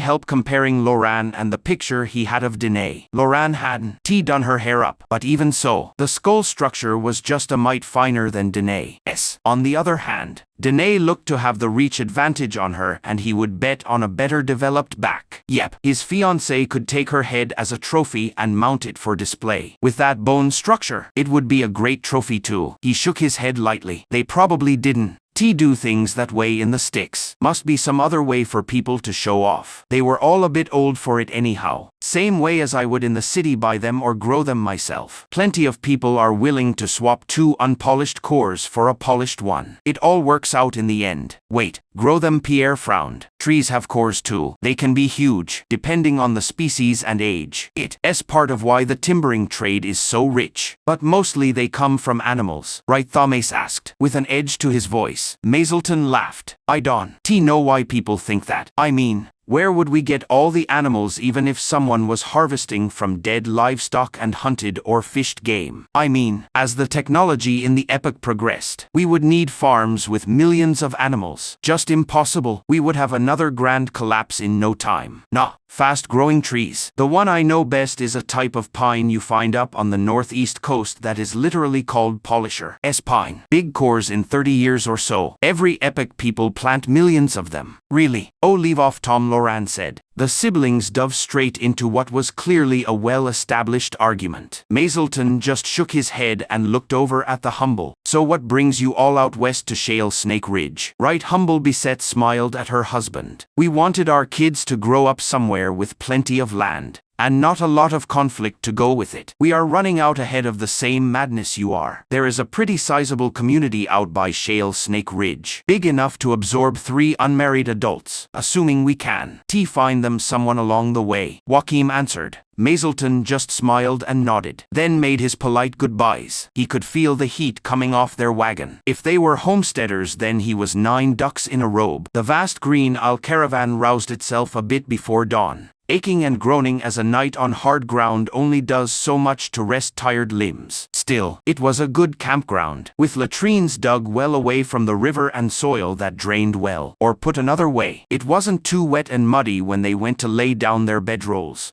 Mazelton could practically hear she of the rattling rings pointing and saying, "See, you need the water barrier and a pad and a quilt, and good clothes, and a good tent." In a burst of immense smugness, Mazelton looked at his camp setup. Excellent quality, well waterproofed one-man tent, with lightweight but immensely strong engineered bamboo poles, loads of tie spots, top-notch cordage, and even a little detachable vestibule for when the weather turned nasty. The sides were extra long, so you could tuck them underneath and weigh them down if the weather went from nasty to homicidal. The crowning glory of his tent was unquestionably the camp bed. A super lightweight cot made of some remnant metal and a fabric that felt sort of like what silk was supposed to feel like, but probably wasn't. It folded up into almost nothing, a wide, thin rectangle that weighed less than a melon. When the cot was folded up, there was enough room in the tent for him to set up a little folding workbench and a stool, so he could polish with a bit of quiet and privacy. Was his tent warm and well lit? Cue nefarious chuckles. Oh yes, the polisher's tent was very cozy. He had been well drilled on how to set up his tent by the coven, and once he saw the interior all set up, he became inordinately fond of it. Something about having a little space that was entirely his, and just how he wanted it. Breakfast was porridge. Mazelton had expected that, so he discreetly added a bit of salt and sumac to his bowl before tucking in. The Nemu Caravan Company had its own little cluster of tents and wagons in the campground, as did the other little groups. The people heading for New Scandi stuck together. The people heading to Shale Snake Ridge stuck together, and so on. One notable group had their tents very sharply lined up, evenly spaced and, for lack of a better word, tidy. They were a sort of drab, green-gray color, with a big splotch of black painted on the side. Mazelton nodded over towards them. "Any idea who that bunch is, Polyclitus, who apparently liked his porridge with a healthy dash of hot sauce?" Nodded. "Retired soldiers from the Leonida Collective. The collective rents out its army, and this lot just finished a campaign around the mouth of the Mud Dragon River. They do a 20-year hitch, then get a pension and benefits. The benefits include a plot of quality farmland. Guess where? The disputed territory. I think they prefer the term Green Mountain County." Polyclitus' smile lacked any trace of warmth. "I am sure they do. They paid to be here, same as everyone else. So you won. T cause them trouble. Clear. Good. Because they know the score too. And even if you do cause trouble, likely enough they will be the ones to finish it. They got their families with them, so you can be certain that they will fight like hell. I wasn't T going to start a fight with people I don. T no overland I haven. T scene. I am not a pacifist, but I am not." The words, "not a murderer," slammed up against the back of his teeth. Not going to kick off a war. Not part of the program anyway. The Dusties want peaceful coexistence. Whoever holds the territory, it was never going to be just us. Good. You keep that firmly in mind. Now pack up. We leave in half an hour. Mazelton had learned how to set up and take down his tent, but he wasn't particularly fast at it. It was a close run thing, but he got it squared away before the drums called the march. They crossed the river without too much drama. Nobody fell in, and only a few aurochs balked. A very good start, Mazelton felt, and Dwayne's silence seemed to radiate approval. Mazelton gave a quick little extra charge to the insect barrier core around Dwayne. There was plenty of heat left in it, but he didn't want the man to be bothered by even a buzz. The second day went much as the first, most folk plodding alongside their wagons. Some chattering, most pretty quiet, plenty of weapons. Mazelton noticed, many with slings, a rare few with crossbows, and a remarkable number of slug throwers. An expensive and dangerous luxury, even if you could find the ingredients for black powder on the trail. Mazelton's eyes narrowed at the sight of all the slug throwers. There were only so many ways one could shove a lump of metal down a tube at speed. An experienced grave robber, that is, an experienced polisher, could use them as a sort of measuring stick for technological development. For example, the barrels. Steel was expensive. You could make them from ironwood, or even bronze, but they would be comically heavy and impractical. Next was the issues of uniformity and quality control. Casting a barrel was a serious bit of foundry work. Turning one out of a block of steel required excellent tools and machines. They could even be hammer-forged, which required both excellent steel and significant smithing skills. Were they rifled? Were the slugs lead balls or something else?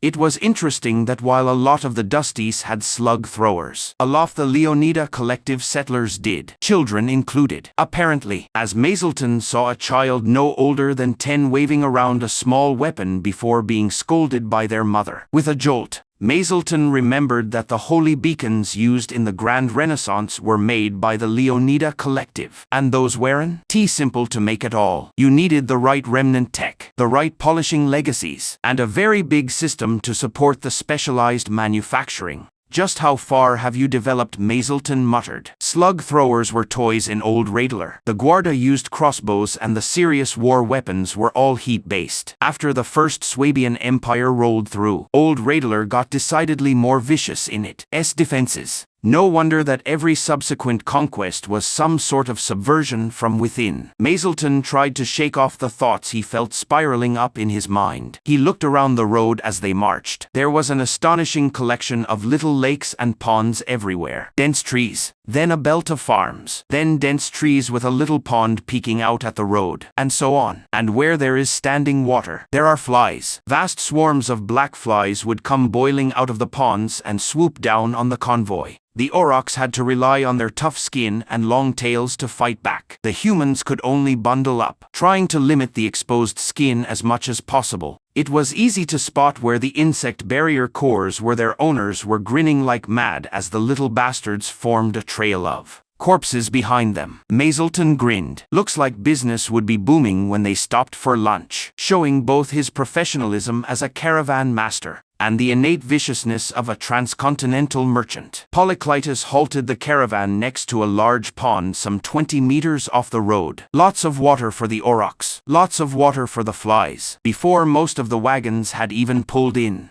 Mazelton had his wares on display on a folding table. He hoisted the black trifolium flag and waited for the deluge. And did the deluge come? I need 6 barrier cores. 2 barrier cores. 10 here. Polyclitus. Whistle had the auroch tossing their heads and stamping their feet. Mazelton wondered briefly if his eardrum had ruptured. Line up single file, we have lots of stock. So Don, you worry about that. Prices are as posted. And the polisher special on a barrier core and a heat sponge combo is available. We are going to be here for 1 hour, so keep the line moving. Good projection there. Mazelton thought. He had never been one for acting or singing, but he could tell when someone was breathing with their belly instead of their lungs. Polyclitus clearly had the knack. It was the best single sales day Mazelton had ever seen. Mostly people traded raw cores for the polished ones, 2 or 3 to 1, depending on the weight. Those with foresight or a bit of spare money bought the special, knowing that buying the core was one thing and keeping it charged was another. Mazelton had a horrible premonition this was going to be his life. Now, heat stones, insect barriers, purifiers for food, water and wounds, heat sponges as a sideline, and that was going to be it. No more diadems, no more ringing cores. The last thought stabbed from below, up and into his heart. The ringing core was one of the few carvings he could do that he was really proud of. Not an easy pattern to carve at all, and to make it only sound when you wanted it to was harder still. He couldn't play a song on it, but he could use it to accent his dances. Maybe Danae would use it if he made it for her. He hoped so. Lunch was a bowl of lentils and onion. He tried the hot sauce. Not bad, but mostly it just made it taste like hot sauce. He sighed, looking up at the peaks of blue spring shining through the gray clouds. Bleak, but grounds for optimism. 1 day at a time, 10 minutes at a time, all the way to Danae and peace. The afternoon passed slowly, the caravan snaking its way north. Around late afternoon the road met the river and bent west. The caravan bent with it, rolling parallel to the river for another few miles. A wide and steady river, running high with the spring rains. Mazelton saw 6 men in a canoe streaking down the river with what seemed like blinding speed. They had bundles full of something, but whatever it was, they clearly weren't too comfortable being out in the open with it. Voyagers. Dwayne spat with surprising venom. The word sounded unspeakably foreign to Mazelton. Dwayne just shook his head, checked his sling, and kept half an eye on the speedy canoe. They were about an hour from sunset when they arrived at the river crossing. Mazelton was quite interested. This was the first of the stationary bandits he had encountered. There were little islands of rock and rubble sticking out of the river in a loose chain. Some enterprising soul had run a sturdy little bridge over them, and, no doubt purely to recoup their losses, had been forced to impose a toll on anyone seeking to use it. And in case anyone felt like ignoring the right thing to do, they and a half dozen of their friends were in bunkers with slug throwers. And just in case, there were huge cables connecting the support pillars on the bridge to a capstan inside the bunker. The Nemu flag was recognized. A guard tossed his opposite number a small bag full of cores, and the caravan was waved across. Bit anticlimactic, but that was probably for the best. There was a good-sized falls just the other side of the bridge. A tumble here and they might be picking pieces of your wagon out of the harbor in Sky's Echo. Not that it would be your concern. By that point, Mazelton was still waiting his turn to cross when one of the bridge keepers came running over. Turns out that they had some urgent needs. And would he like to do a bit of business? 1 heat stone, 6 insect barriers and 1 food purifier later, Mazelton rejoined his wagon. His mood was thoughtful. The inside of the bunker was also clearly a bunkhouse for the bridge keepers. Very little light, and what light there was rushlights. Small, cramped, smelly. He would have thought the income from the bridge would keep the bandits in. If not high style, at least comparative comfort. Did they pass on most of their earnings to someone else out of an abundance of caution? Polyclitus kept the caravan rolling for another couple of miles past the bridge. They continued to parallel the river, and in one small bend was a natural campground. Low brush, no trees, plenty of room for tents and access to the river for water. The tents were set with minimal fuss. The auroch, chev, and other animals were watered. Latrines were dug and speedily made use of. It was all quite orderly. Mazelton queued with the other Nemu caravan employees at the chuckwagon. It wasn't really the same as having your meals brought to you at the table, but he supposed the spirit was sort of similar. You turned up with your bowl, got food, ate your food. Having to clean your own bowl and utensils was definitely different, and the food quality left much to be desired. Portions were good though. The evening was taken up with polishing. His stock had been sharply depleted. The once boring carvings for insect barriers and food purifiers had, by dint of long repetition, had become a sort of active meditation. They certainly required his focus. But he could now let his thoughts drift and settle along the curves as he carved. Thoughts popped in and out, watched dispassionately as they passed. Tomorrow would be a long day, the teamsters said, though an easy one as these things went. Guess they would see. Mazelton finished the core he was working on, and set it to one side. He went out of his tent and looked up. The river of stars was very long tonight. Mazelton didn't. He managed to sleep through the night. One of the settlers managed to trip on a guy line and fell into the side of the tent, collapsing it on themselves and the owner of the tent. The tent owner, wanting to see what they were doing that night, had a rushlight lit. It really shouldn't have been a problem. It really shouldn't have. But the tent was waterproofed with some sort of material that made it catch fire fast, and was resistant to being put out with water. The whole pile of cloth and people made thick plumes of black, noxious smoke, boiling out and covering the whole camp. The 2 men tangled up in the tent likely smothered to death before the heat could kill them. Mazelton heard people say, "A mercy." According to some, Mazelton doubted that the 2 widows and 6 fatherless children would agree. No, Mazelton didn't sleep for a long while after that. Humble Beset wanted to delay the convoy, do a proper funeral for the men, but Polyclitus wasn't having it. The caravan had to move.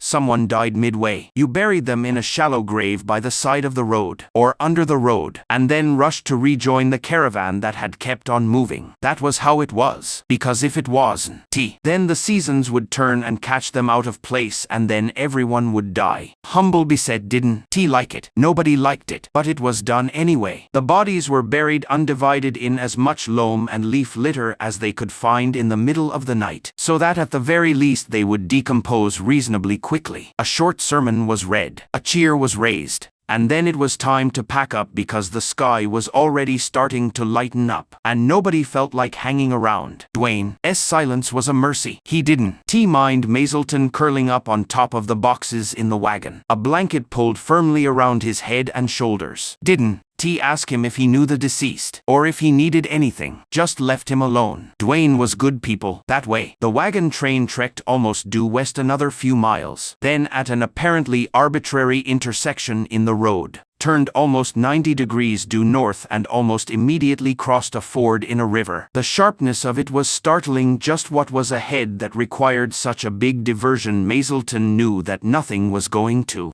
happen if he kept hiding under his blanket, and he was okay with that. Nothing sounded great, but he egged himself on with the thought that he had a job to do, and he could smell the smoke under the blanket anyway, so he might as well get out and do. Maybe he could talk to Polyclitus about lowering the cost of light cores. They did take time to make and a fair bit of heat to keep charged, but for once he was fine with a lower margin. Dwayne, why the sharp turn road looks good up ahead? Mazelton asked. Dwayne frowned, mentally reviewing the enormity of the land ahead. It dips and rises, the hazards to both humans and animals, and the even greater enormity of communicating that information to someone with little to no context for the experience. He took a deep breath, flicked a finger west, and then slowly, sincerely shook his head. Job done. He focused back on the road. Thanks, Dwayne. Mazelton hopped off. He jogged up to another Nemu teamster and got a bit more detailed of an answer. It's all standing water out that way. Thousands of lakes of all different sizes and shapes. And where their ISN. T Lake. The trees are dense. Little whippy bastards you can drive over. Backed up by ones about as thick as your leg, making them damn hard to clear. Now, there are roads through there, and you can get a wagon through there. But right now, it's mostly mud. Wagons will get stuck. Wheels and axles will break. Auroch will drown. And that's before the flux breaks out, which it doubtless will. And then there are the flies. Did I mention the flies? Let me tell you, the flies you have seen so far are nothing. About 5 years ago,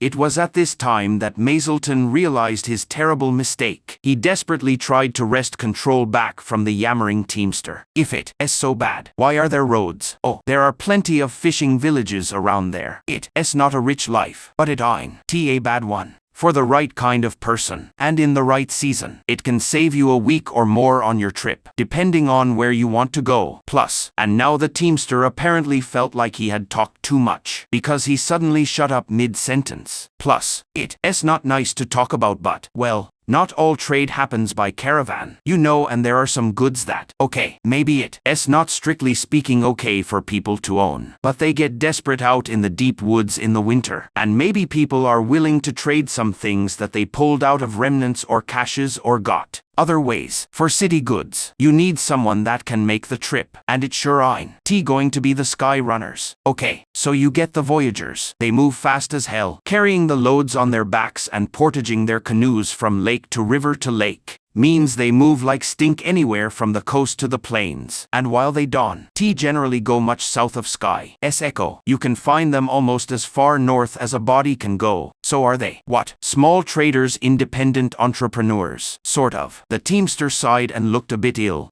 People living this far north can do as much farming, so they hunt and fish. Not decent, exactly, but it's that or die. And the animals aren't using their skin anymore, and it would be more wasteful to just bury it or something. Not when it can keep you warm through winters so cold they make trees explode. And maybe you have more furs than you need, but you would really like a heat stone or some salt or something. So you do a little trade with the guys who come through every so often. Mazelton looked sick. The teamster just shook his head. That's not the really sick part. That's all understandable to me. At any rate, you do what you got to do to survive. No, the sick part is that those furs sell. There are people out there buying that stuff. The Voyagers are just middlemen. Who the hell would buy that? All kinds. Apparently. Makes you look tough. Scares the hell out of people. Plus it really does keep you very warm. Or so I hear. So, luxuries for people powerful enough not to care what other people think. And that bit over there is like a special highway just for Voyagers.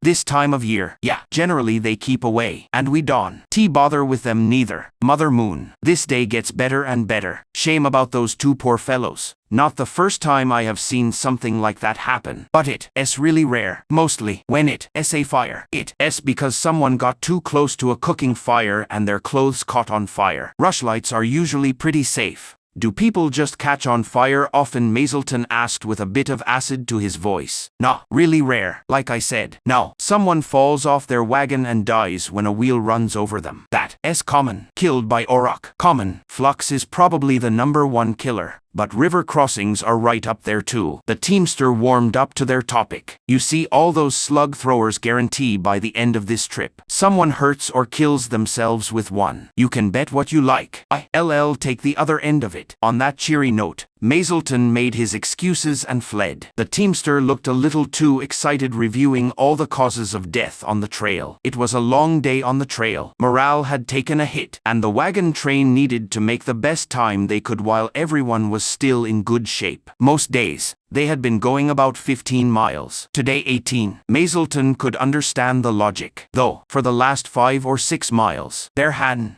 been any water near the trail. Polyclitus had pushed them just far enough to reach a lake. The auroch and livestock shoved their heads right in, drinking deeply. The civilized humans went a little further along the shore before collecting their buckets of water. The smart people boiled their water before drinking it. Those with a bit of extra money dunked a water purification core on a string into the water, then fished it out again after a few minutes. Then back it went into the family core box, with all its little aspirational chambers. Not everyone was smart. It was a strange evening for Mazelton. He both wanted to be by himself and wanted company. To keep the intrusive thoughts at bay, he split the difference for sitting around the chuck wagon, listening in on the conversations the teamsters were having. It was ordinary. Probably, he really had no idea. When people tried to draw him into conversation, he gave a few words in reply and immediately volleyed back a question. It seemed to work. Most people prefer to hear themselves talk. He got up after an hour or so and wandered over to Humble Biset's wagon. It was a busy night for her, as the families of the dead men were with her. Loran spotted him coming and quickly intercepted him away from the fire.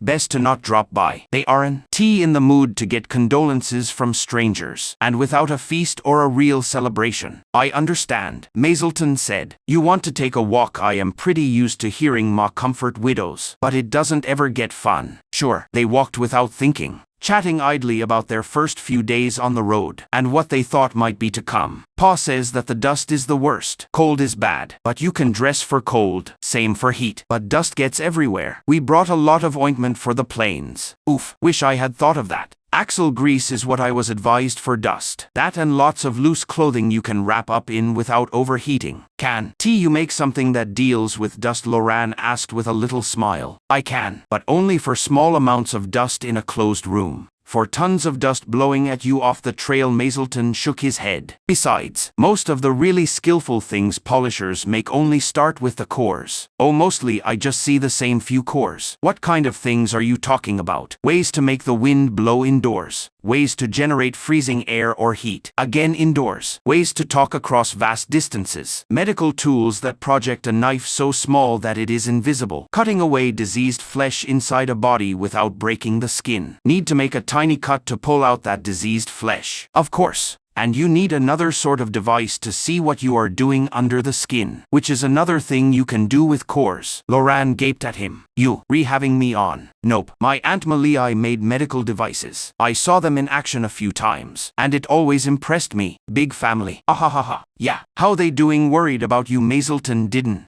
quite know how to answer that. They are all dead. Seemed like a mood killer. And then he would have to explain that he was from Old Radler and what happened at Old Radler. They don't worry about me. Sorry, I am the one who brought up my family, but I really don't want to talk about them. Moving back onto the core devices thing, basically a core, outside of a polisher, is a thing that pushes out a type of energy. The second trick a polisher learns is how to control that energy and shape it in useful ways. The third trick is turning that useful energy into other useful things. For example, you can take a light core, put it in a shiny metal box and open and close the lid to signal people far away at night. Same core, but you put a device around it and now you can do something new with it. I can see that. Hey, what's the first trick? Dawn, die. Loran rolled her eyes at that. Sure. Hey, is it true that polishers eat heat? I never heard that one before. No. Well, yes, but not really. That got him a good bit of side eye.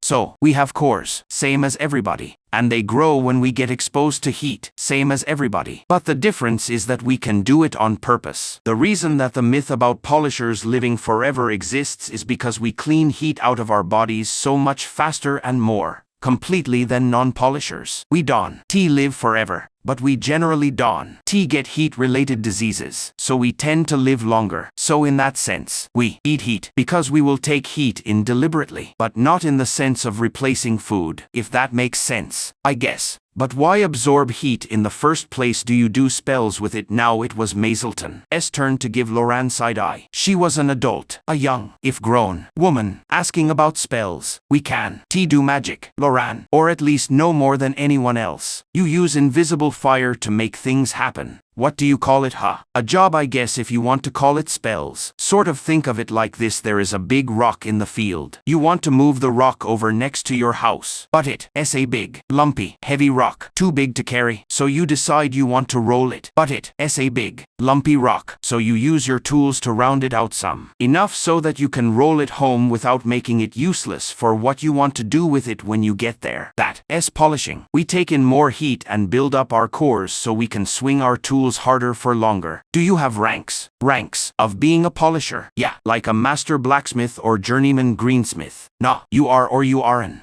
But how do people know if you can do the work? Because you do it, or not. But for the people that don't know you, Maiselton had moved from side-eye to just puzzled staring. I am not following you. If someone is a master blacksmith, you know they are really good. So shouldn't there be something like that for polishers? Like, maybe they can craft cores up to a certain level, or they have so much heat in their core, or something. Maiselton had the sudden image of the results of some burger coming up and demanding to measure father's core before commissioning his work. You would need at least 6 good-sized buckets.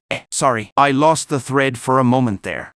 I do believe that some civilizations have tried something similar, and I think the Gondolfi Alliance had a sort of master-apprentice system. Most states have some kind of licensing system. You know, pass a test and pay a fee to be an official polisher. That kind of thing. No polisher academies, no polishers of the 6th circle. I really have to ask, where are you getting all this from? Books. We had a good-sized library back home, from some little remnant cache outside of town. Had a few farming tools and a whole bunch of books, mostly fiction. Looks like it was some farmer's legacy. Maiselton nodded. They weren't common, but they did turn up from time to time. Prospectors loved and hated them, because finding them was essentially random. Usually it was nothing too valuable, but what counted for valuable changed all the time. I did go to the clan's school. It wasn't an academy. It was just a school. Usual school things happened. Classes, homework, exercise. Lucky I didn't get to go to school much. Mostly Ma and Pa taught us at home. They had reached the lake. The wind ruffled the waters, so the moon was just a long smear on the surface. Still, it was pretty and peaceful, nestled in all the green. The next morning presented a small dilemma for Maiselton. Breakfast was porridge, again, and it was likely to be porridge most days. He had developed a taste for sumac over the winter, and it did season the painfully bland porridge nicely. But he only had so much of it, and who knows if sumac grew around New Scandi salt. Sure, salted porridge was just fine, but again, he only had so much salt. The question then: learn to eat it plain, or try the hot sauce route. He chose hot sauce. Plain was just awful. Hot sauce proved to be a qualified success. It did stop the porridge from tasting like plain porridge. Balanced against that was the way the flavors of the porridge and hot sauce mixed in unhappy harmony. Sort of fruity and sour and starchy and bland all at once. And spicy, of course. But as hot sauces went, it was pretty mild. Or maybe that was just the porridge. Maiselton poked his bowl with his spoon resentfully. 4 months of porridge for breakfast. Awful, filling, but awful. Dwayne, that mad lad, just ate it straight. Maiselton resolved not to hold it against him, then congratulated himself on his maturity. The wagons rolled out and along, much as they had the night before. The trees weren't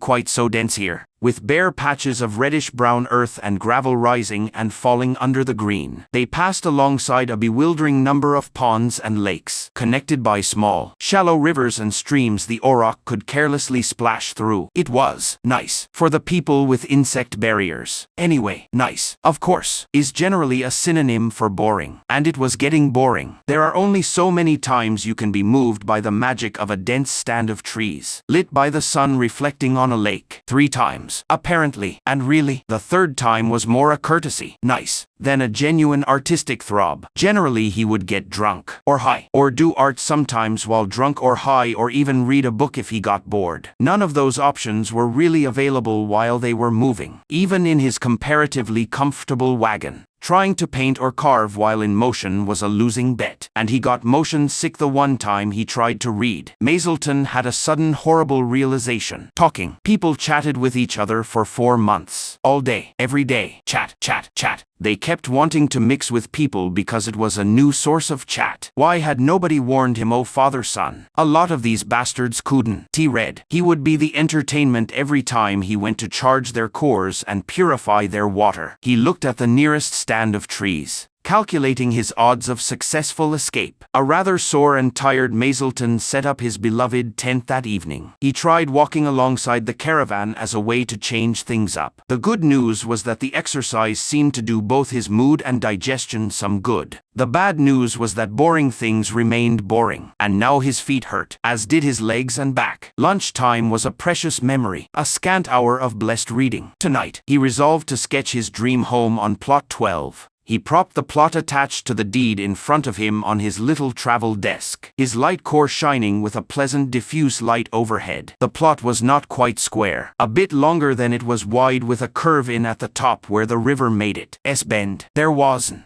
anything like a beach, but he could imagine steps being cut down into the river, maybe put in a little dock 5 steps down to the river. But what about plot 10 and Danae? She had suggested a road running the edge of her property onto the edge of his. But that didn't really fit with where he wanted the house. Let's see. His original idea was to situate the house on the bluff overlooking the bend in the river. But what if he stuck it in the eastern edge of the plot facing west? Getting a long view of the river and the bend, but it would mean losing a lot of ambient heat and limiting the free sunlight, a big loss. That far north. He doodled, rubbed away, and doodled some more. He couldn't square the circle. He needed the light and heat. Oh well, back to the bluff. Okay. Stick the house 2 ken back from the lip of the ridge because erosion is a thing. Outhouse, he shuddered, Gosen land a bit, but I will be dead and buried if I can. Put in a covered walk between the house and there. Not with the amount of snow Danae says they get. Thatch or tree bark or something.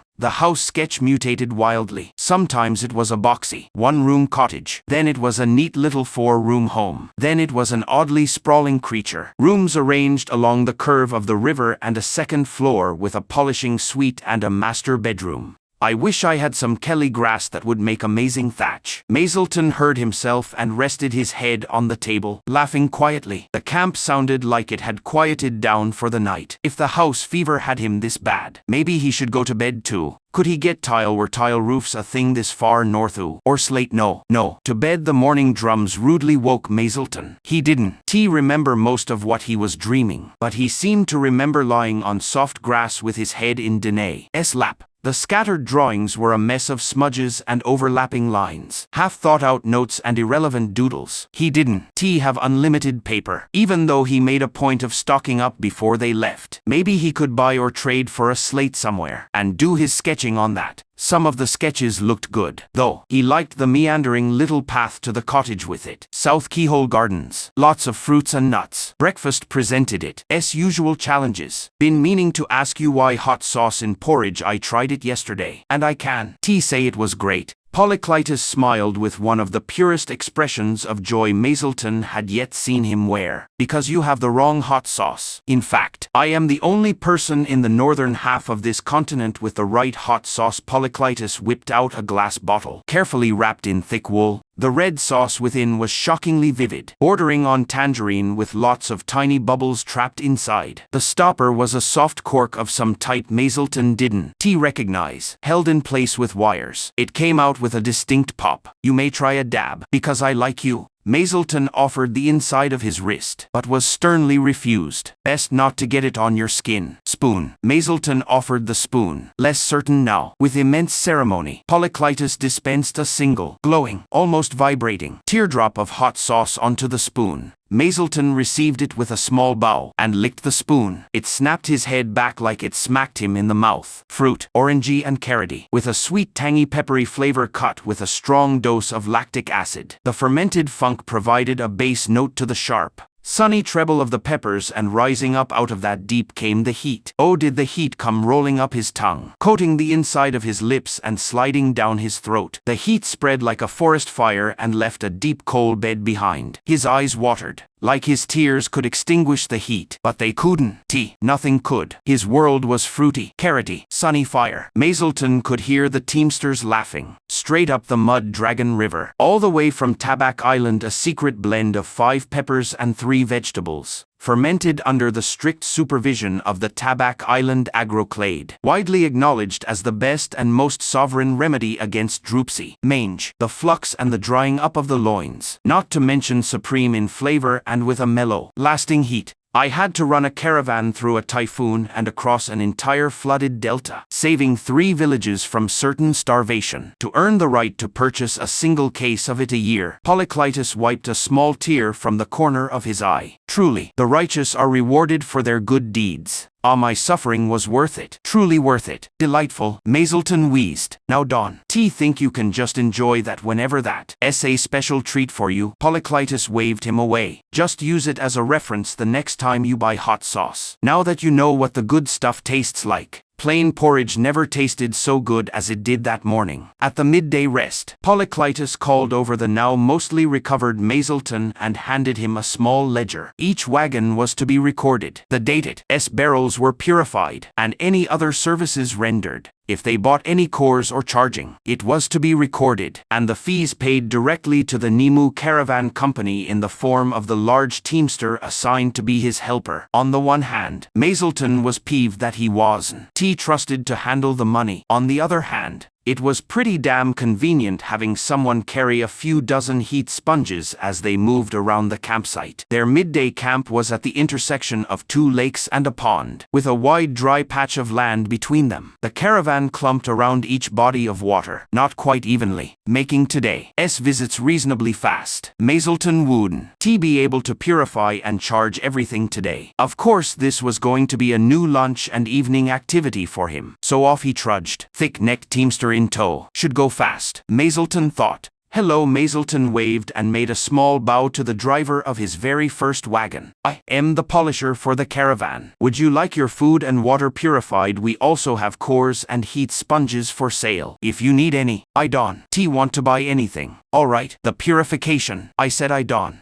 want to buy anything. It's free. Well, it's included in what you already paid Nemu. Yeah, right? Scram. Mazelton shrugged and scrammed. He would look forward to the driver's future dysentery. On to the next wagon. And the next. We don't want any trouble. What's in it for you? How many people do you have to kill before you can do magic? Looking for company. You stay away from her. You stay away from him. Where were you? Where were you? Is what I want to know. Daft dying like that. I bet a polisher could have cured her. I'd be living with her back home right now if you had been there. Mazelton called the exercise a few minutes before lunch was up. On the way back to his wagon, he started interrogating his minder. What exactly is going on here? I was, if not an honored guest, at least a valuable one. In Sky's Echo. People keep telling me that there are nowhere near enough polishers around here. So why do most of these people act like I am going to eat them? Because you might. Mazelton stopped dead. What? Well, not all of them really think that. But yeah, most folk around here haven't met a polisher. They just know that they are rich and can do magic. Mazelton gave the teamster a not particularly friendly look. Hey, it's what they think. And, come on, if you weren't so set on emigrating, you would be sitting pretty in any city you chose. Also, how is what you do different from magic? Magic doesn't have a full-blown industrial base. Yeah, sure. And the eating people thing. There are, rumors about how polishers are made. I am not asking, and I am not saying they are right. But, at least as long as I can remember, that was the rumor. Oh yes. The hag stalks the street looking for bad children who get snatched up and eaten so the next generation of polishers can be born. More or less. The teamster looked at him side-eyed. I don't even eat fish. Right. My mother ruined a person by announcing that they ate eggs. What's wrong with eating eggs? Quite a lot, according to my family. So, not a cult of murderous cannibals who eat bad children to grow in power. Cursing all those who anger them and reveling in their misery, Mazelton glared at the teamster. Whoops, got to get to my wagon.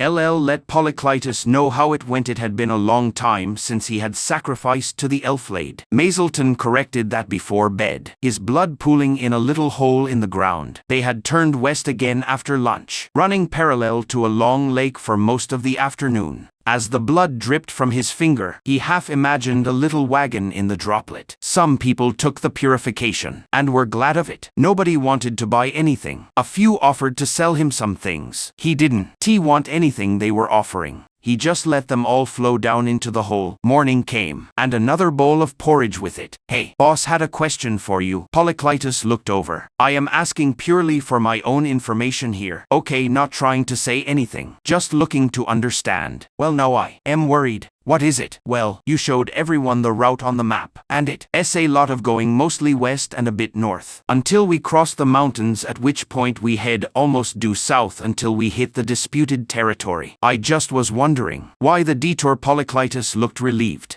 Worried me for nothing. 3 simple, related, and unchangeable reasons: water, mountains, and politics. Water: if we go much south of this route, we go through tons of tiny lakes and rivers, slowing us down massively, not even counting the number of people who will drown. Then when we hit the plains, there is not enough water, so people and Auroch will die. They will get a bit thirsty on our route, but it should be okay. Polyclitus held up a second finger. Mountains: the Grand Redoubts are no joke, and they run the length of this continent and through the southern continent too. You have never seen anything like this. They are big in ways you can't even conceive. So the fact that there is a gap in with a nice river valley that runs most of the way to the sea, well, that's a blessing humans have been taking advantage of for endless epoch. You could probably find a shorter route on foot, but you definitely want to get a wagon train through. He held up a third finger. Politics: the Laginalopo hold a big chunk of the land around there, and just how big and which chunk varies a lot on their mood. Now, they aren't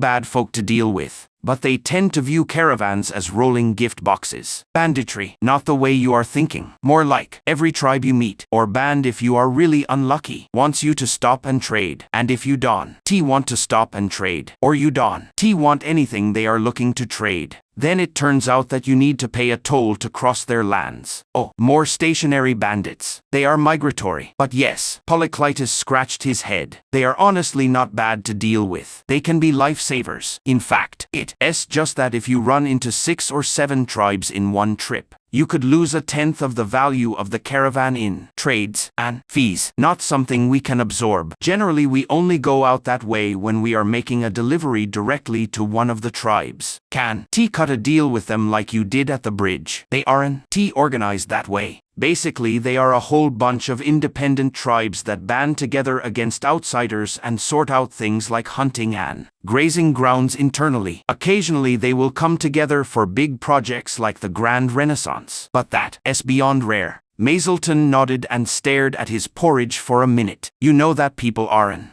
buying or using my services, right? They bought the insect barriers. Polyclitus grinned mirthlessly. Give them time to know you. Just seeing you moving around every day will calm them down. Mazelton nodded. Soon enough we will have the first people dead of the flux. That will motivate them too. Mazelton had no reply for that either. The day had started cool and damp, clouded up some more, and by the time they reached their lunchtime stop, it had settled into a steady drizzle. The already wet ground was a muddy, miserable mess, and the fine rain seemed to seep through anything not completely waterproof. Anything completely waterproof also trapped the sweat, which made people too hot. And then, when the jackets were opened for ventilation, too cold, the road churned into mud, then deeper mud, and Auroch dung. Tempers shortened as the miles lengthened. Someone had fallen off their wagon and the wheels snapped their leg. One of their family grabbed the Auroch and kept them moving, not that they had batted an eye. Another put them across their shoulders and hauled the weeping driver into their wagon. When they reached the little lake that was their lunchtime campground, they brought the person out under a tent so they could try and set the bone. Nobody in the caravan was a doctor. But one of the Leonida vets had some medical training and was willing to help splint the leg. 2 heart-wrenching shrieks later, the bones were as lined up as they were going to get, and splinted into place. It was a nice little lake, Mazelton thought, had some ducks on it, paddling in and out of the reedy edges and fishing merrily. They looked over at the screams, but otherwise were happy to ignore the caravan. Wild things, with brilliant green heads and shockingly bright red eyes and a tan belly, even on a gray day. As the light seemed to smudge all the colors together into a bland blur, the shocking iridescence of their feathers stood out. They were, Mazelton concluded, the handsomest ducks he had ever seen. The thought had him chuckling as he was waved away from one wagon after another. Well, a couple of people took the offer, but mostly, he had plenty of time to think about ducks. The drizzle didn't let up, and it was a very tired, grumpy caravan well before sunset. They came up over a good-sized ridge and started rolling down the far side when Polyclitus called a halt. He conferred with one of the caravanners and sent them off ahead. About half an hour later, she came back shaking her head and waving her hands. Polyclitus nodded, started the caravan up again, and before they had even cleared the ridge, hauled them into a little wooded campground. "What do you think that's about?" Mazelton asked Dwayne. Dwayne, after a period of deep contemplation, shrugged. "River up ahead. It's connected to some big lakes, so even though it's usually not a problem to ford, with the rain, it's bad. Flooded real bad.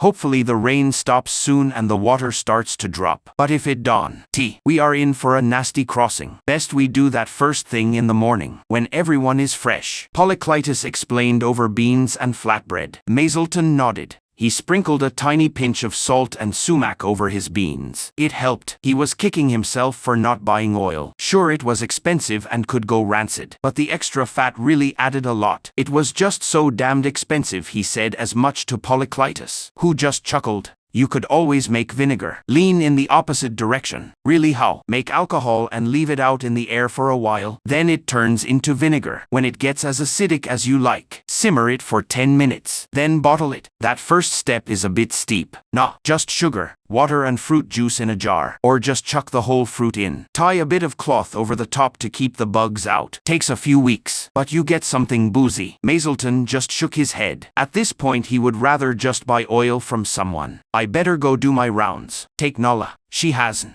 done the rounds yet." Mazelton made his way over to the Leonida wagons. He had been half planning to leave them until the end, for no particularly good reason. But he figured that if they would help fix a leg they couldn't be all bad. Their wagons were parked neatly in a not-quite circle. A little campground within a campground. "Polisher, anyone want their water purified or cores charged?" Mazelton said loudly. "That's close enough." "Polisher." A young man stood up from one of the nearest fires. He looked fit enough, but too young to be a veteran. "All right. Anybody want their water purified? Food purified? Cores charged or want to buy cores or sponges?" "No." The young man spoke firmly, arms crossed. Nobody spoke up to contradict him. Mazelton just nodded. "Anybody wants things purified? You know where to find me," he said, in a carrying voice. And then left. Let's see how they do with the flux. It was a damp night. Mazelton's tent was as snug as always, but this night, snug, had turned into cloying. It turned into a sort of very annoying game. Open the tent flap too much, and it was cold. Too little, and it was stifling. It was impossible to keep it just so, as it was always one or the other. He tried to read. He tried to read with his shirt off. He tried to read stark naked, but with the tent flap mostly closed for modesty. Not that he gave a damn, but it apparently bothered other people. Eventually the answer was, go to bed naked, tent flap closed, blanket only part way on. He woke up chilly, sticky and pissed. Naturally the river was running full flood. The ridge they were on dropped into a valley some 2 or 3 miles wide, with what would normally be a small river connecting a large lake at the valley's western end to a smaller lake at the eastern end. The spring rains had filled the lakes, soaked the soil around the river, and because of the previous day's rain, made the river flood to twice its usual size. It was a muddy mess before they even reached the river. Some overloaded wagons struggled to pull through the mud at all. The humble wagon left wheel ruts 2 hands deep. Polyclitus stopped the caravan some 40 smoots from the river. 2 of the teamsters were dispatched with long poles to check the ground and the depth of the river. The answer came back: mud for at least half a mile on either side of the river, and the river ran at least axle high on many of the wagons. The good news was that the river itself was only 2 wagon lengths long. The bad news? It was running pretty fast. Manageable, but fast. The caravan rolled to the river and attempted to cross one at a time. It was slow going. Some caravans got stuck in the mud. Others, ones who were both overloaded and too lazy to make preparations, got a bit flooded when the water splashed up higher than they expected. The very first wagon had the unpleasant job of sweeping for dangers the hard way, but they still came out ahead of the latter wagons, trying to cross a churned-up ford. Mazelton watched the crossing until Dwayne had driven them out of sight. They only made 14 miles that day. When the caravan camped that night, someone was missing. A boy of 15, walking alongside his family.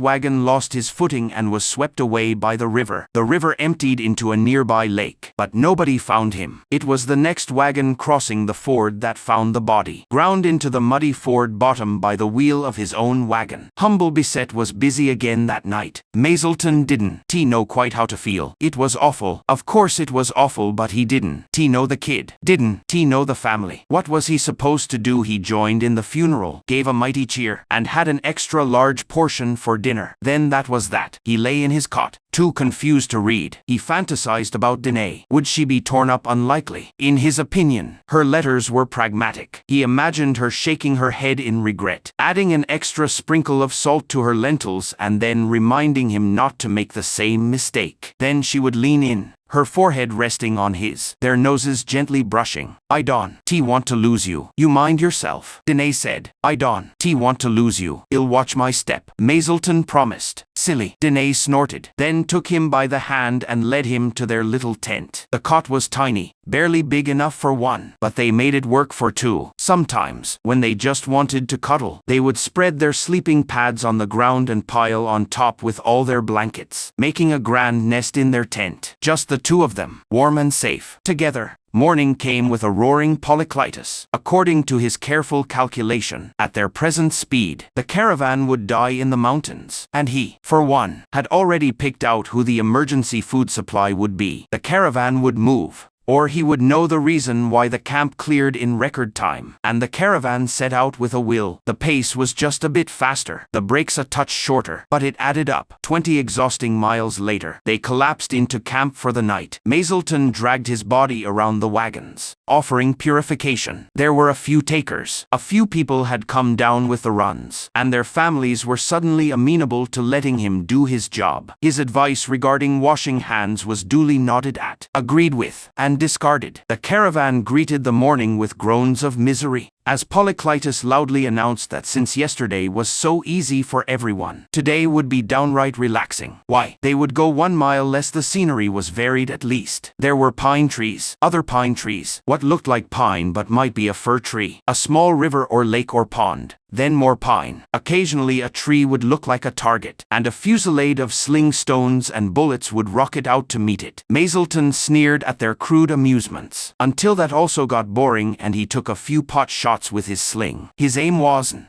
any better than he remembered it being, but it was pretty fun cracking off shots as he walked. Around lunchtime, Polyclitus found Mazelton. How are you stocked for sponges? We sold almost none so far, so I still have most of the stock. Why? Because we are camping outside a decent little prospecting ground tonight. Might make some sales. Prospecting at night, that's just looking to die. ISN. At Polyclitus grinned. Not as such. We travel at a rate of 4 to 5 hours walk a day. Even with a decent load, it won. Be hard for people to catch up with us. Now, it might take them a couple of days, all told, but the road is easy to follow, and while the rewards aren't likely to be huge, neither is the risk. I'll set them out with some light cores. Mazelton grinned. Always helps if you might be working underground. Good thinking. Polyclitus slapped him on the shoulder and strode off towards his wagon. That evening, the drum sounded for a gathering. Polyclitus had built up a big fire still creepy to Mazelton and started his spiel. Now, I know most of you are pretty near broke. Costs a lot, outfitting a wagon and emigrating. I know it. Oh, do I know it? But there are some opportunities along the trail to make a little money. Not big money. I won't lie to you, but some money. All at the cost of a bit of time and sweat. Polyclitus had the crowd's attention. I am talking about prospecting. While this trail is well established, the landscape shifts. Rivers shift, things that were buried come to light. Specifically, the area we are going to pass through tomorrow morning. 2 years ago, it was under a lake, but the lake broke through the earth and drained into another lake a bit south of here. Instead of 2 small lakes, we have one bigger lake 200 meters south of where it was before. And as the silt washed away, foundations appeared. This got a few murmurs. Yep, lake bottom recovery. Good news is that anything that survives is going to be pretty valuable. Bad news is that not much is likely to have survived. Combined with what is likely to be pretty mild heat, and you have about the most low-risk prospecting site you could ever wish for. Someone's old hunting weapon, stored in a safe. A stack of ancient literature or manuals or music tools are heavy to shift, but if they work for the right buyer, they are worth a fortune. Not to mention sealed bottles of old liquor. That got a laugh. Now, we can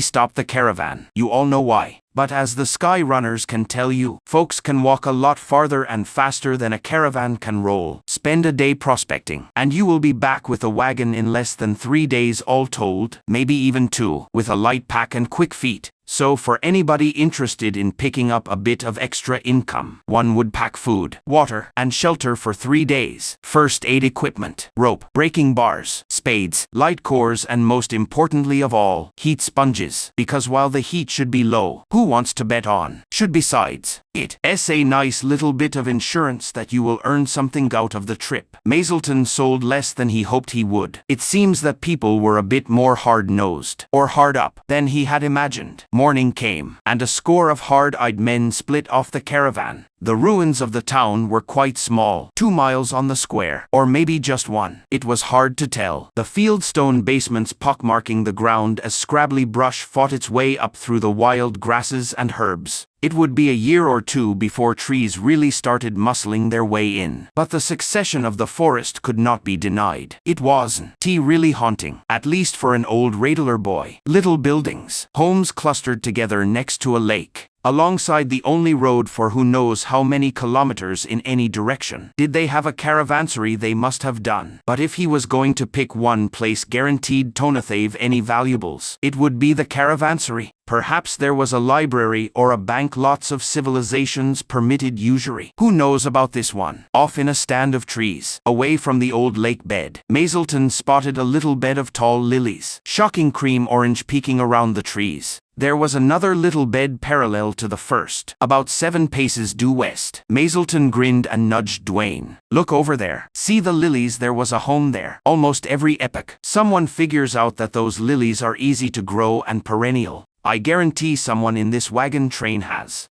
or their descendants. Dwayne looked mildly interested, then gently confronted him with an eyebrow. Spend all day digging up some timberfolk. Shakai. LL Pass. Just thought it was interesting. Dwayne nodded companionably, and they rolled on. Camp that night was by a nice little falls, as a small but deep stream spread a bit and let itself be heard. Mazleton dreamed of Danae, scolding her for fishing in the roaring river. He dreamed Danae splashing him and telling him to get over himself. Then they ate some fruit and bickered as friends, letting the water wash away the world. He kissed her. Danae tasted like apples. Polyclitus picked up the pace. They had been going too slowly. Too many easy days taken too early in the journey. They crossed the stream, rolled through yet more dull pine forest. Then the road curved westerly to parallel what had to be the most twisting river Mazleton had ever seen. It was a titchy little river, filled with rocky shallows and sandbars. You couldn't get a canoe down most of it, and you wouldn't care to try either. North, south, north, south. Gone north half a mile, time to go south again. Then north again. Mazleton tried to calculate how far the river traveled compared to the road next to it. He figured it had to be at least 60 miles compared to their 20. Then he pitted himself for being so bored that he spent half an hour reaching that figure. The prospectors caught up around lunchtime, most with packs lighter than when they left. Those who did find things tended to find things that they either couldn't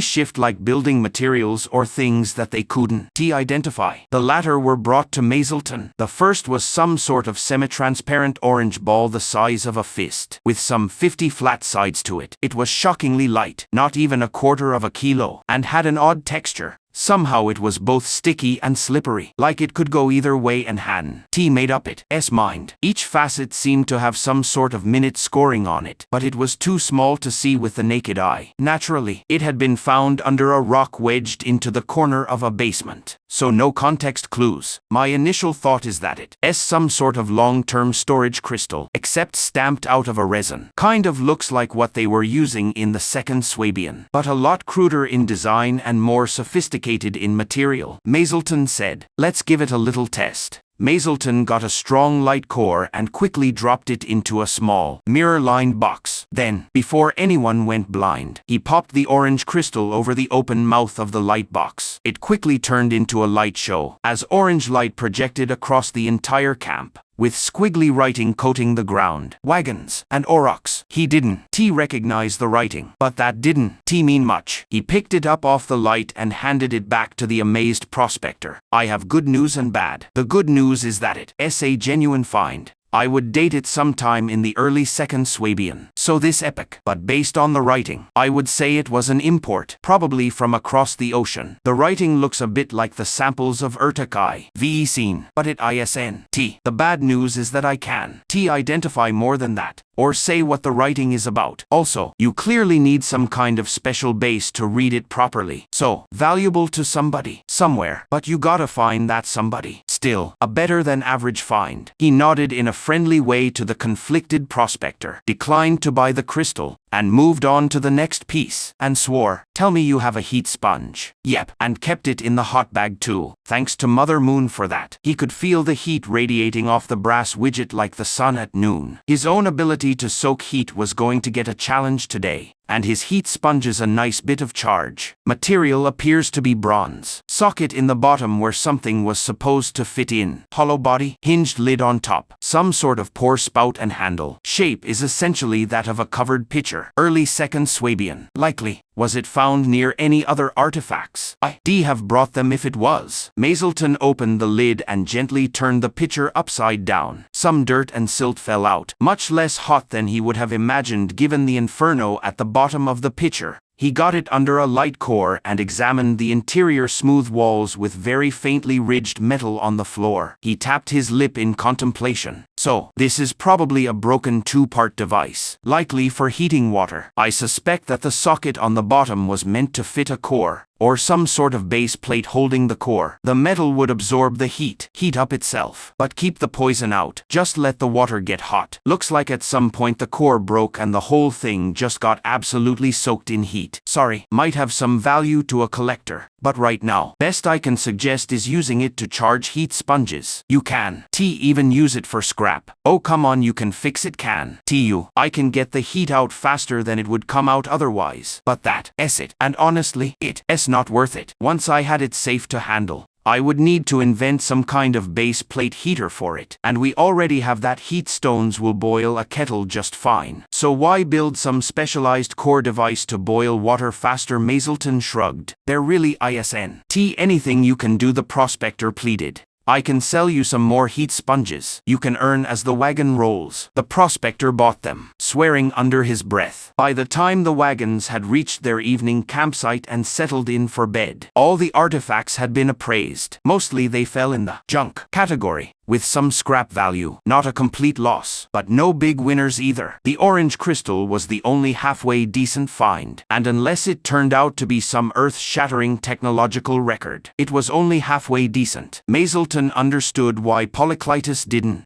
go for the hard sell when he announced the prospecting opportunity. How much could they really expect to find in a second Swabian village in the middle of nowhere? The next day brought an exciting change. Some deciduous trees, yes. Peeking out around the firs and pine were flat-leafed beauties, struggling, still skinny, but growing in all the same. It brought a tear to your eye. It really did, as the shockingly bright blue sky highlighted the tender green leaves. Mazelton could feel the fundamental goodness of the world. It took less than 2 weeks to knock the optimism right back out of Mazelton. It was 13 days from the drowned village to Fort Muddy Waters. 13 days of swamp. The stink of decay was overwhelming, compounded and refined by unwashed humanity and animals. Animals and humans who were starting to get a bit too casual about where they pooped. Mazelton was making his usual lunchtime rounds when a woman started to. The only word that seemed to fit was void herself. It wasn't merely explosive diarrhea or vomiting.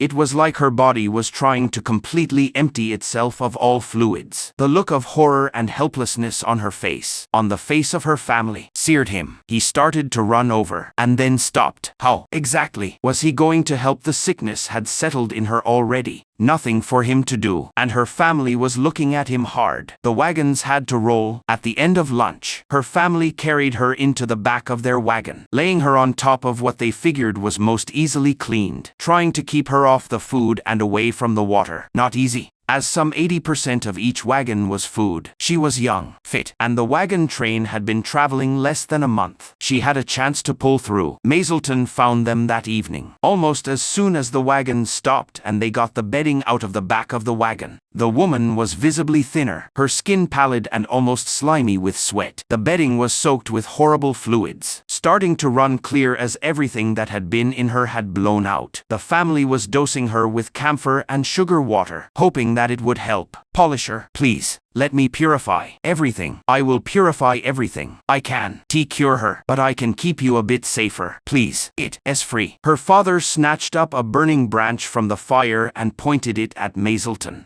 You stay the hell away from us. Her brothers pulled their belt knives out and stood next to their father, making a wall between Mazelton and their sister. Her mother stood on the box of the wagon, sling loaded and in hand. You fucking vulture. You goddamn ghast. Let me guess. You are going to purify everything. Oh yes. And then when she dies, you will claim her core. That's what you people do. ISN. It. Why waste it? Hell. Why wait? Just kill her now and you can get a nice dinner along with your filthy money. One more step. You take one more step, mister, and we will see what price we can get for your core. I just want to help it. It's free. Your family will owe me nothing. Oh, I think we owe you plenty already. I can wait to pay back every bit of it. Humble Bisette rushed in, as much as she could rush, and took Mazelton by the shoulder. That's enough. They don't want you here, so you don't have to be here. Loran got between the family and Mazelton, making him look at her. See, Mon, why don't you come with me? We can take a little walk and then maybe have some dinner. Loran smiled and gently took his hand. See, Mon, this way. Mazelton gave up and went. The family said something as he left, but he wasn't able to listen. All he could hear was roaring, like the sea and a burning home. That evening,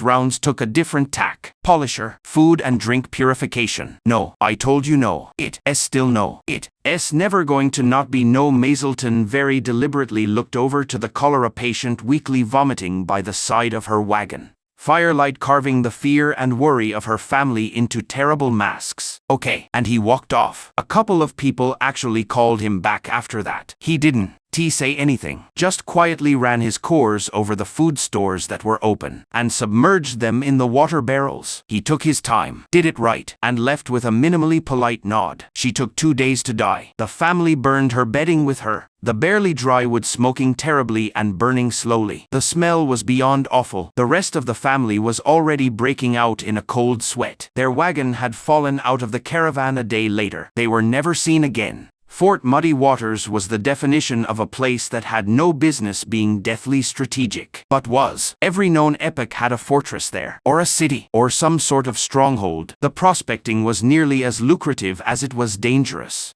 as the ambient heat was enormous and the structures thoroughly rotten. Muddy Waters was well named. It sat this epoch, at any rate, at the intersection of 2 rivers. The smaller, the Ashbourne, ran west-northwest, terminating in the vast freshwater lakes to the north. There were already active fisheries, to say nothing of the timber industry, and a good amount of the farm produce ran on barges along it. It wasn't a vital corridor yet, but everyone could tell it would be a booming route soon. The other river, the Bloodbourne, already was. The Bloodbourne ran from the White Sea in the far north all the way down to the grass desert in the middle of the continent. Outside its floodplain was bitterly dry, scratching, tearing, desert grasses and gorse. Ticks and biting flies made their homes there in almost impossible numbers. The contrast with the Bloodbourne floodplain was just too dramatic. Lush, soft grasses, wildflowers that seemed to bloom the second you looked away in explosions of pale blues and yellows and coral. Trees were sparse, but wide and shady. Was the farming good? It was said that a man once tried to build a log cabin, but the timber all took root and he had to make a treehouse instead. The blood-borne river wasn't just farmed. It was densely farmed. The enormous fisheries in the White Sea packed their catches in salt and shipped them south. Cores carefully removed and stored in insulated chests. Huge quantities of grains and legumes made their way north, faintly glowing with vermin extermination cores. Going both ways were specialty tools, luxuries, people. The money was enormous, simply enormous, as was the power and the interests it touched. The Ashborn and the Bloodborne weren't named as such by accident. Many times an epoch, every epoch, someone decided that he really needed to be the one in control of muddy waters. And they didn't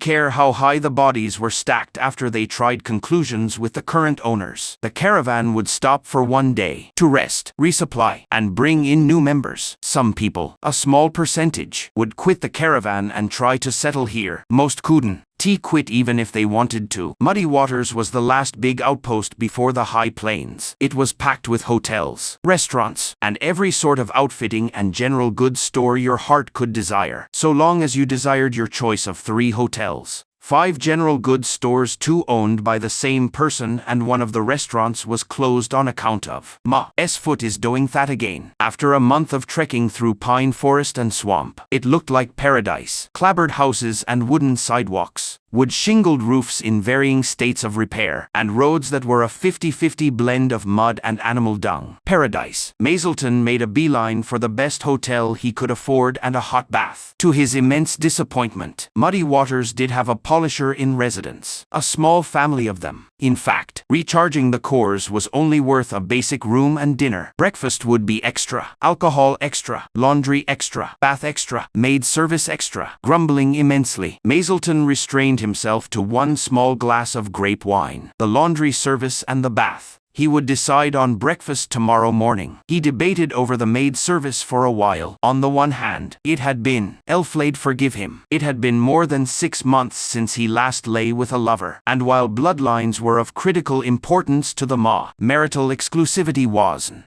On the other hand, he really didn't have much money to spend, and the maid surely wouldn't take payment in trade. On the other hand, Danae was a dusty, and they were monogamous. And on the fourth hand, he was supposed to be a dusty too, so that probably meant monogamy for him too. Humble Dougal had been very insistent that, engaged to be married, counted. Mazelton stripped and threw his clothes in the laundry basket and himself on top of the bed. The duvet was soft and stuffed with dense cotton. The sheets under it were linen, smelling faintly of soap and sunshine. The mattress was stuffed with cotton as well, held up by a rope net and the wooden frame of the bed. It felt divinely soft. He could feel himself melting into a little puddle of a person, incapable of moving or escaping the bed. One particular part of him disagreed, and made a bid for the ceiling. Hand on his heart, he was horny enough to fuck a tree and father the next generation of Elflade, beating out every other reason for or against calling the maid. He was just too damn tired. Mazelton groaned, rolled out of bed and into a towel. The laundry bag went outside his door. He went to the bath, and out of sheer spite soaked for an entire hour, reeking of lavender. Mazelton fell face forward into bed and slept the sleep of those too tired to sin. The hotelier was a decent sort. Since Mazelton had skipped dinner, he comped breakfast and only charged him a bit extra for the double portions. Bread with jam never tasted so good, along with sweet oats simmered in soy milk and sprinkled with finely minced dried fruit and toasted pumpkin seeds. A heavy-set man joined him at the table uninvited. Terry Polkowski. Nice to meet ya below the mustache. The chubby man was smiling. Above the mustache, he was not. There were no secret handshakes for polishers. They knew their own. Mazelton, I heard there was a family of polishers here. I guess I am making their acquaintance. Yep, just wanted to say howdy. Toma tells me you just stayed the night. Part of the caravan to the disputed territory. Going to settle out that way. Terry whistled, eyes lighting up. Long haul. Need any supplies while you are here. Could always use more wood pulp and bamboo. I expect they will be in short supply soon. You know it. Sure, I got plenty. I can let you have some cheap. Don. Suppose you would be willing to trade patterns. Can. You know how it is. Mazelton shook his head. I do. Not sure you do though. Oh, Mazelton, which means Ma clan, headed west, which means that you, fleeing old Raidler. I reckon that might be of interest to some folk. I reckon that might be very interesting to quite a lot of folk. Actually, Mazelton sipped his warm soy milk with steady hands. Except that I am actually from Lone Pine, and have the family registry to prove it. Big family. And if you think that wouldn't be persuasive, well, you might be right. But think about it this way. He set down the bowl. The maw of old Radler decided to butcher everyone, including themselves, rather than cut a deal or play nice. Are you 100% certain you want to try something with your family so close at hand? Mazelton's smile didn't reach his eyes either. You, all alone out here. Ma, you are no one. I am an important man around here. It would take nothing to make you disappear. You will leave your patterns or your core. Terry's lips hardly moved. The room was full of people, and no one heard them speak. He didn't look pleased at Mazelton's panting laugh in reply. Oh please, threaten me more. I crawled out of a mess of corpses before I was 12 and was hanging skulls by the time I was 15. I was a late bloomer. Some bumblefuck nowhere family of half-assed polishers can make me disappear. I will stack bodies higher than my head, and I guarantee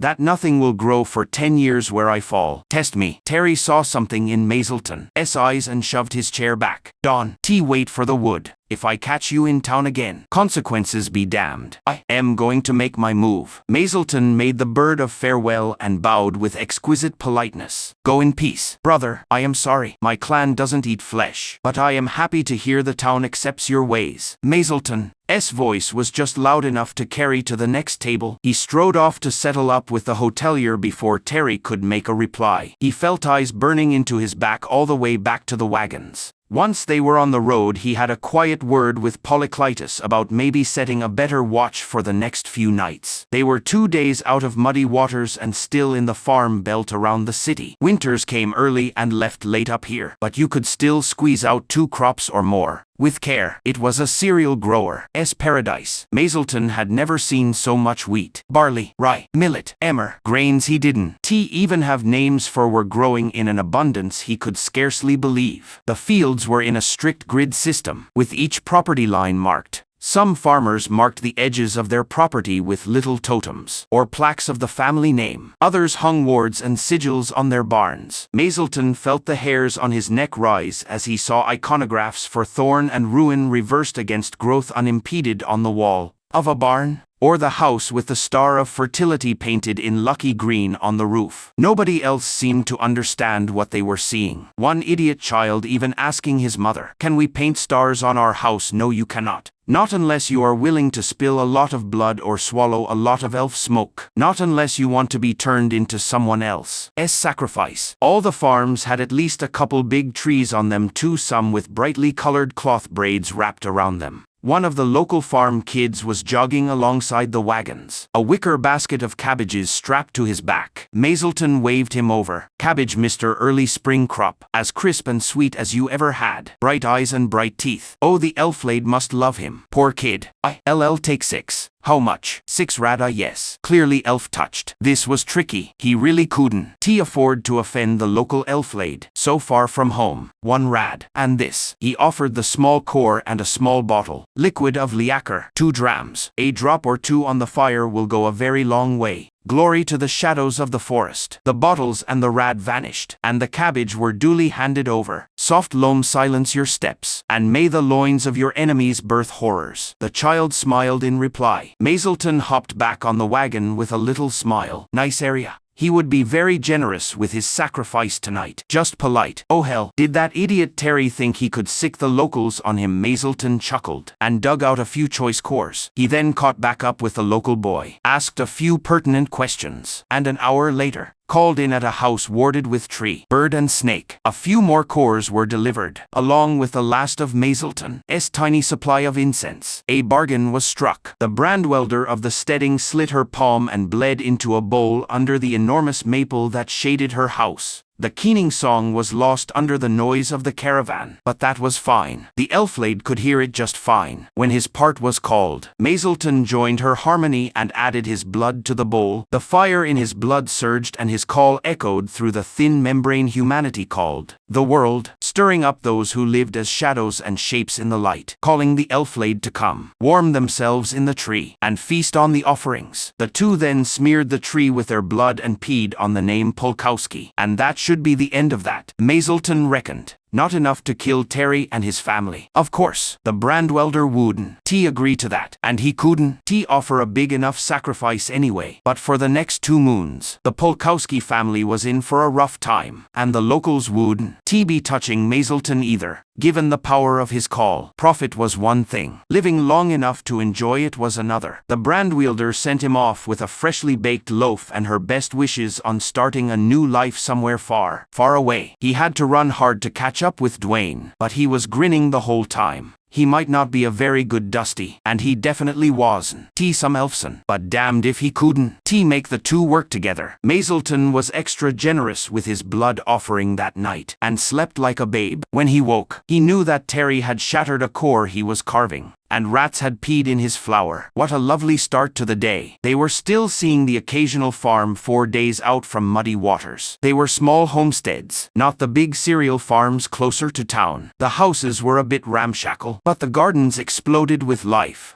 The land was so damn fertile. The caravan stopped for the night by a big bend in the Ashbourne, and the little cluster of willows by the riverside were so scenic it shouldn't be legal. They brushed the water with their long tendrils, caressing it with tender spring leaves and shading the fish hiding under the river bank. Mazelton went to quietly pay his respects as soon as he could. The cluster from the Leonidas started playing music and singing their folk songs. Songs about farmers and hunters and the curious marriage of a frog and a mouse. They hadn't exactly warmed to Mazelton, nor he to them, but they were less openly hostile. He, in turn, was prepared to admit that the old bastard playing the unlikely collection of wires and wood was pretty good at his hobby. It made a nice background as he made his rounds. More people were willing to get their food and water purified, but there were still precious few willing to buy cores. Oh well. At least he could sell them the recharging for the cores and stones they did have. Just a bit of income, but every little bit helps. His teamster Minders had gotten very used to the whole thing, while most folk didn't care to socialize with Mazelton. They were downright chatty with the teamsters. It hurt a bit. Not that he wanted these dirt farmers yakking his ear off, but it would have been nice to be the one making that decision. He was a hurricane lily, night blooming, sought by many. He was, at his heart, a social creature, not meant to blossom alone. He sighed a bit over that, as he frugally sprinkled his beans with salt and dried herbs. Still wished they had some oil. He knew that plenty of folk in the wagon train added dried fish to their stews, but he couldn't bring himself to do it. He wasn't quite at the point of eating carrion anymore. The river of stars was coming in bright tonight. All the busy flecks of light criss-crossing the sky below it. All the little planets humanity had tossed up into space over the years, accumulating, crashing into each other, and then, eventually, the atmosphere. Nobody that Mazelton knew of had managed a safe launch this epoch. All the wonders locked under the shining cities in the moon remained hidden away. There were myths of humans living beyond the stars, but they were just that, myths. If they were really there, wouldn't they have come back to see us just to check in? Mazelton wondered. How could you just cut ties with kin like that? He lay on his back for a long while, looking up at the busy night sky, wondering where everybody went. Mazelton woke the next morning to a rapping on his tent. Another case of the flux had broken out, and the family wanted him to run over and purify the wagon. Mazelton woke the next morning to a rapping on his tent. Another case of the flux had broken out, and the family wanted him to run over and purify the wagon. This time it was from the Leonidas. The teamster minder was Dwayne, which was comforting. For all that he gave him a warning look before they set out for the wagon circle the Leonidas favored. Why does everyone think I am going to start something? Is there something going on? I don't know. Probably. Mazelton shook his head and waved at the young man standing in the gap between the wagons. The young man didn't wave back. That's far enough, Polisher. Not if you want me to purify the wagon and food. I want you gone. Mazelton took a hard look at the young man and decided that he really didn't feel like measuring pricks to save a prick's life. Bye. And he turned around and left. He heard some noise behind him, but it wasn't any language he was familiar with. Breakfast ready? He asked Dwayne. Dwayne nodded firmly in reply. Nice. I am going to take another crack at the hot sauce method. I think the secret is the proportions. Dwayne considered this for a while and finally shrugged. Hey, wait up. Can dwaddle. Breakfast is on and you know the caravan waits for no one. An older man jogged up and fell in beside Mazelton. Ander Mendeluz. He stuck out his right hand and waited. Mazelton looked at him blankly, then stuck out his own right hand. Ander grabbed his forearm and pumped it twice, then released him. Some sort of greeting ritual. Sorry about Iker. He's young and trying a bit too hard. I can understand that. Mazelton kept his tone neutral and kept walking. The thing is, he is wrong. The Etsaberry family really do need that wagon purified. They are entitled to have their food and water purified once a week, free of charge. I am happy to do so. Mazelton continued his monotone and walked to breakfast. Ander went quiet for a moment. What do you want? Polisher Mazelton. I want to get to New Scandi, alive and in one piece, with all my goods. Any extra income will be welcome, but not strictly necessary. What do you want? Veteran Mendeluz sighed. More or less the same. Except that we are going to New Bilbao. I can promise you that none in our, he made a fairly unpronounceable sound, will offer you violence or disrespect so long as you treat them the same way in return. You can understand why we struggle to tolerate witchcraft, even if we know it is necessary. Mazelton stopped and turned to look at Mendeluz. I cannot. I don't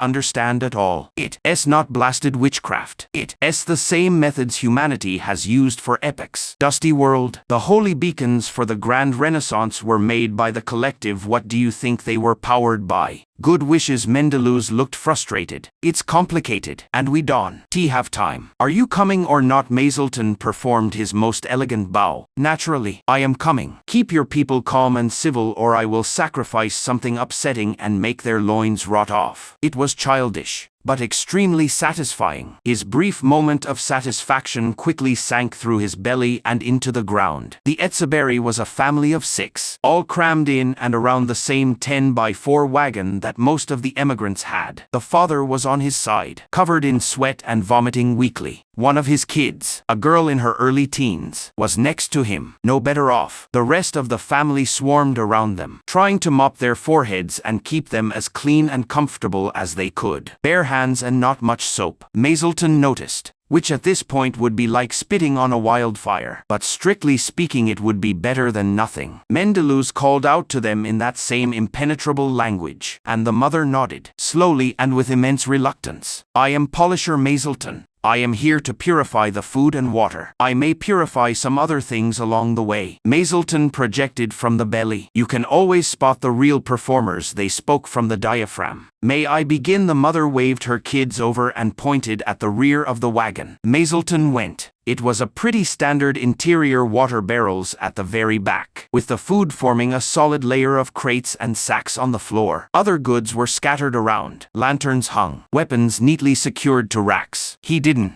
poke his nose around. He got out his cores and got to work. Mendeluz was hovering around, supervising. So I have to ask, where exactly did those cores come from? I am not judging. Diagnose. I have seen some terrible things in my time, but we must know. Must you? Why? Mazelton kept his tone bland. It is certainly not from anyone you know. Mendeluz went quiet at that, and the fine hairs on the back of Mazelton's neck rose. Polisher, I know we called you here, but this is not something to joke about. Or what? Exactly, you will kill me? Mazelton didn't look up from his steady passes over the food sacks. There was a trick to it. You couldn't be too fast or too slow. I think you know the odds as well as I do. 1 in 10 on a very good run. 1 in 5 is normal. He finished the sack and looked at Mendeluz, knowing that their words would carry straight through the cloth to anyone listening outside. Disease being far and away the greatest cause of death on the trail, and purification the best, fastest and most reliable preventative. Mazelton looked calmly at Mendeluz, letting all the exhaustion and despair shine through his eyes. I don't look for my own death. Veteran Mendeluz. How about you? The wagon was quiet for a while, and Mazelton got back to work. After a minute or two, Mendeluz spoke up. So we can pray for the dead. So we can honor their sacrifice without consenting to necromancy and consorting with evil spirits. Finally something I can understand, Mazelton said spiritedly. You want to know the source? Hard to say for certain, as these were purchased from a general goods store, but based on extensive experience with similar cores pine trees. These cores most likely come from Polisher S pine, in excess of 200 years old, given size and heat density. You really expect me to believe cores come from trees? Mendeluz looked at him like he was an idiot in need of high-speed dentistry. How do you not believe it? Have you never cut down a tree before? Everything has a core in it. Kelp has a core in it. Mazelton flicked his cores into the water barrels. But the largest and best cores come from the living. Quite right, like a formerly living tree. For example, that had centuries to accumulate heat, as opposed to a few years for an animal. Mazelton went back to the food bags. They always took a bit longer than expected, and it hurt his back trying to wrestle the 25-kilo sacks around. Polisher, I have seen your kind harvesting cores on the battlefield. Spare me your lies. Of course they did. It's a valuable war resource and always has been. If you found a box of ammunition on the ground, wouldn't you take it? Mazelton was about finished with the food. Doesn't mean they are good cores, though. I bet you anything you like they were titchy little things, with little heat in them. He looked around the wagon, and from what he could tell, he had purified everything that needed purifying. He pulled the cores out of the water barrels, their little floaters bobbing merrily on the surface. It's not in the contract with Nemu, but I am willing to do a pass over the interior of the wagon and the bedding, provided, of course, that I am welcome to do so. Mazelton dried his hands with a rag, dusted his clothes, and looked over at Mendeluz, and waited. Mendeluz looked like he needed a minute to process things. In the distance, Mazelton could hear the drum to assemble beat out its rhythm on the steel drumhead. The sharp tang, tang, ting, ting, tang always seemed to jab at the go faster nerve in him. It seemed to have the same effect on Mendeluz. How fast can you do it? The bedding half a minute, as I assume the family will be standing around them. The wagon 5 minutes if you are in here with me. 40 seconds if you are standing well back and ideally behind something solid. Mendeluz nodded heavily and jumped out of the back of the wagon. He shouted something, and there were some sounds of people moving away. Mazelton cleared his throat. This was always so damn embarrassing. Clear for heat, clear for heat, clear for heat. Elflade hide his shame. Here we go. I don't care how traditional the warning is. I don't. It sounds like a demonic baby wailing for the teat. Mazelton thought. He fished out a somewhat larger purification core and visualized the heat cycle. It rose out of his core, through his heart and through his body, sweeping up all the accumulated heat from purifying the food, then pumping it out again through the purification core. This, of course, meant that a lot of the heat came straight back into his flesh. But it was no matter. He started quickly working through the wagon, trying to ensure that every surface got a not-so-healthy dose. When it was done, the circuit was broken and he focused on scavenging the heat from his flesh back into his core. The bedding was a little more tricky. The Etsaberry family was clustered together, their bedding laid out in front of them. The father and the daughter were next to each other on the ground. Mazelton winced and moved quickly. He ran the cores over as fast and carefully as he could. I have purified what I could, but it won. Remove the disease from within infected people, and it is possible to reinfect things if you don't. Wash your hands and body often. He rattled off his usual spiel. That means soap, and soaping your hands as long as it takes to sing the kingfisher and the pike. He looked over at the very confused Etsaberry family. I don't know how long that is in your language. Sorry. He looked at Mendeluz. About half a minute, same as always. Yep. The drum rattled out its command once more. Anyone else wants purification? You can find me when I do my rounds, or any other course. Recharging, all that. Mazelton nodded over at Dwayne, and they walked back towards their wagon. He sort of hoped someone would call out to him before he left the Leonida's circle, that they would thank him. Something. They didn't.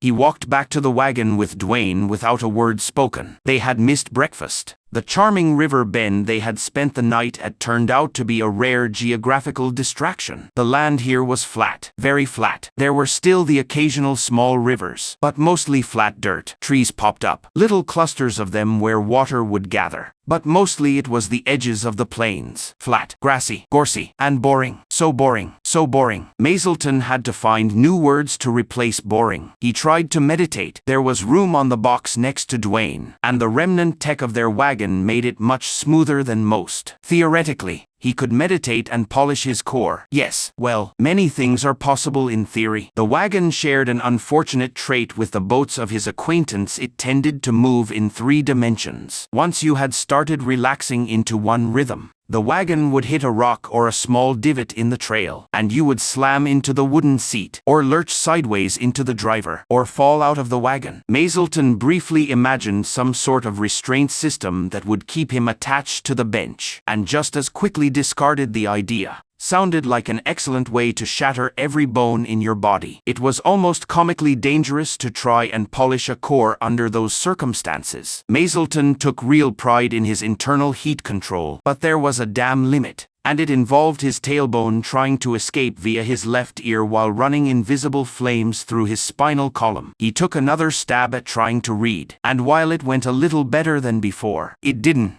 go better enough. Boredom, crushing, endless boredom. The few trees foolish enough to exist by the side of the road were almost cut down in a blizzard of bullets from slings and firearms. Mazelton was really improving. It was at this point that one of the trees started shooting back. The bark burst open. A creature of 3 metallic segments and 6 legs arranging itself into a pyramid shape and clearing for action. Long barrels telescoped out from the topmost segment. Thick round tubes dropping partway out of the bottom of the barrels. A short whining noise. Then crack, crack, crack, crack, the slugs snapped out, making a bloody ruin of the sporting emigrants. The creature seemed to only target the slug throwers. It ignored the slingers. The bullets from the slings bounced off harmlessly. The firearms did a little better, but not much better. Mazelton had the great good sense to dive off the wagon and try to find cover. Cover was hard to come by in the nearly perfectly flat plain, but rainwater had carved a shallow ditch by the side of the road and he was prepared to treasure it. He couldn't get a clear view of the creature, which he devoutly hoped meant that it couldn't get a clear view of him. The auroch had long gotten used to the noise of guns and slings, but the screams of men and women spooked them. First they bellowed and stamped their feet. They tossed their great horned heads, and then they began to panic. 3,000 pounds of corded muscle and long horns. Panicking, wooden yokes and thick ropes binding them to suddenly fragile wagons. They slammed into each other, into other wagons. They ran off the road, the wagons rolling over and twisting them horribly as the emigrants screamed and scattered when they were not crushed or gored. The veterans of the Leoinida collective had hit the ditch almost as fast as Mazelton did, their families a bare step behind them.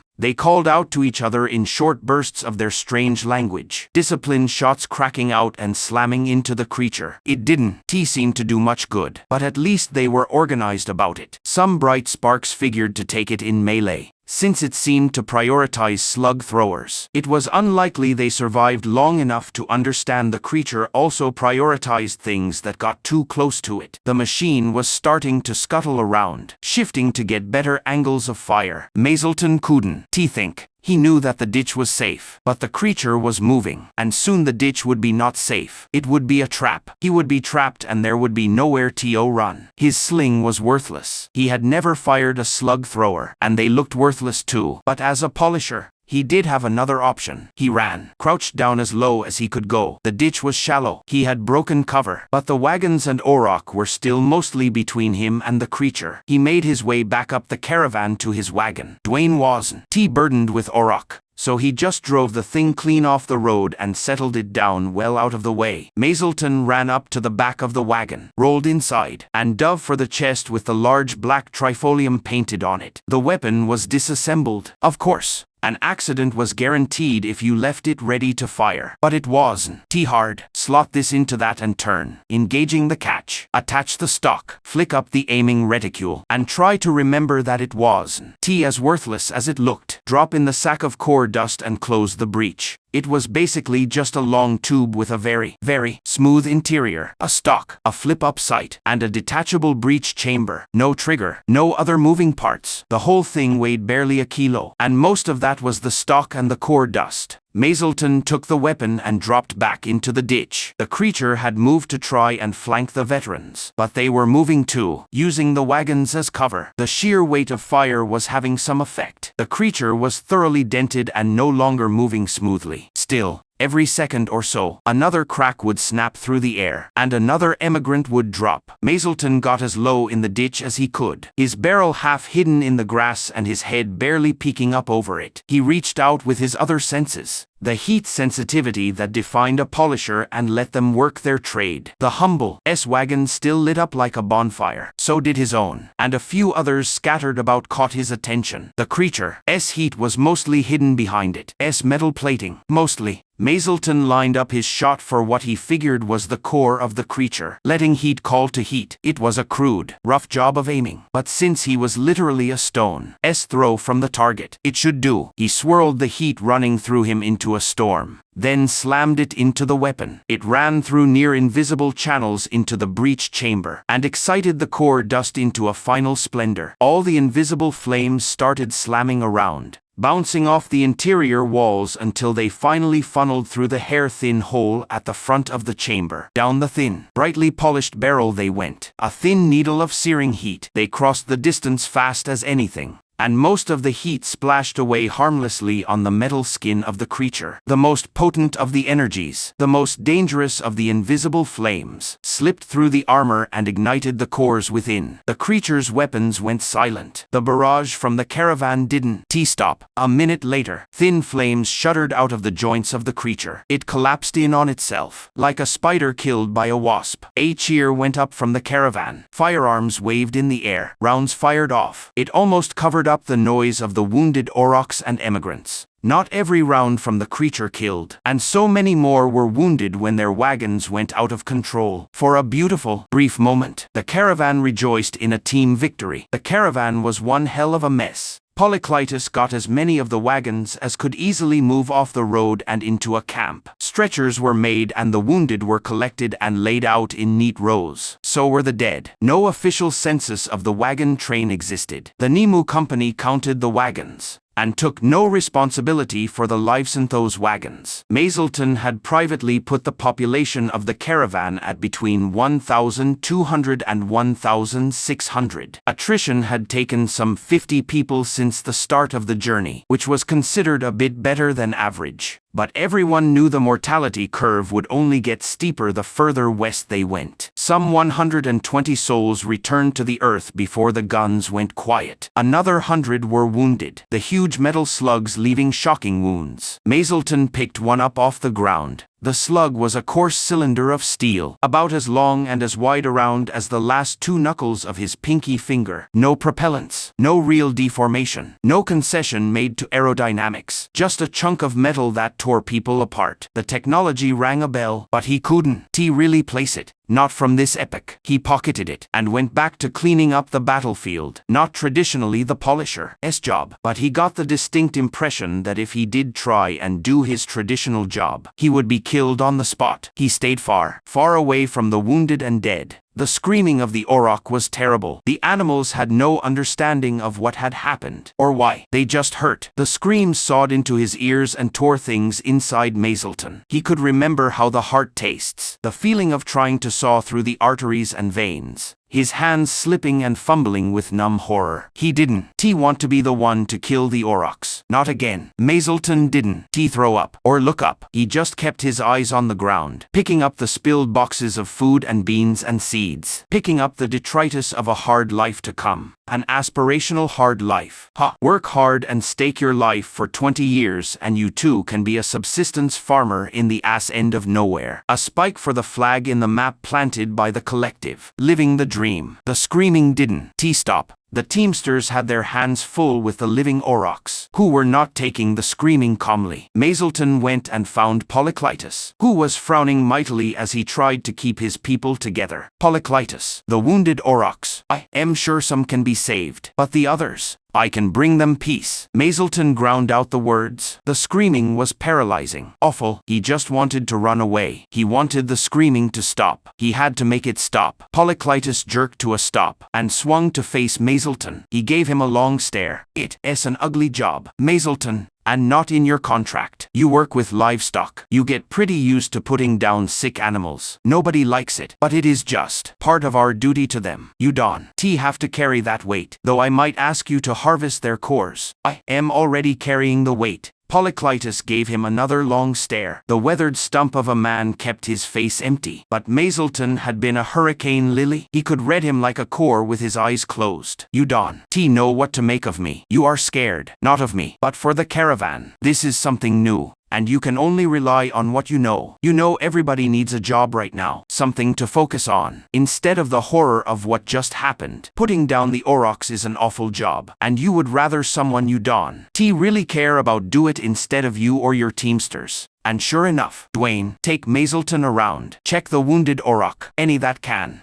be saved. Let him put them down. Dwayne looked stricken, then nodded. He offered Mazelton a mallet from the back of a wagon. Mazelton just shook his head and pulled out a small box. It will be instant and painless. I can promise that. They went from animal to animal. The process was usually fast. An auroch with its leg near twisted off was beyond saving, as was one with a dinner bowl-sized hole in its ribs. It was astonishing how many of the auroch had been shot by the emigrants in the chaos of the battle. I mean, there was only one target, and it wasn't like it was in the middle of the caravan. Why Mazelton knew he was talking to distract himself and Dwayne. Dwayne had the unfortunate job of trying to steady the auroch so Mazelton could make the kill clean. The steadier the head, the faster they went down. Not a nice job. Fear. Yeah, fear. Mazelton lined up his little box on the auroch's forehead. He mentally drew an X from the left eye to the right eye to the left ear, and put the box at the intersection, angled down, then triggered the core inside. It wasn't a weapon. Exactly. Sometimes you just needed a controllable, focused burst of heat, and the box with it. Barely polished core let you do that. The auroch's eyes went glassy, and 3,000 pounds of pain and fear went away. Only meat was left behind, and the core, the butchery, if there was any, would come later. You ever seen anything like that? Mazelton asked, as they walked to the next victim. Dwayne just shook his head. Me either. I can place it. Most of the stuff we have come across has been Swabian, which makes sense as they are all empires from this epoch. But Swabia never developed that way. What was the motto? It was in the book of Leibovitz. Dwayne shrugged and gave Mazelton a look. Right. Oh, the flesh inspires, the machine defile. That was it. Yeah, they were big into flesh crafting, communications, roads, all that. Their weapon systems were mostly muscle-powered until they developed heat weapons, which they figured out way ahead of most. This epoch, great clans notwithstanding, they got to the next auroch, and Dwayne shook his head. There was a deep, angry gash on the side of the auroch. At one point Mazelton could probably have sunk his finger to the second knuckle into the weeping red flesh of the shoulder, but that was the extent of it. Nothing crucial was damaged. A teamster had already packed the wound with ointment and boiled cotton rag. On to the next victim. So it's more than an epoch old, but why is it still active? And what the fuck was it doing hiding in a tree? How was the tree alive with something that big inside of it? Dwayne looked irritated. Fake tree. Cores. Mazelton stopped a second. Okay, fake tree makes the most sense. It raises some worrying. Why and how questions, but it makes sense. Cores. I will need to check the creature. Cores can last a long time, but they only put out useful amounts of power for a pretty short time. As these things go, like a few decades or centuries, not more than that. 10,000 years for a really big chunk of something really insanely hot, unless they get a hell of a lot of very advanced processing. And even then, Mazelton shook his head. He tried to focus on the job without thinking about the job. It was a mixed success. The Leoinida veterans had set guards over the remains of the creature. The guards were not too welcoming of Mazelton, and especially not welcoming of the notion of him poking at the creature to see what made it tick. Mazelton just shook his head and ignored whatever they were saying. He didn't speak their language. Besides, the thing was radiating heat like crazy. Mazelton set up with a few heat sponges around him. A wasteful child is a beaten child, and all that. The creature had a crude exterior. The three segments looked superficially similar, though only the midsection seemed to have the weapons. For the life of him he couldn't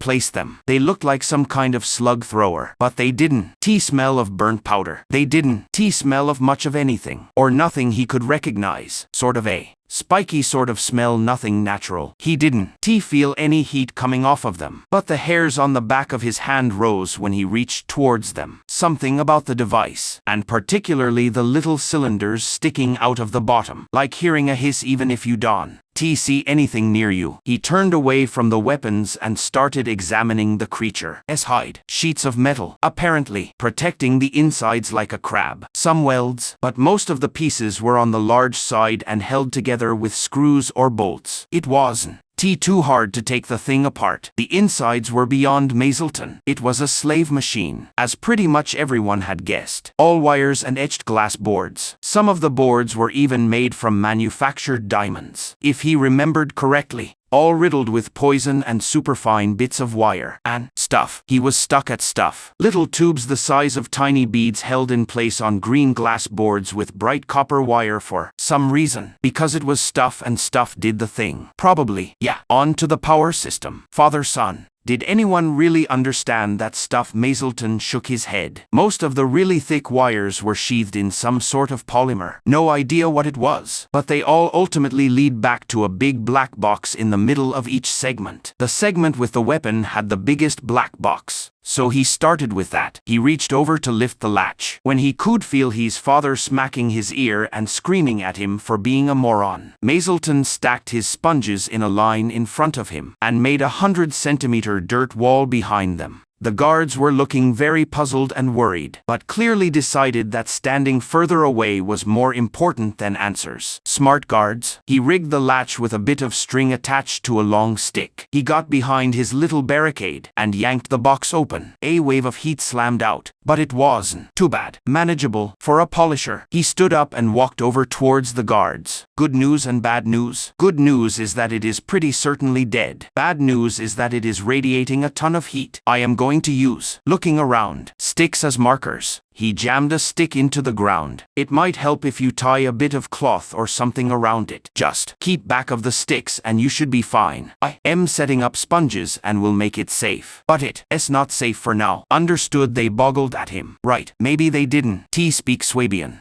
Speak loudly and slowly, not pictures. Pictures are the answer here. Alright, it's grass under us. Hard to draw on grass. Fuck it. If they die, they die. He jabbed more sticks into the ground a few paces apart, making a little half circle. If the guards got too close, he would just shout, "No," and point to the far side of the sticks. It worked. The case was a load of wires holding a can with big, milled metal parts attached to it. Clearly the big milled metal parts were converting the heat into something else. Something that could drive the slave machine. Oh hell. What was it called again? Almost every epic used it at some point. Probably people somewhere in this epic using it right now. Electricity, that's what it was. Some things didn't work well if you tried to run them off of pure heat, and there was no good way to make them work with core carvings. So you found some way to generate electricity, which can do other stuff. Apparently, you can make it with cores, somehow, and with the sun. No, that didn't sound right. Wave's point was that this thing was made to generate electricity. The slave machine ran on electricity, and the thing was, from the look of it, broken but still trying to generate electricity. And electricity hates sticks. It always wants to go through metal and water, and down through air. So for electricity things, you poke them with wood. Wait, that was dumb. But he didn't have a better idea.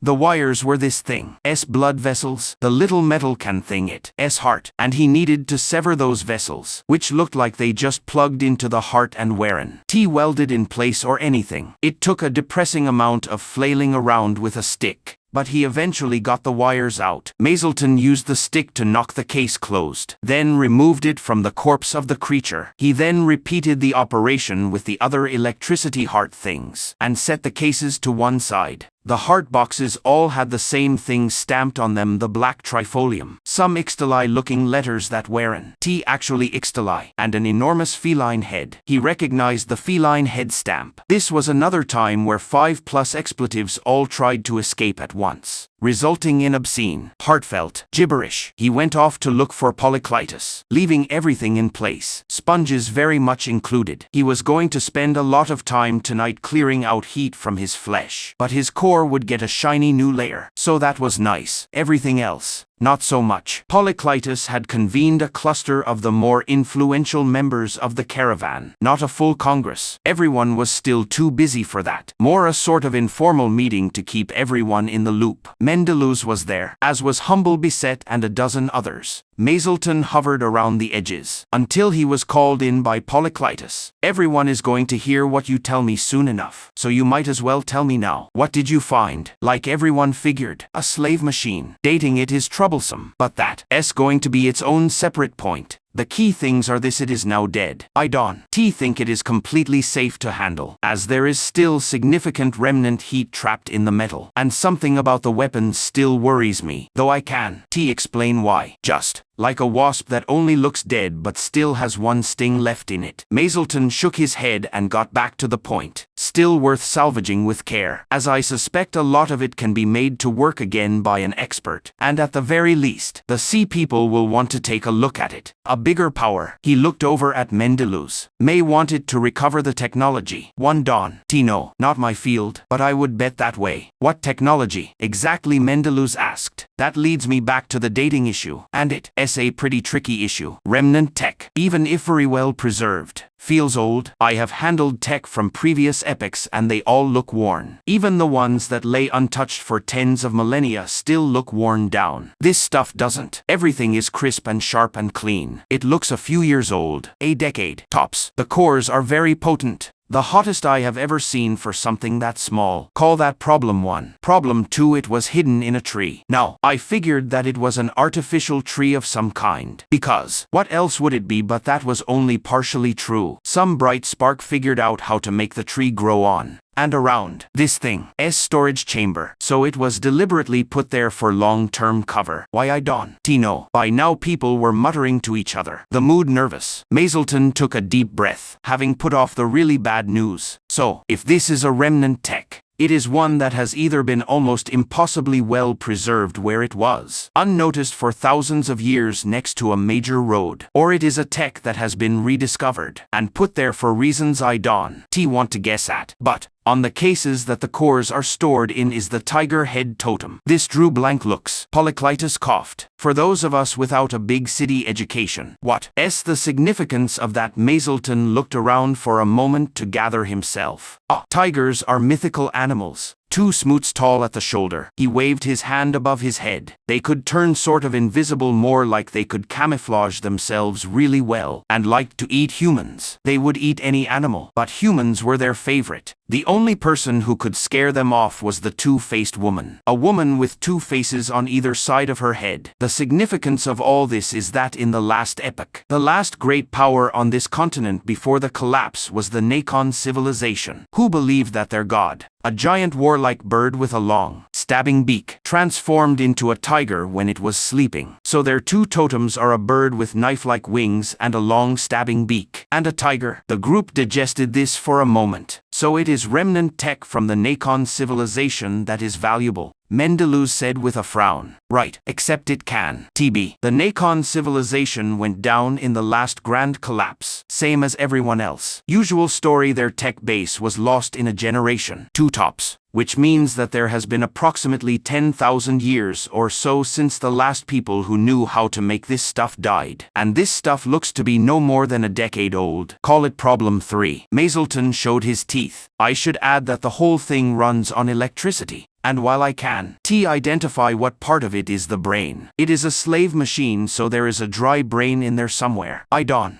have the faintest idea how that works, and neither does anyone else in the Ma clan, or any of the great clans on this continent. So far as I know, the Swabians never figured it out either. Could it be that someone rediscovered a cache of the technology and started making new slave machines? Just kept the totem, someone asked. Mazelton nodded. That is actually the most reasonable guess. They might even be using machines that are still designed to stamp that totem on various parts. It does happen sometimes, although that does raise a few more problems and some very unpleasant questions, like who, what, when, where, why, and how. Mendeluz crossed his arms. How did it die? I couldn't see any bullet holes, but something killed it. Mazelton looked surprised at that, then laughed silently. sorry, laughing at myself. Yes, no reason you would have seen what happened, as there was nothing to see or hear. Really, basically we got a bit lucky. These machines are not completely armored against heat, but they are all quite heat tolerant. The metal casing thoroughly blocks most kinds of heat, and the really high energy stuff is rare, even in late epic civilizations. Just too dangerous and not nearly cost effective to issue on a wide scale. So I shot it with a high-energy heat weapon. I aimed at where I felt the heat coming from, as I figured that